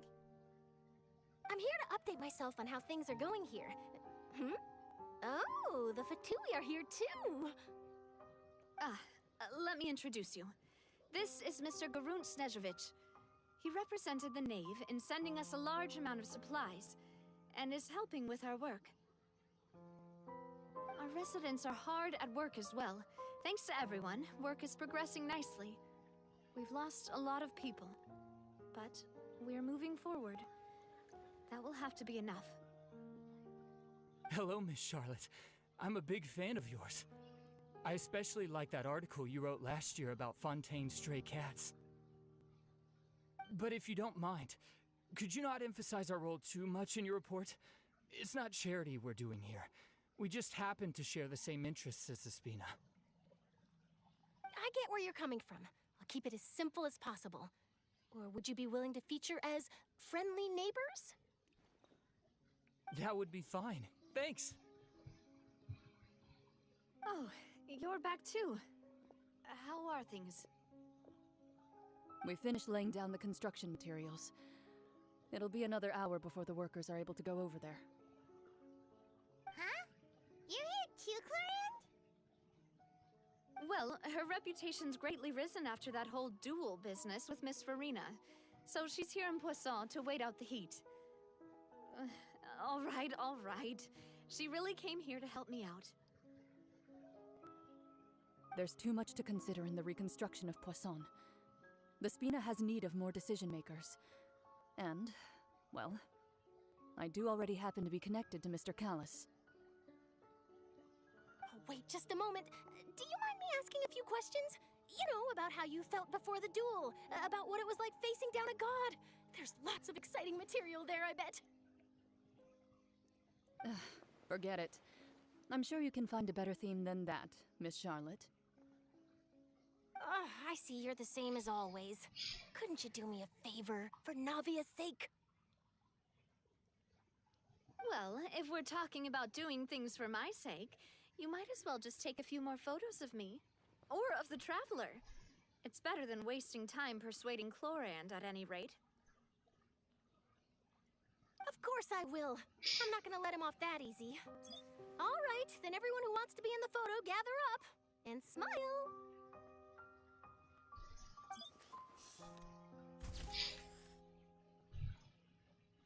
How did it go? Was it a good shot? Did Paimon look cute in it? Not bad. Your addition really helped the composition of the picture. All right, hang on a moment. Let me snap a few more shots.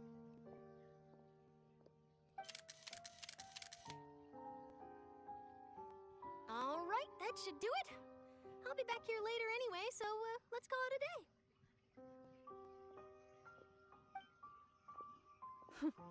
You're very quick. Speed is of the essence when it comes to the news, and freshness is the key. Also, not to brag, but I'm pretty good at building connections. Who knows? I might eventually get that interview with you after all, Miss Clorinde. Wow, you really do have that never say die spirit. I'm impressed.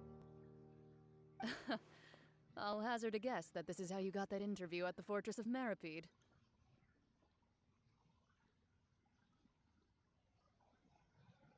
Whoa, you're well informed. Let me make a guess too. I asked Sijuin, who told Monsieur Nervillette, and he told you, right? That's a very complete information chain. In truth, all Monsieur Nervillette asked me was, when did the fortress become so friendly towards the media?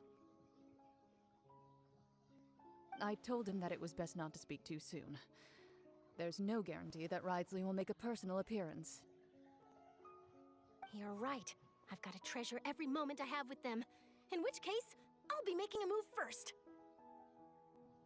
Stay safe now. And tell me if you hear anything interesting. I'll treat you to afternoon tea in exchange.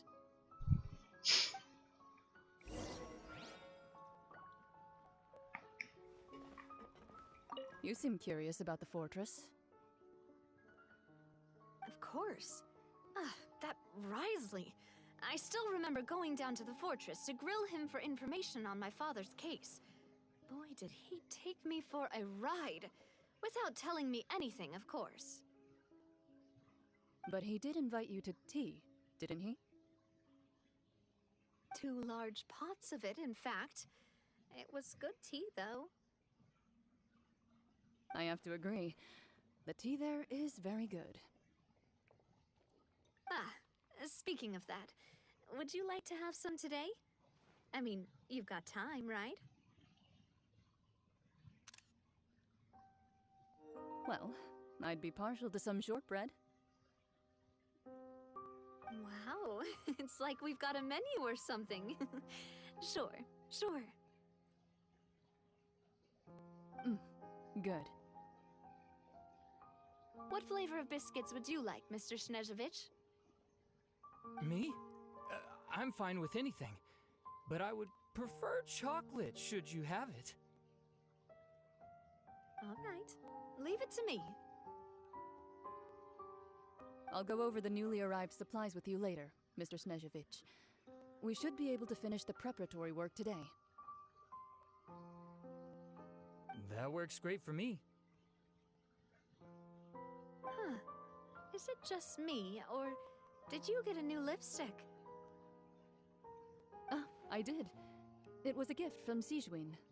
Want to give it a try? I think the color would suit you too. You seem curious Так, about нет, the нет, нет, music. нет, нет, нет, нет, нет, нет, нет. I have to agree. Well, Wow. What flavor of biscuit? Me? All right. I'll go over the newly. That works great for. I did. Так, тут кто-нибудь еще есть? По-моему, нет. Ну ладно, пошли в Миропит. Так.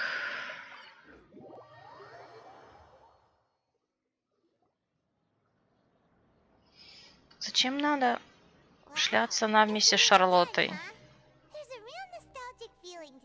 Вообще нифига я там вчера была. Ой, позавчера. Looks like you've been missing us. Did you come all the way to the entrance to greet us? Of course. I'm here to welcome you and our dear Miss Charlotte, whom our good head nurse recommended to me. It's an honor to finally meet the much-rumored Duke. Thank you for consenting to my visit to the fortress, sir. No need to thank me. But that said, I shouldn't be the focus of your interview. I trust you recall our agreement? Of course, of course. All right then, this way.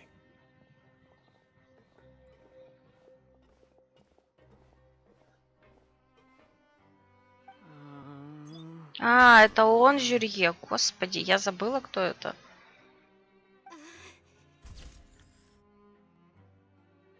Hey, no need to be so nervous. I've already taken all the photos we need. Miss Charlotte, do these pictures really need to be published on the cover of the Steambird? It would seem that Miss Lorvine doesn't want her face to appear beside that of Mr. Jurier. Sir, please don't say things like that. But it looks like dear Mr. Jurier denies it. Might this interview be very important to you then? No, I just... This is my first time being interviewed, and I'm very thankful to the Steambird for... Now, I might not look it, but I actually did meet Mr. Edwin once. And I'll be honest, I enjoyed chatting with you more. You've definitely got more of that genius vibe going on. The boat that brought about a miracle, the ark that saved the people. Why, you recreated a myth back there, like an emissary of legend. Still, if I might ask, where's that flying ship now? Huh! Looks like Charlotte's trying to get herself another exclusive scoop. I have to apologize, but that ship is presently in the bowels of our factory. I'm afraid it won't be easy for you to get a shot of it. Really? Well, then in that case, could I have an interview with you to make up for that loss? You already know my answer, I'm afraid. Best you interview our head nurse instead. Or perhaps you'd like to take another photo of this couple of researchers? Ща она в него что-нибудь кинет. Did you really have to use the word couple? Капал. А, я вспомнил, их же все время подкалывают, что они тайно встречаются. Well, then, 2 solo photos will do. Is my hair messed up? Please, someone help me have a look. Things sure are getting pretty lively here. We've seen this kind of thing before. Oh, seems like everyone's here. Would any of you like to try this new drink I came up with? Ah, Sijuin. Hey, Miss Charlotte. Why don't you, take some pretty photos of our head nurse? Sure. Come on Miss Sijuane. Over this way. Let's find a brighter spot. Huh? Sure. Do I have to smile? So, how have things been at the fortress?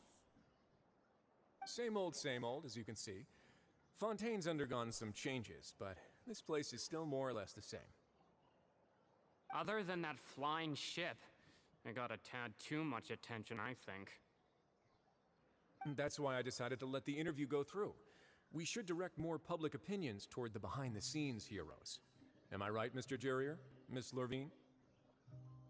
You're too kind, sir. I believe that you too should have your day in the sun. Not that you would want that, which is a pity. I'll just leave the spotlight to you two.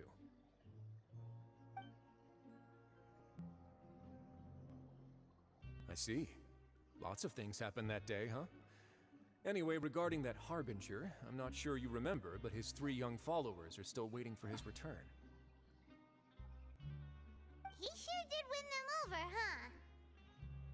I'll tell them that there's good news and bad news.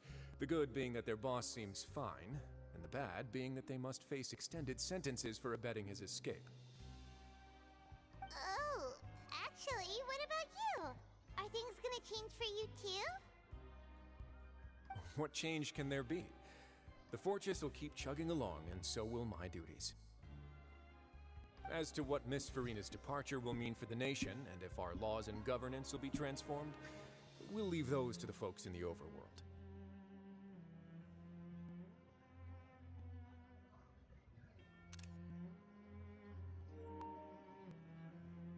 Hey everyone, the photo shoot's done. Good. In that case, let's call it a day here. Thanks for your cooperation. Come on, Traveler, let's go. Till next time, everyone. There'll be a next time? Maybe. Who knows? I might write a story about the underwater factory next time. Until then. All right. Last stop, the docks. Так, здесь можно поговорить с этими. Here are the interview notes. They mentioned that the flying ship may have many uses in the future, and the journalist asked me what I thought of them. Seriously, how would I know anything about that? Flight is just flight. Whether people want to use a flying ship to broadcast good news or organize weddings is none of my beeswax. A wedding? Huh.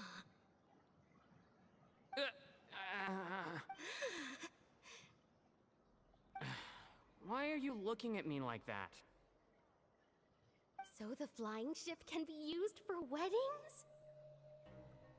I didn't say that. That journalist mentioned it, and what does that have to do with us anyway? True. What does that have to do with us? Так, а когда она сказала про свадьбу? Ну-ка еще раз. Here are the interview notes. They mentioned that the flying ship may have many... Seriously, how would I know anything about that? А, все, чтобы устраивать свадьбы, все. Other people want... A wedding? Why? So the flying ship can be... I didn't say that. True. Понятно. Так, и с этими двумя. Oh, you know, I'd love to see you in one of Charlotte's photo shoots one day. Я не уверена, что, кстати, она их специально подколола. В смысле, что она поняла местную, скажем так, местную шутку, но да.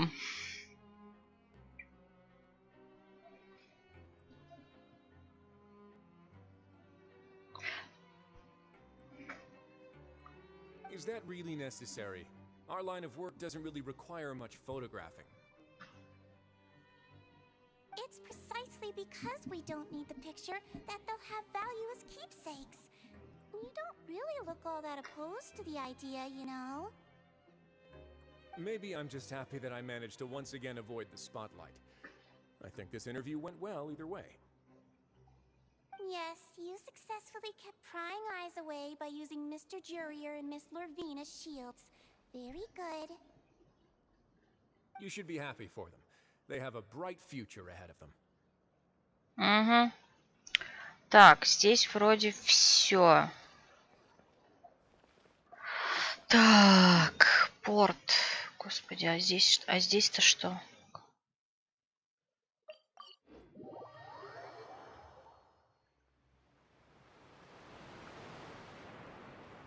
Так, а мы должны куда? Вверх подняться? Видимо, вверх.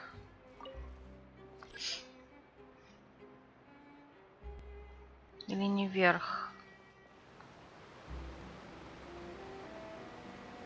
Нет, не вверх. Вниз.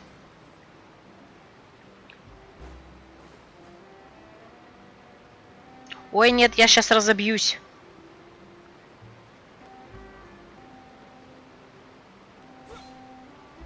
А, там линии, Линет и вот.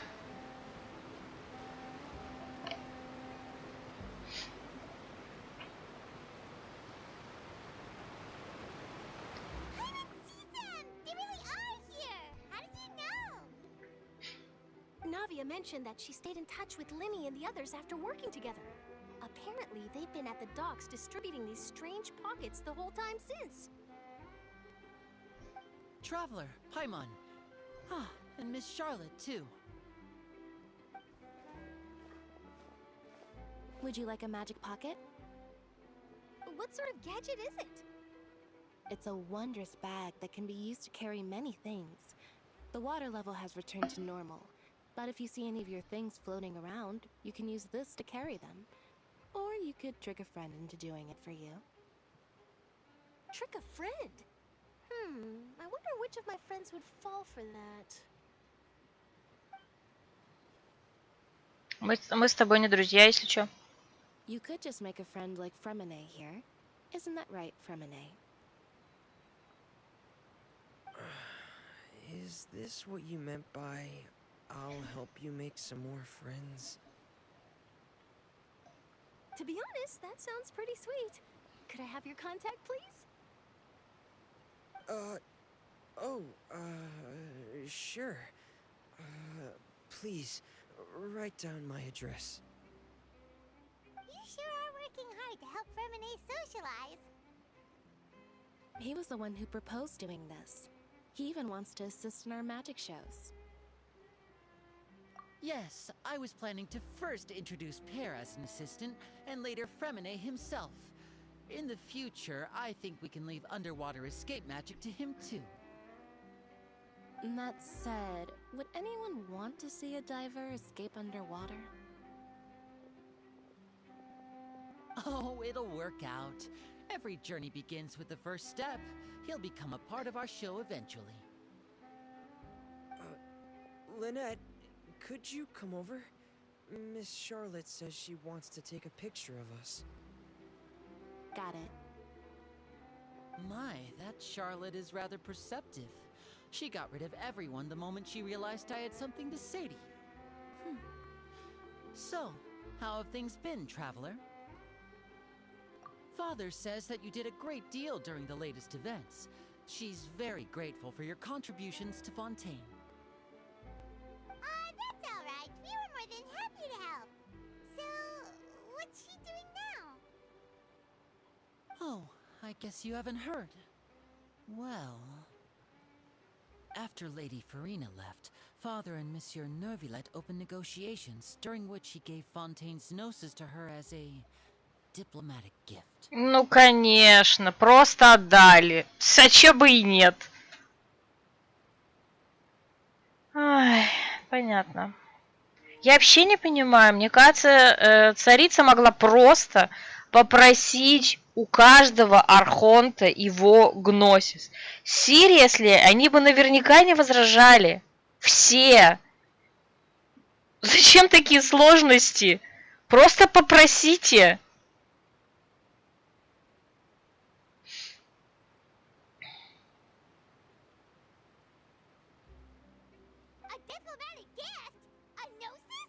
Паймон, пора уже к этому привыкнуть. Вот и вся их хитрость. Да тут даже не хитрость, серьезно.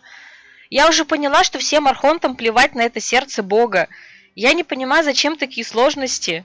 Мне кажется, лет 5 игры можно было просто пропустить, если бы царица такая: ребят, дайте мне, у меня тут есть дельцы, вам же они не нужны, я кое-что проверну, вам понравится.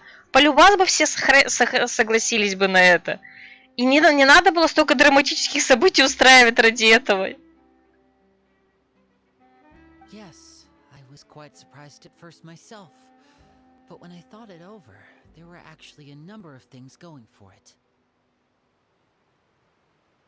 It could have been done as an apology for the incident with Lord Child, or as thanks for his help in tying the all-devouring narwhal down. За помощь в поимке, а вы там что-то делали, что ли? А, типа Чайлд помогал бороться с ними. Ну ладно, допустим. Furthermore, Father did also lend significant aid to Fontaine and Poisson. Ну, в принципе, никого уже не должно удивлять, что предвестник получит гносис, так что окей.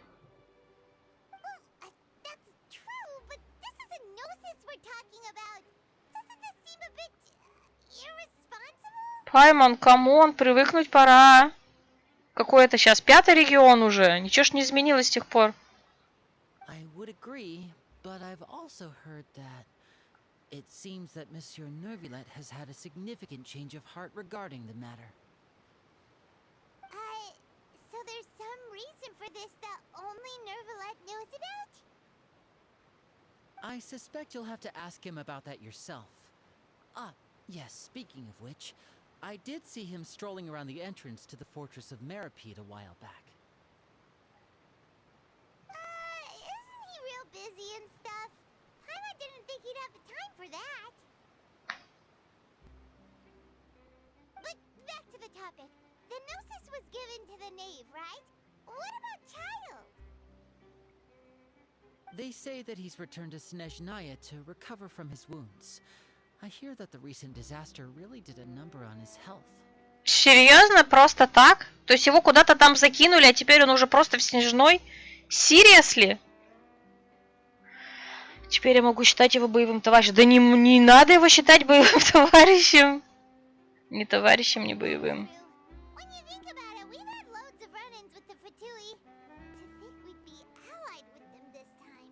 В смысле, вы это не первый раз становитесь их союзниками? Вы же уже помогали.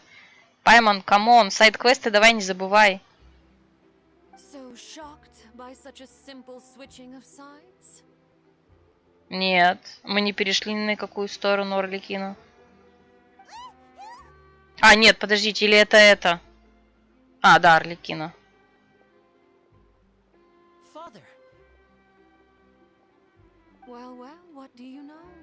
Come to the docks to see how my children are doing and meet the traveler by chance. Please do not pay my accomplishments in Fontaine too much mind. I would have done them regardless.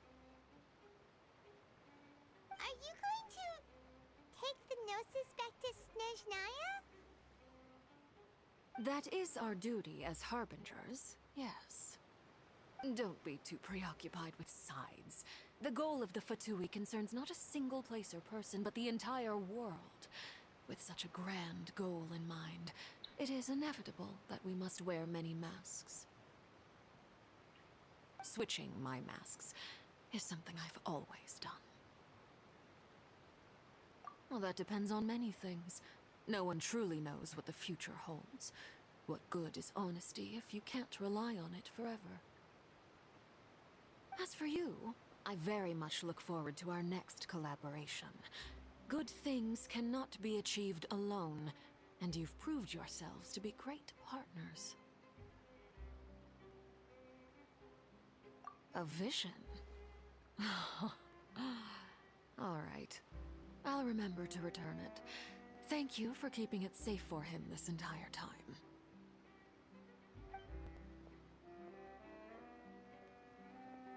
And that's a wrap for me. Huh? You're... Greetings, Miss Journalist. Hello. If I'm not mistaken, there are diplomatic channels I'll need to report to take a photo of you. That is correct. so forgive me, but I will not be able to serve as a subject in your article. However, feel free to write as much as you'd like about our dear magicians and our upcoming rookie talent. I will. The sea breeze is quite pleasant. I shall continue my walk while the weather remains so agreeable. Farewell. Farewell, Father. Oh, she has such an intimidating presence. I didn't even dare to take a picture. Thankfully, I've already wrapped up all my pre-scheduled interviews. Thank you all. This'll be more than enough for me to write about, I'm sure. Don't be too nervous. Why don't you take a magic pocket before you go? Here, traveler, Paimon, you take one too. To move things about? Ой, давайте дальше уже. That's right. Funny. I was giving out magic pockets when we first met too. And what do you know? I'm doing the exact same thing right now. Вообще по барабану, что ты там раздавал и что делаешь сейчас? Pockets are still the pockets. Ай, дальше давай. I guess this must be life. We will all follow our own paths, and serendipity will lead you to your fated friends. All right then. We'll be handing out pockets in some other districts later, so we'll get going now. Have a good day, you two. Well, guess we sent Charlotte off. Shall we go see what Nivelette's doing? As long as he's not so busy that he doesn't have time to chat anyway. Так, этих здесь нет, кстати. Ну и ладно. Так, он у нас был где-то... Ёкаламане. Так, сюда.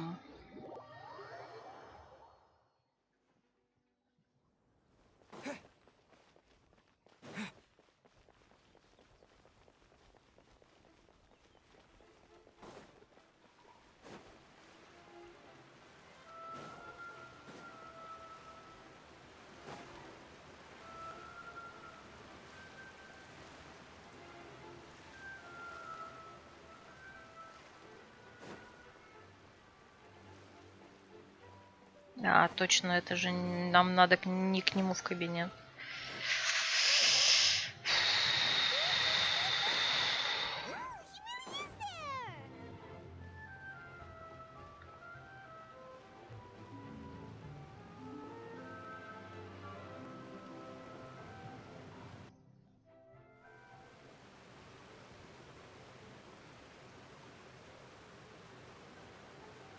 So, you really are here, Nivelette. I didn't think you were going to have free time this hour of the day. Really? Oh, I suppose you must have met Mr. Linney. He took the time to greet me earlier when he passed this way. In any case, you came at a good time. I was just considering reaching out to you to set up a meeting, so I may explain some things that I haven't had the time to before. Aw, Paimon's glad that you remembered. Thank you for keeping us on your mind, what with you being busy and all. Alright, let's have it then. How was Fontaine actually saved? The whole business is still quite the mystery to us.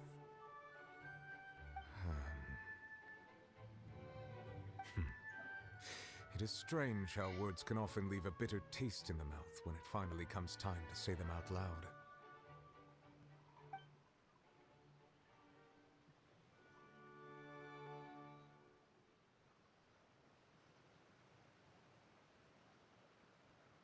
Whoa. So that's what happened?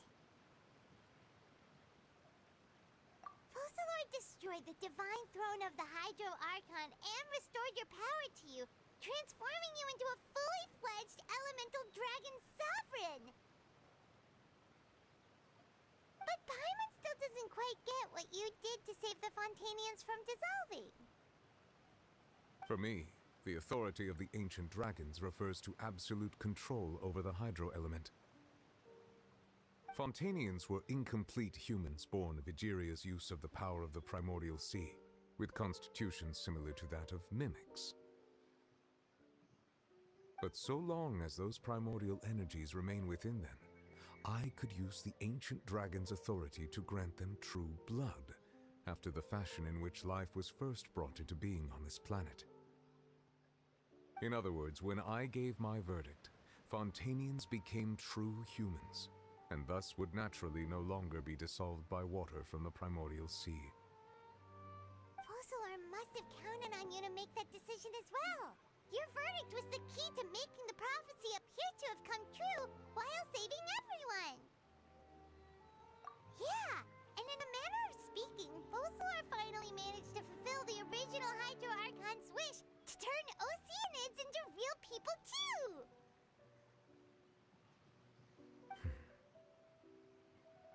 It seems from your expressions that you still have more things you wish to ask. Ask away. I will tell you the truth as I know it. I have investigated his case along many avenues, and I have learned that he once fell into an unknown chasm when he was young. There, by chance, he awakened the all-devouring narwhal. But whether it be by sentiment or reason, that should not have been enough to consider him the root cause of the disaster. At most, he would have had tangential liability. As for the judgment passed by the Oratrice during the trial, whether it was due to that liability by association, or Fossilor deliberately using him to buy time for us on the assumption that he would be able to hold the creature off, I cannot say. Guess Fossilor had Fontanians in mind the whole time. In the end, it was thanks to her that they finally became real humans. Hang on a second. Paimon certainly got another question. Back when Fontanians hadn't yet become real humans, were the children they had also transformed Oceanids? Life has always flowed like water. Do you recall how Fontanians would often come to the Fountain of Lucine to pray for children? Yeah, Lynette said the fountain is where all the waters in Fontaine converge. In truth, even those couples did not know that such prayers were no mere custom, but instead a form of ritual.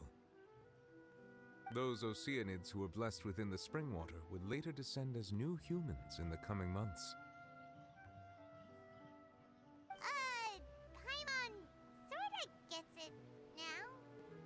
Either way, seems like this ritual won't be of any further use, but it'll probably live on as a local custom. Ask away. I will tell you the truth as I know it. Yeah, about that. Risley said Farina has already left. What's that all about? Ah, Lady Farina. The people are only aware that her death sentence has not been carried out. She abdicated the post of Hydro Archon and left affairs related to that title to me, before leaving the Opera House.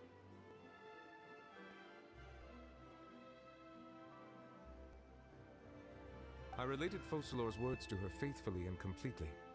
After hearing them, she seemed neither saddened nor comforted. She simply said that she was tired and needed to rest. Having said that, she then packed her things and moved out of the Opera House, not unlike how an ordinary person might. But she's still got a place to stay, right? You need not worry. I will make arrangements to ensure that she will not want for food, clothing, board, or travel. In truth, I am somewhat happy for her. The wear and tear on her spirit will, of course, take time to heal.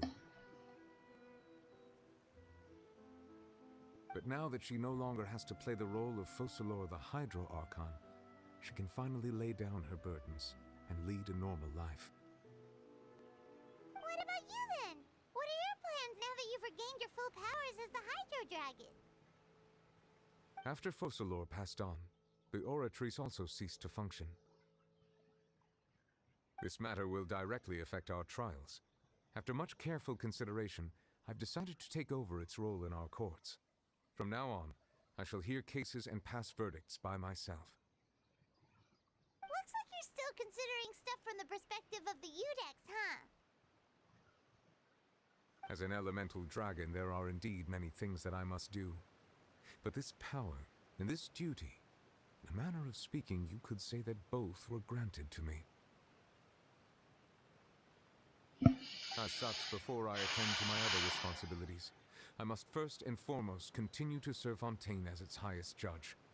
The duty of the Hydro Sovereign and the duty of the Eudex shall coexist within my person. Additionally, the Hydro Archon's departure has brought about another problem, which is that the Opera House shall no longer produce indemnitium. That's true. That power was derived from the people's faith in the Hydro Archon, wasn't it?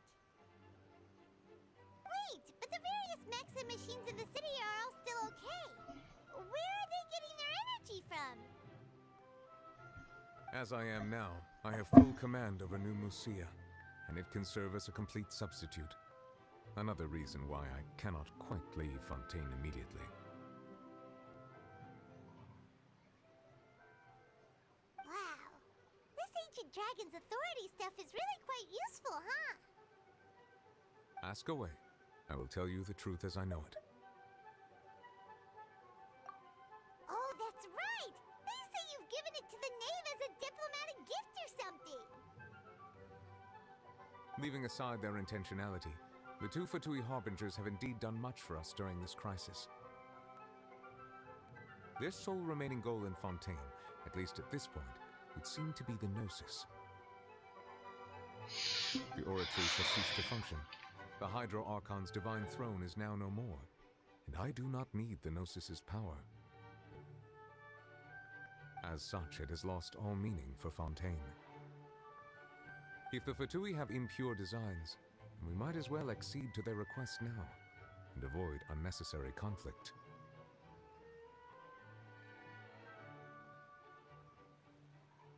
What complicated considerations!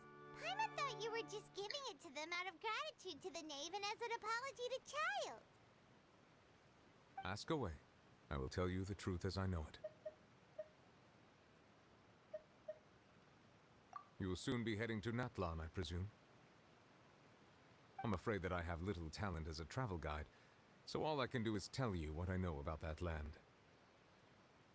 As far as I'm aware, Natlan can be said to be a nation of dragons. A nation of dragons? You mean like you? No, I suspect that I would not find myself welcome there. Unlike ancient dragons such as myself, the dragons of Natlan have undergone long years of development and evolution. Large numbers of them have entered a form of coexistence with humanity. Natlan is also the nation of war. War ravages those lands like an undying flame. There is one other piece of information I got incidentally from my negotiations with the Knave that I believe may be useful to you. The Harbinger known as the Captain has thrown his hat into the endless ring of war. The Captain. Sounds like a real tough customer. Seriously, everywhere you look, there's a Fatui Harbinger doing their thing. I suggest that you fully prepare yourself before going to Natlan. In the meantime, Fontaine's doors will always be open to you. Ask away.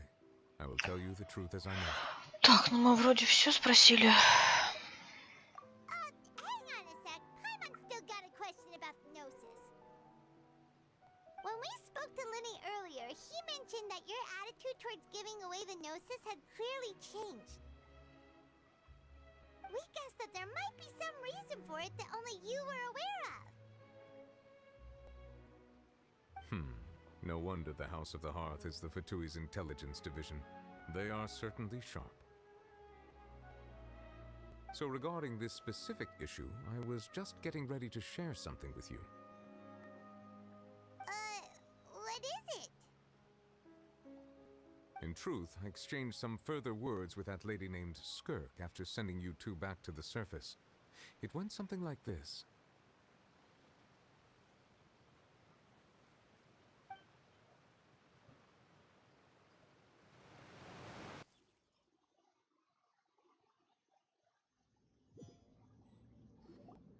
Well, we're going to head topside to see what's going on. You hurry over soon as well, all right, Nervalet?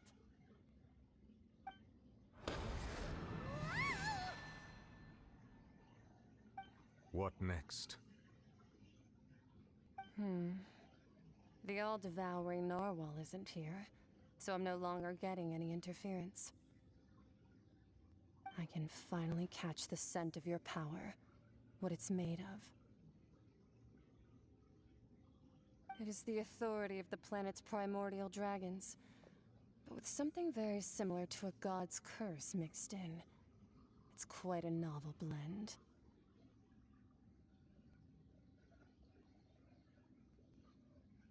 I'm sure I've encountered something like this before. What was it again? I do not know what you speak of. Ah, of course. How could I forget? You should have the remains of the third descender on your person, yes? Remains? I've never heard of any such thing. Huh. According to your parlance, I believe it may be called a gnosis. Well, that much is true.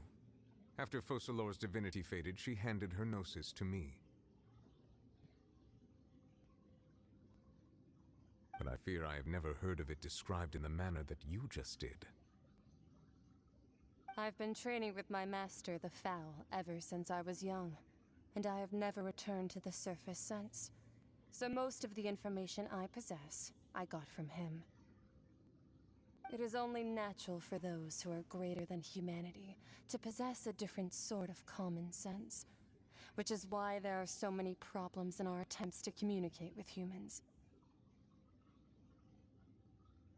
Regardless, you should probably get rid of objects of misfortune to prevent any disasters from befalling you.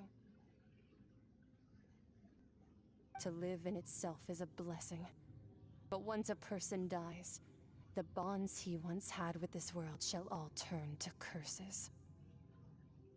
What do you mean by that? No need to fret.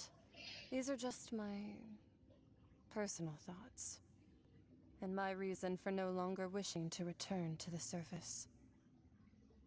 This third descender you refer to, who are they? And when did they die? Master never mentioned them to me. Perhaps it just wasn't that important for me to know. If you're interested, though, I could ask him. I'll be sure to pass the answer on to you next time. Next time? You believe we will meet again? I do. Wait. I have a disciple of my own, don't I? He can be the messenger then.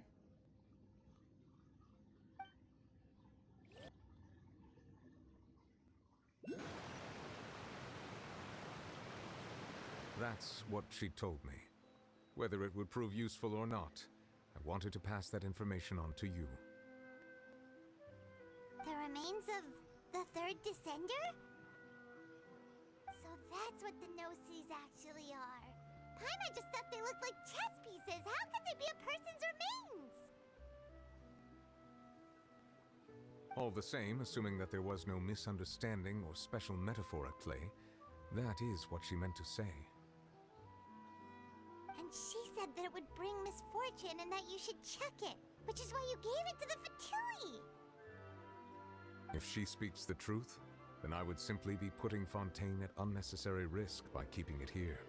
Кажется, все остальные, кто отдавали гносис, подсознательно это знали. Типа, избавься, пока не поздно.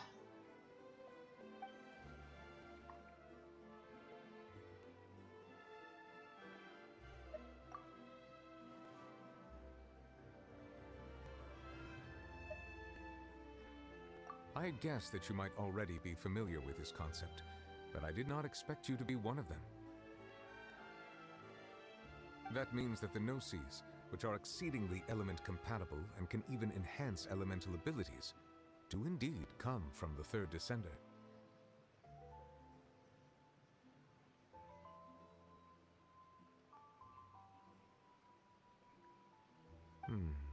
I wonder, does your body also possess similar properties?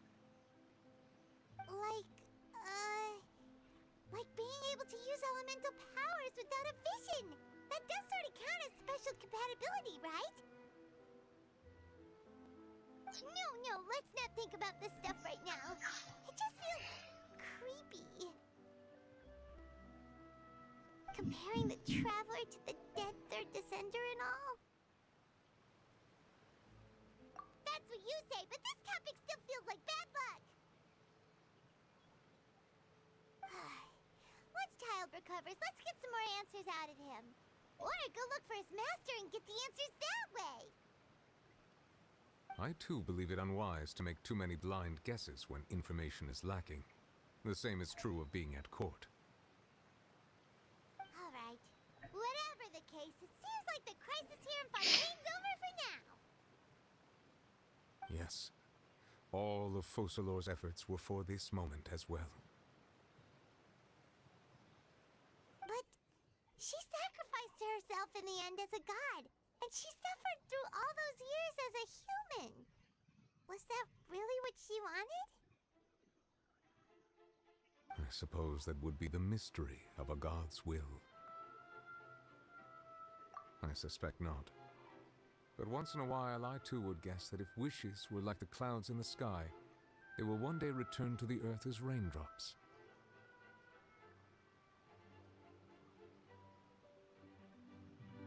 Life flows like water, and rain is the final answer. The water levels may sometimes tilt one way or another, but the rain falls fairly upon all. And what ultimately is the difference between the rains that fall upon all of us?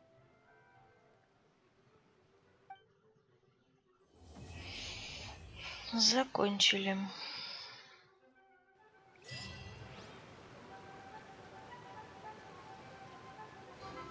Так, я так подозреваю, мы можем поговорить с ним, пока не улетели отсюда.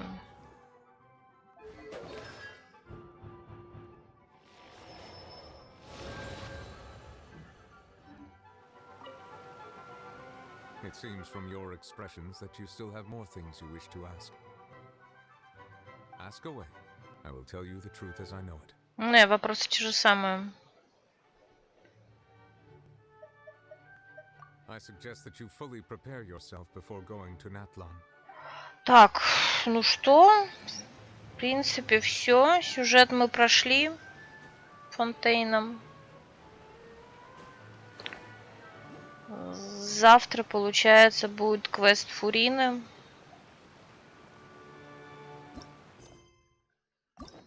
Собственно, получается, вот. Маленькая океанида. Это что такое? Вот это, кстати, мне, по-моему, мешает взять квест этот самый паровой птицы. Ладно, наверное, это я завтра попробую посмотреть. Если после Фурины, квеста Фурины останется время, то я загляну вот сюда. Там какая-то явно движуха, которая мне сейчас мешает туда подойти. Поэтому я подойду туда завтра. Вот, завтра будет стрим в 17. Также. Сколько у нас сегодня идет стрим? 5 с лишним часов. Ну, в принципе, так, как я и думала, да, по большому счету. Вот. Так что завтра мы сюда вернемся. Так. Ну и, кстати, завтра, раз будет Фурина, мы, в принципе, получается, узнаем, что как она. Потому что по окончанию сюжетки она черт знает где. Я думаю, что, собственно, только когда мы ее найдем, станет ясно, чем она тут занималась. Вот. Ладно. Допустим. В общем, всем спасибо за компанию. Лайки, подписки, колокольчики, Дискорд-сервер. Я так подозреваю, что до завтра.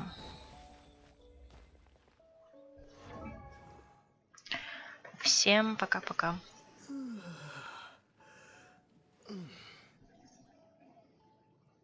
Или не всем. Подождите, или не пока-пока. Я кое-что забыла сделать.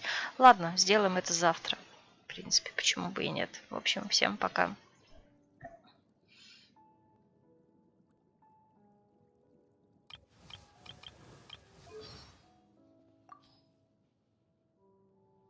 I command the thunder in all corners of the world to cease.